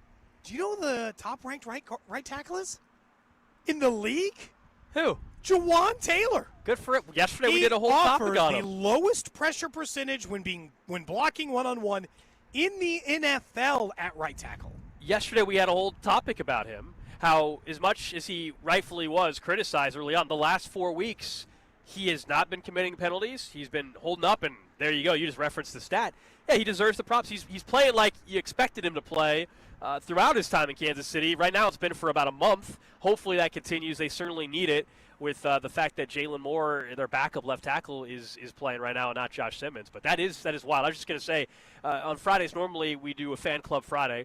A little happy hour today is presented by Jay Rieger & Co. And a cocktail theme today around Halloween. So we don't have a specific cocktail today. Canned cocktails, obviously, for the on-site remote one. We always suggest those. I know you only drink the Kansas one, but I got them for Kansas and Missouri and in other flavors. We can get Berry Blast and so many others out there available. So if you're just looking, I'll be honest, am I the type of parent who carries around a canned drink while I'm trick-or-treating my kids? Yes, I am.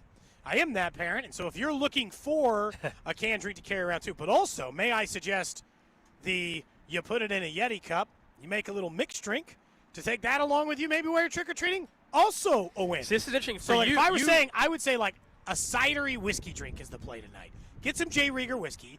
Get some Lewisburg apple cider if you want, but get some apple cider.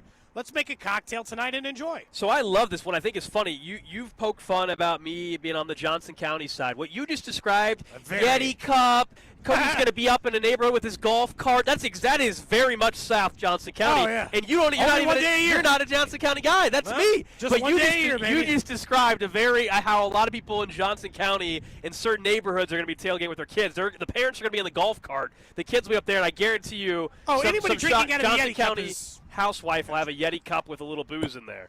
Well, we try to keep it a little classy for Halloween, Look, I don't mind just having a beer in my hand. That's fine. I'm not trying to disguise that or in this case, a J. Rieger canned cocktail. I'm not trying to disguise that. But, Right. Like the cocktail, it feels a little too on nose for me to just be having a rocks glass driving down the road or walking around with a rocks glass on. I can draw a line here, Yeah. All I'm saying is I'm going to use some of that J. Rieger whiskey tonight. As I said yesterday, look. Anybody come to your apartment to trick or treat? You go to your family's house? What do you do? Yeah, so the first year I lived there, I bought candy because I honestly didn't know. And not a soul. I don't think people really trick or treat at apartment complexes. Yeah.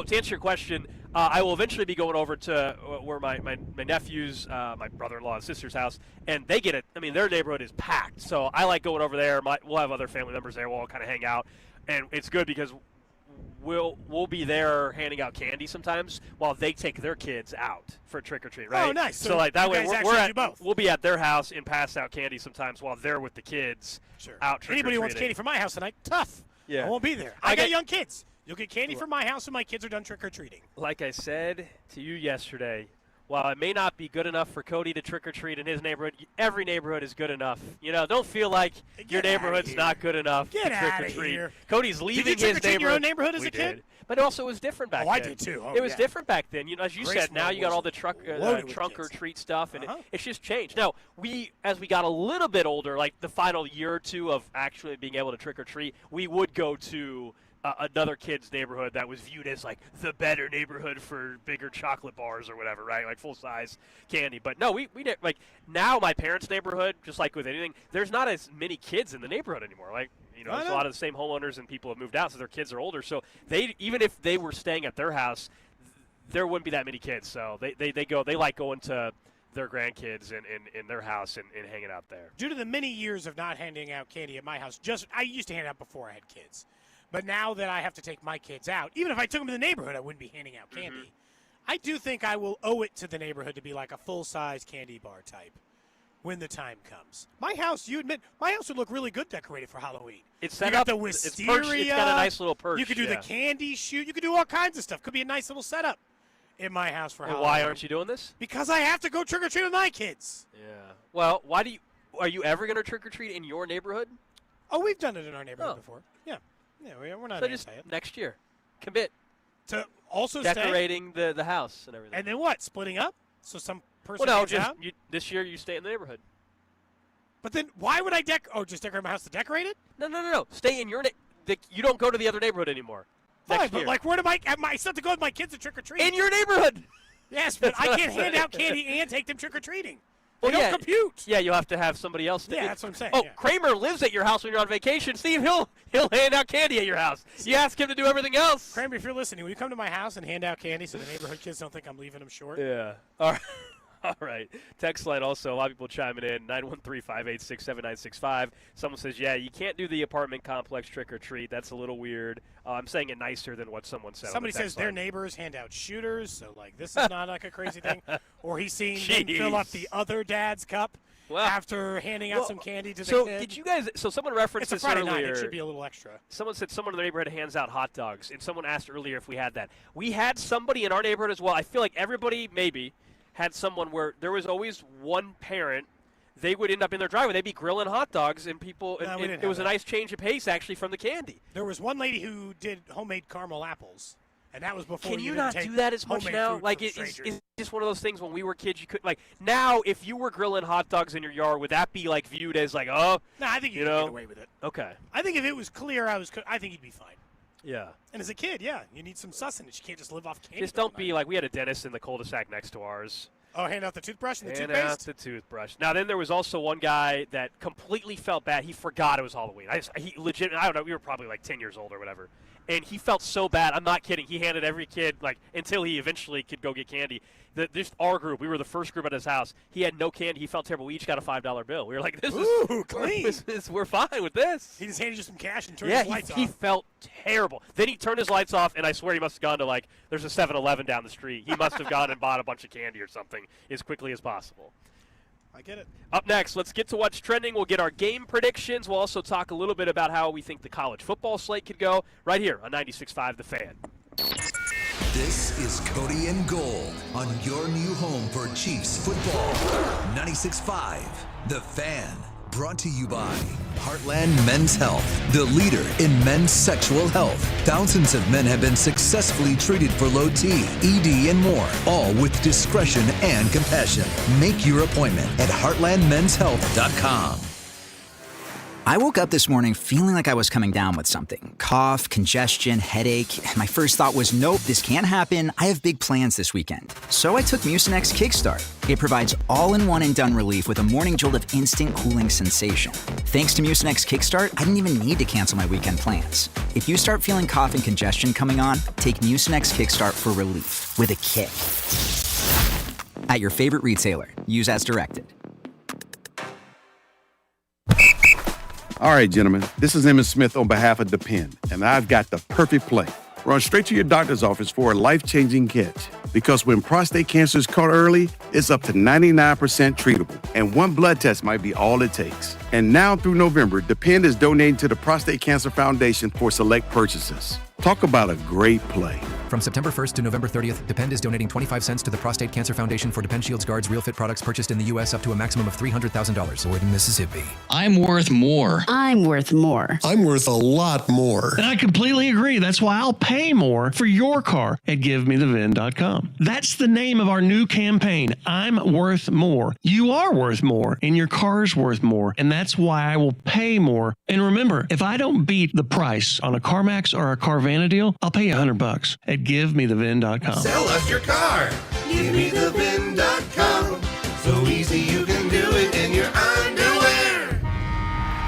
Ready for action, hockey fans? BetMGM, an official sports betting partner of the NHL, is giving players another reason to lace up and hit the ice this season. BetMGM is adding extra excitement to the goals, the checks, the face-offs, and the breakaways with special promotions, new features, and more. Log in throughout the season to find odds boost tokens, no sweat tokens, and parlay boost tokens in your account to amplify your winnings. Enjoy enhanced product features like Dark Mode 2. Log into BetMGM, an official sports betting partner of the NHL, all throughout the hockey season to see what's new. BetMGM and GameSense remind you to play responsibly. Gambling problem? Call 1-800-GAMBLER.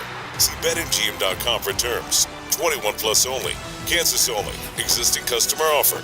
Subject to eligibility requirements. Rewards vary and expire in 7 days. Please gamble responsibly. In partnership with Kansas Crossing Casino and Hotel.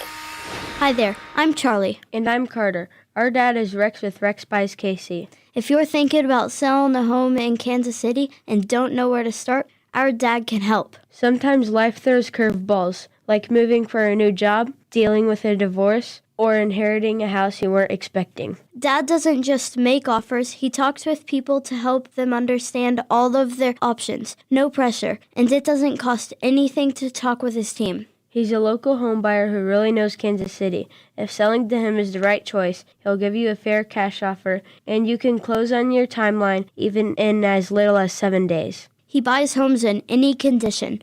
No need for repairs, no fees, no surprises. Just an honest, easy process so you feel good about your decision. Want to talk to him? Call 816-330-6000 or go to rexbuyskc.com. Rex Buys KC, helping people make smart choices one home at a time. Lowe's knows you want to spend less time shopping and more time on the job site. Bulk savings on trusted brands means big savings and more time on the job. Get up to 25% off select drywall when you buy in bulk. Buy more and save to make sure you're prepared for any job. Lowe's, we help, you save. Selection varies by location.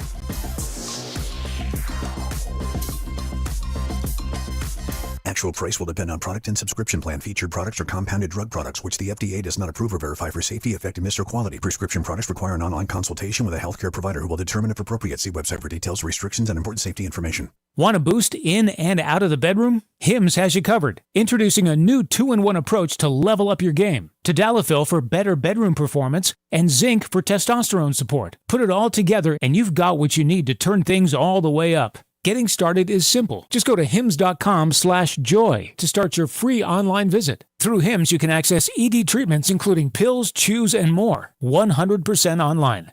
No office visits, no pharmacy lines. Just fill out a simple intake form and a licensed medical provider will determine if treatment's right for you. If prescribed, it ships free and discreetly to your door. Find affordable treatment options at up to 95% less than brand names at hims.com/joy. That's hims.com/joy, HIMS.com/JOY. At Straight Talk, we know the holidays are your time to say Yes. So why put up with a wireless company that makes you say Out of data? Or no service here? Switch to Straight Talk and say yes to real unlimited data on a reliable 5G network covered by Verizon. And with a free 5G phone when you activate select plans, someone else in your family can say yes! Available at straighttalk.com and Walmart. Based on RootMetrics State of 5G Report, United States 1H 2025. Experiences may vary. Not an endorsement of Verizon. For network management practices, visit straighttalk.com. O'Reilly. Check engine, ABS, or maintenance light on? Take the guesswork out of your warning lights with O'Reilly Veriscan. The service is free and provides a report with solutions verified by ASE certified master technicians. And if you need help, we could recommend a shop for you. Ask for O'Reilly Veriscan today. O'Reilly Auto Parts. J. Rieger & Co. Oh, so good. Quality crafted in Kansas City. J. Rieger & Co. Straight Bourbon Whiskey. Winner of Best Craft Bourbon at the 2025 Ascot Awards. At 90 proof, it's rich, well-balanced, and oh, so good. Quality crafted in Kansas City. You're listening to 96.5 The Fan from the DM Injury Law Studios. Mike's got this. What's trending? By Telly Tire and Auto Centers, winning starts with a great drive. Since 1942, Telly's certified techs have delivered complete car care with top brand tires and expert auto service. Keep your drive going. Take it to Telly. Visit tellytire.com today. Number one on What's Trending, Chiefs, Bills, Sunday, 3:25 kickoff right here on 96.5. The Fan pregame coverage begins 3 hours before, of course, game coverage as well with Josh Brisco on the Chiefs radio network. You mentioned, Cody, in the last segment, an update from Andy Reid. No surprises, though.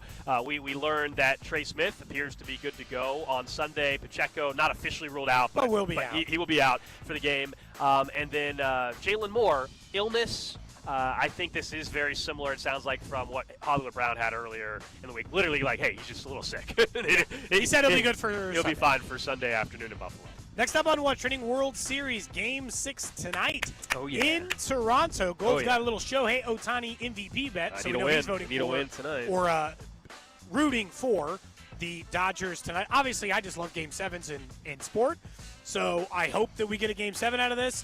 I don't have a strong rooting interest for either the Dodgers or the Blue Jays. They're two of the highest paid teams in all of baseball, so they're going to duel it out. It's been a really good series so far, mostly because there have been really truly spectacular performances in a number of games, right? Like the last performance, when you get the rookie going for 11 strikeouts in Yes Savage, or Shohei earlier in the series. Like, it just feels like it's been dominated by all-time performances. I think that's what I've enjoyed about the series so much. Elsewhere in What's Trending, local college football this weekend. It is homecoming in Lawrence. They'll try to bounce back after that embarrassing loss to K-State. They've also lost a couple in a row here. They are massive favorites, though, against Oklahoma State. I think like 21.5 or more. 24 I think. Yeah.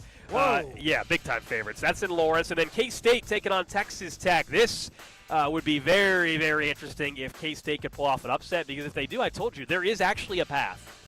They need some help. There is a path for K-State still to find their way to Arlington. But a long shot they got to path, beat Texas Tech. They got to beat Texas Tech. Missouri on a bye, if you were wondering. That's where college football is at on the local. Obviously, they got to win out in order to make the college football playoff. Yes. Next up on What's Trending, regular season finale for the KC Current this Sunday. They'll then host a quarterfinal match starting next weekend. They are the heavy favorites, Gold, to win the NWSL title. Can't wait to see them throughout the entire playoff run. If you're looking to make the final regular season matchup this weekend, they're giving away a 10-way bobblehead to the first 5,000 people who come to the door. Alex and I were lucky enough to get sent a couple from the KC Current.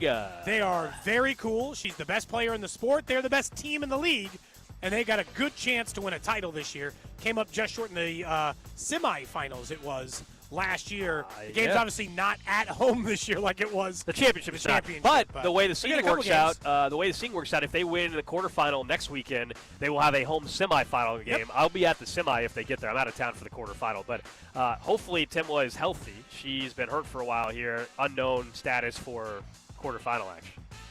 Cool bobblehead, all the same. Got her hair dyed blue and everything. It's her teal. Yeah. Exactly right.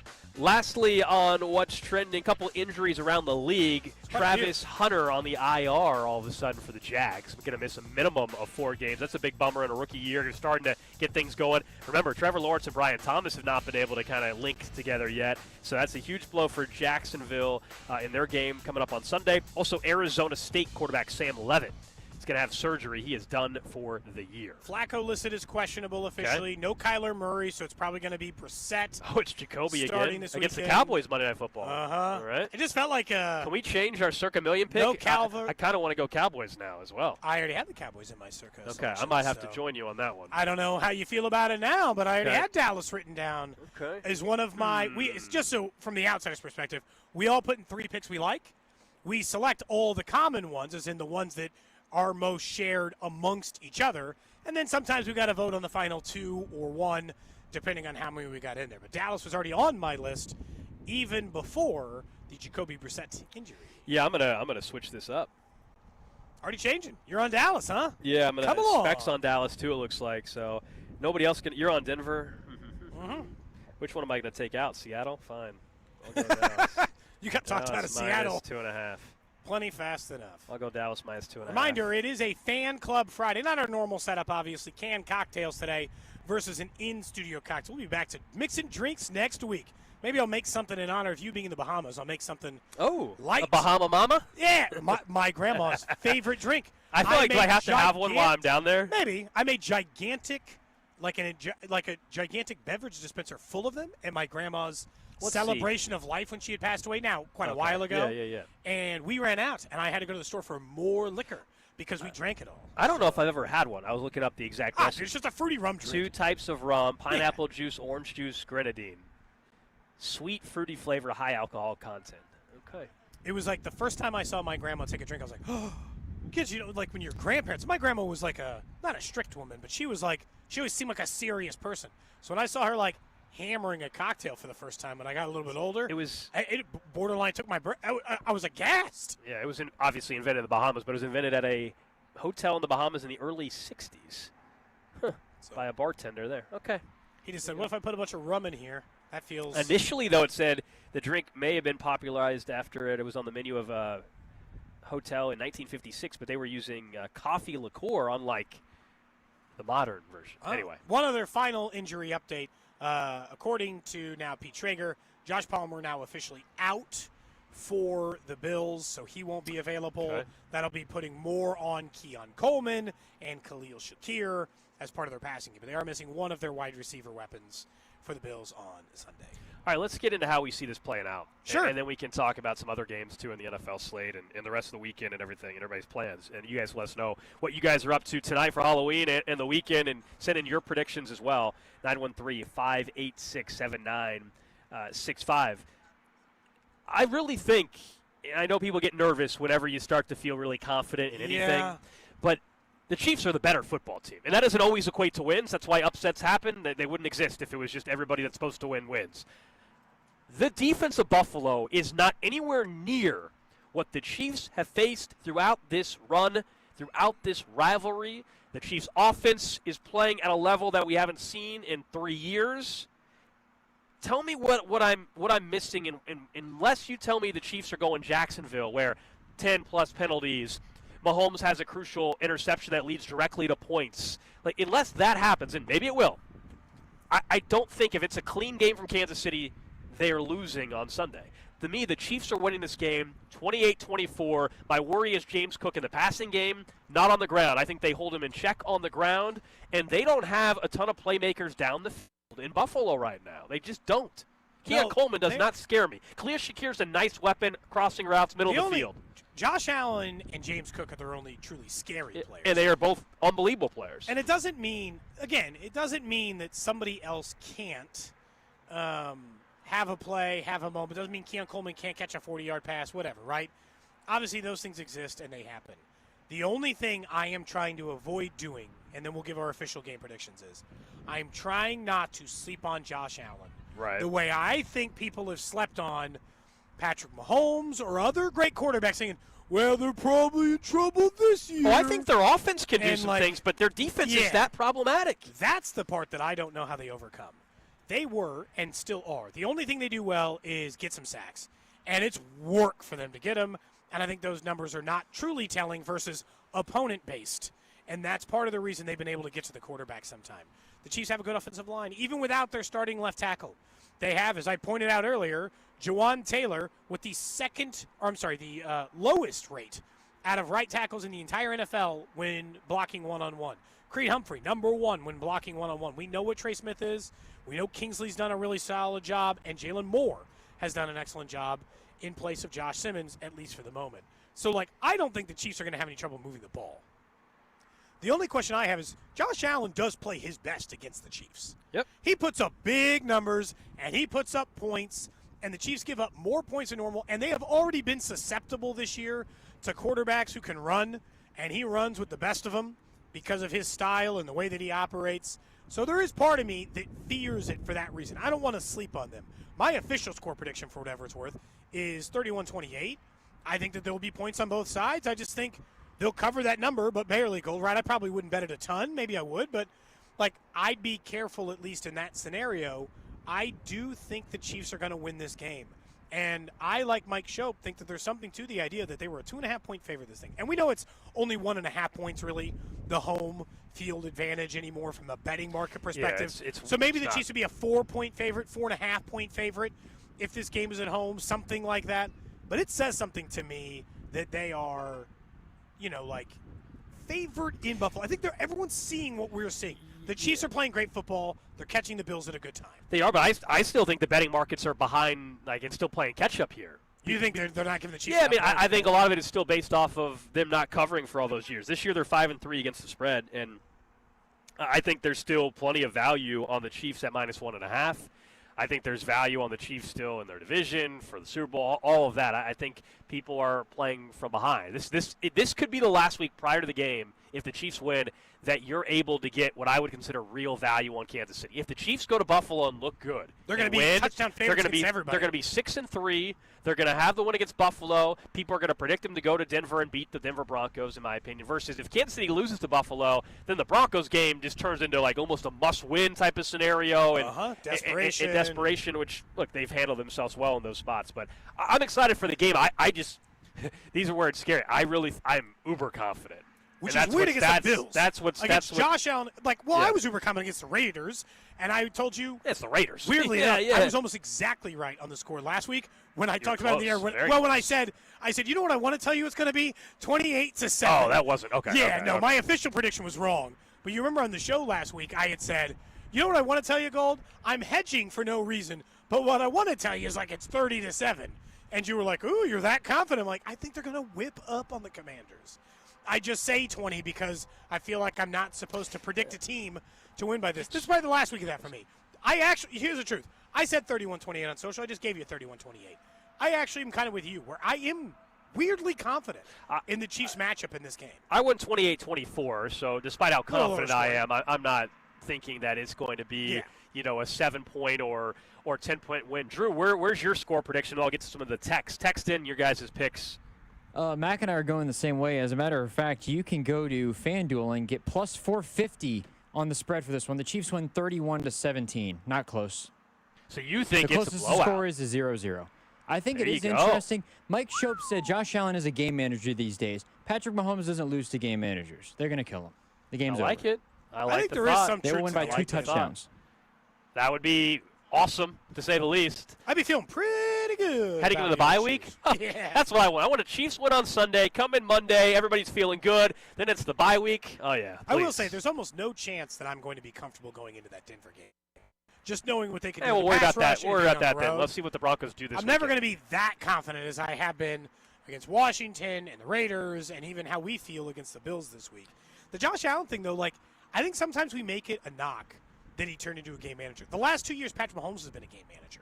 Truthfully, that's what he has been from a game-to-game standpoint. Josh Allen's just doing what he needs to do to win. I'm not going to ding him for that necessarily. My thought on the game to me has nothing to do with what I think Josh Allen isn't anymore or anything like I that. This is strictly, for me, this is all in on I think their defense sucks. Yep. That is, I think Josh Allen's still going to make some amazing plays of the game. I think James Cook will get his through the passing game as well. This is not that I think, Josh Allen's just not capable of having a big-time drive. No. This is that I don't think they're capable of stopping Andy Reid, Matt Nagy, and Mahomes in this offense and the creativity that they have with the arsenal of weapons. Yeah, I think that the Chiefs' offense is humming.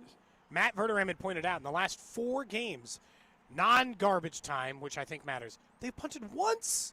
They're just going down and scoring every single time. Now, one of those was a turnover on downs, but every other one was a score. A couple people saying their only worry is James Cook. I mean, I understand, totally understand. He's a great back. I just think the Chiefs in the run game have handled him well, the top backs in the league.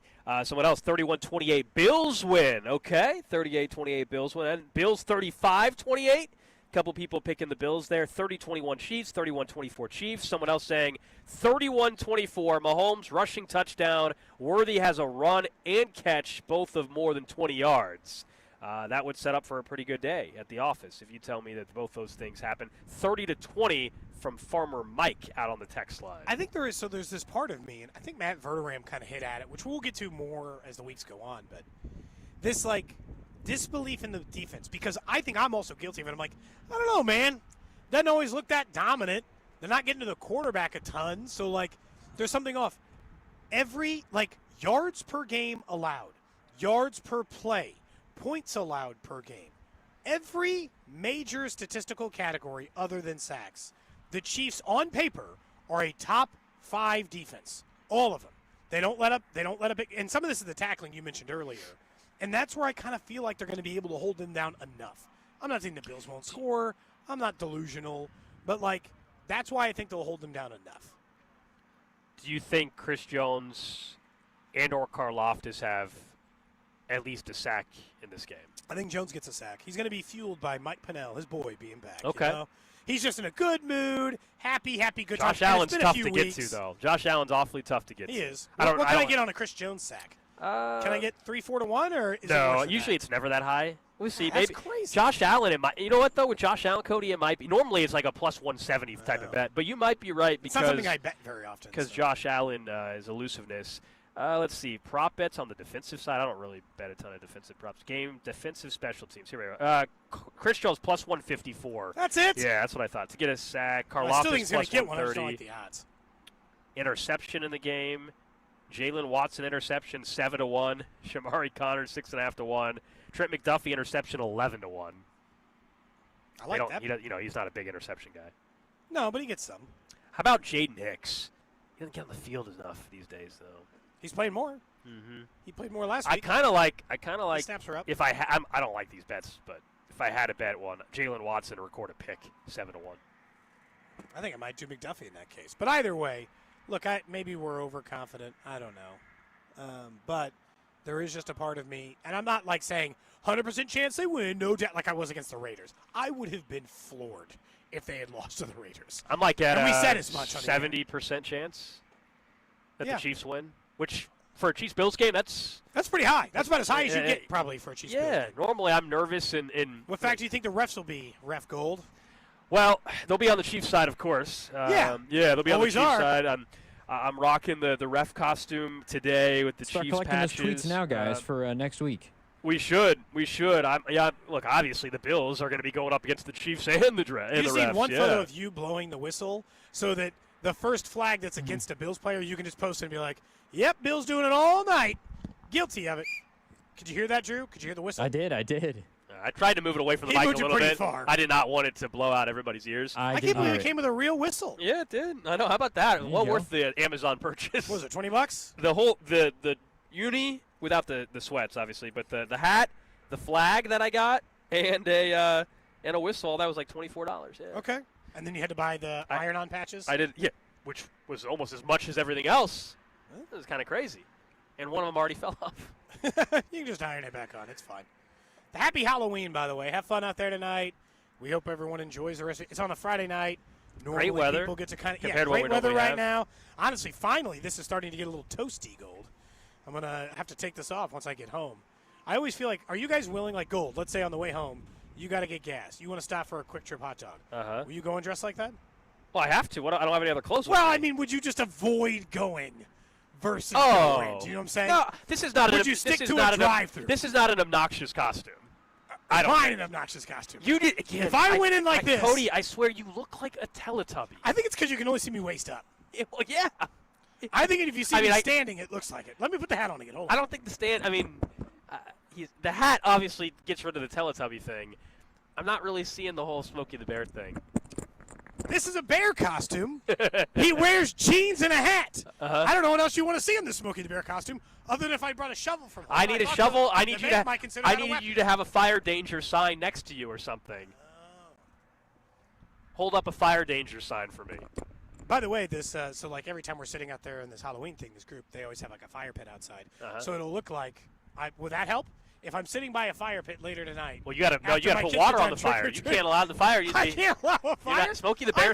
Smokey the Bear allows fires. He just allows safe fires. Sitting next to a fire seems kind of like not how that's supposed to go. He cares about safe fires. He's not anti all fires. Huh.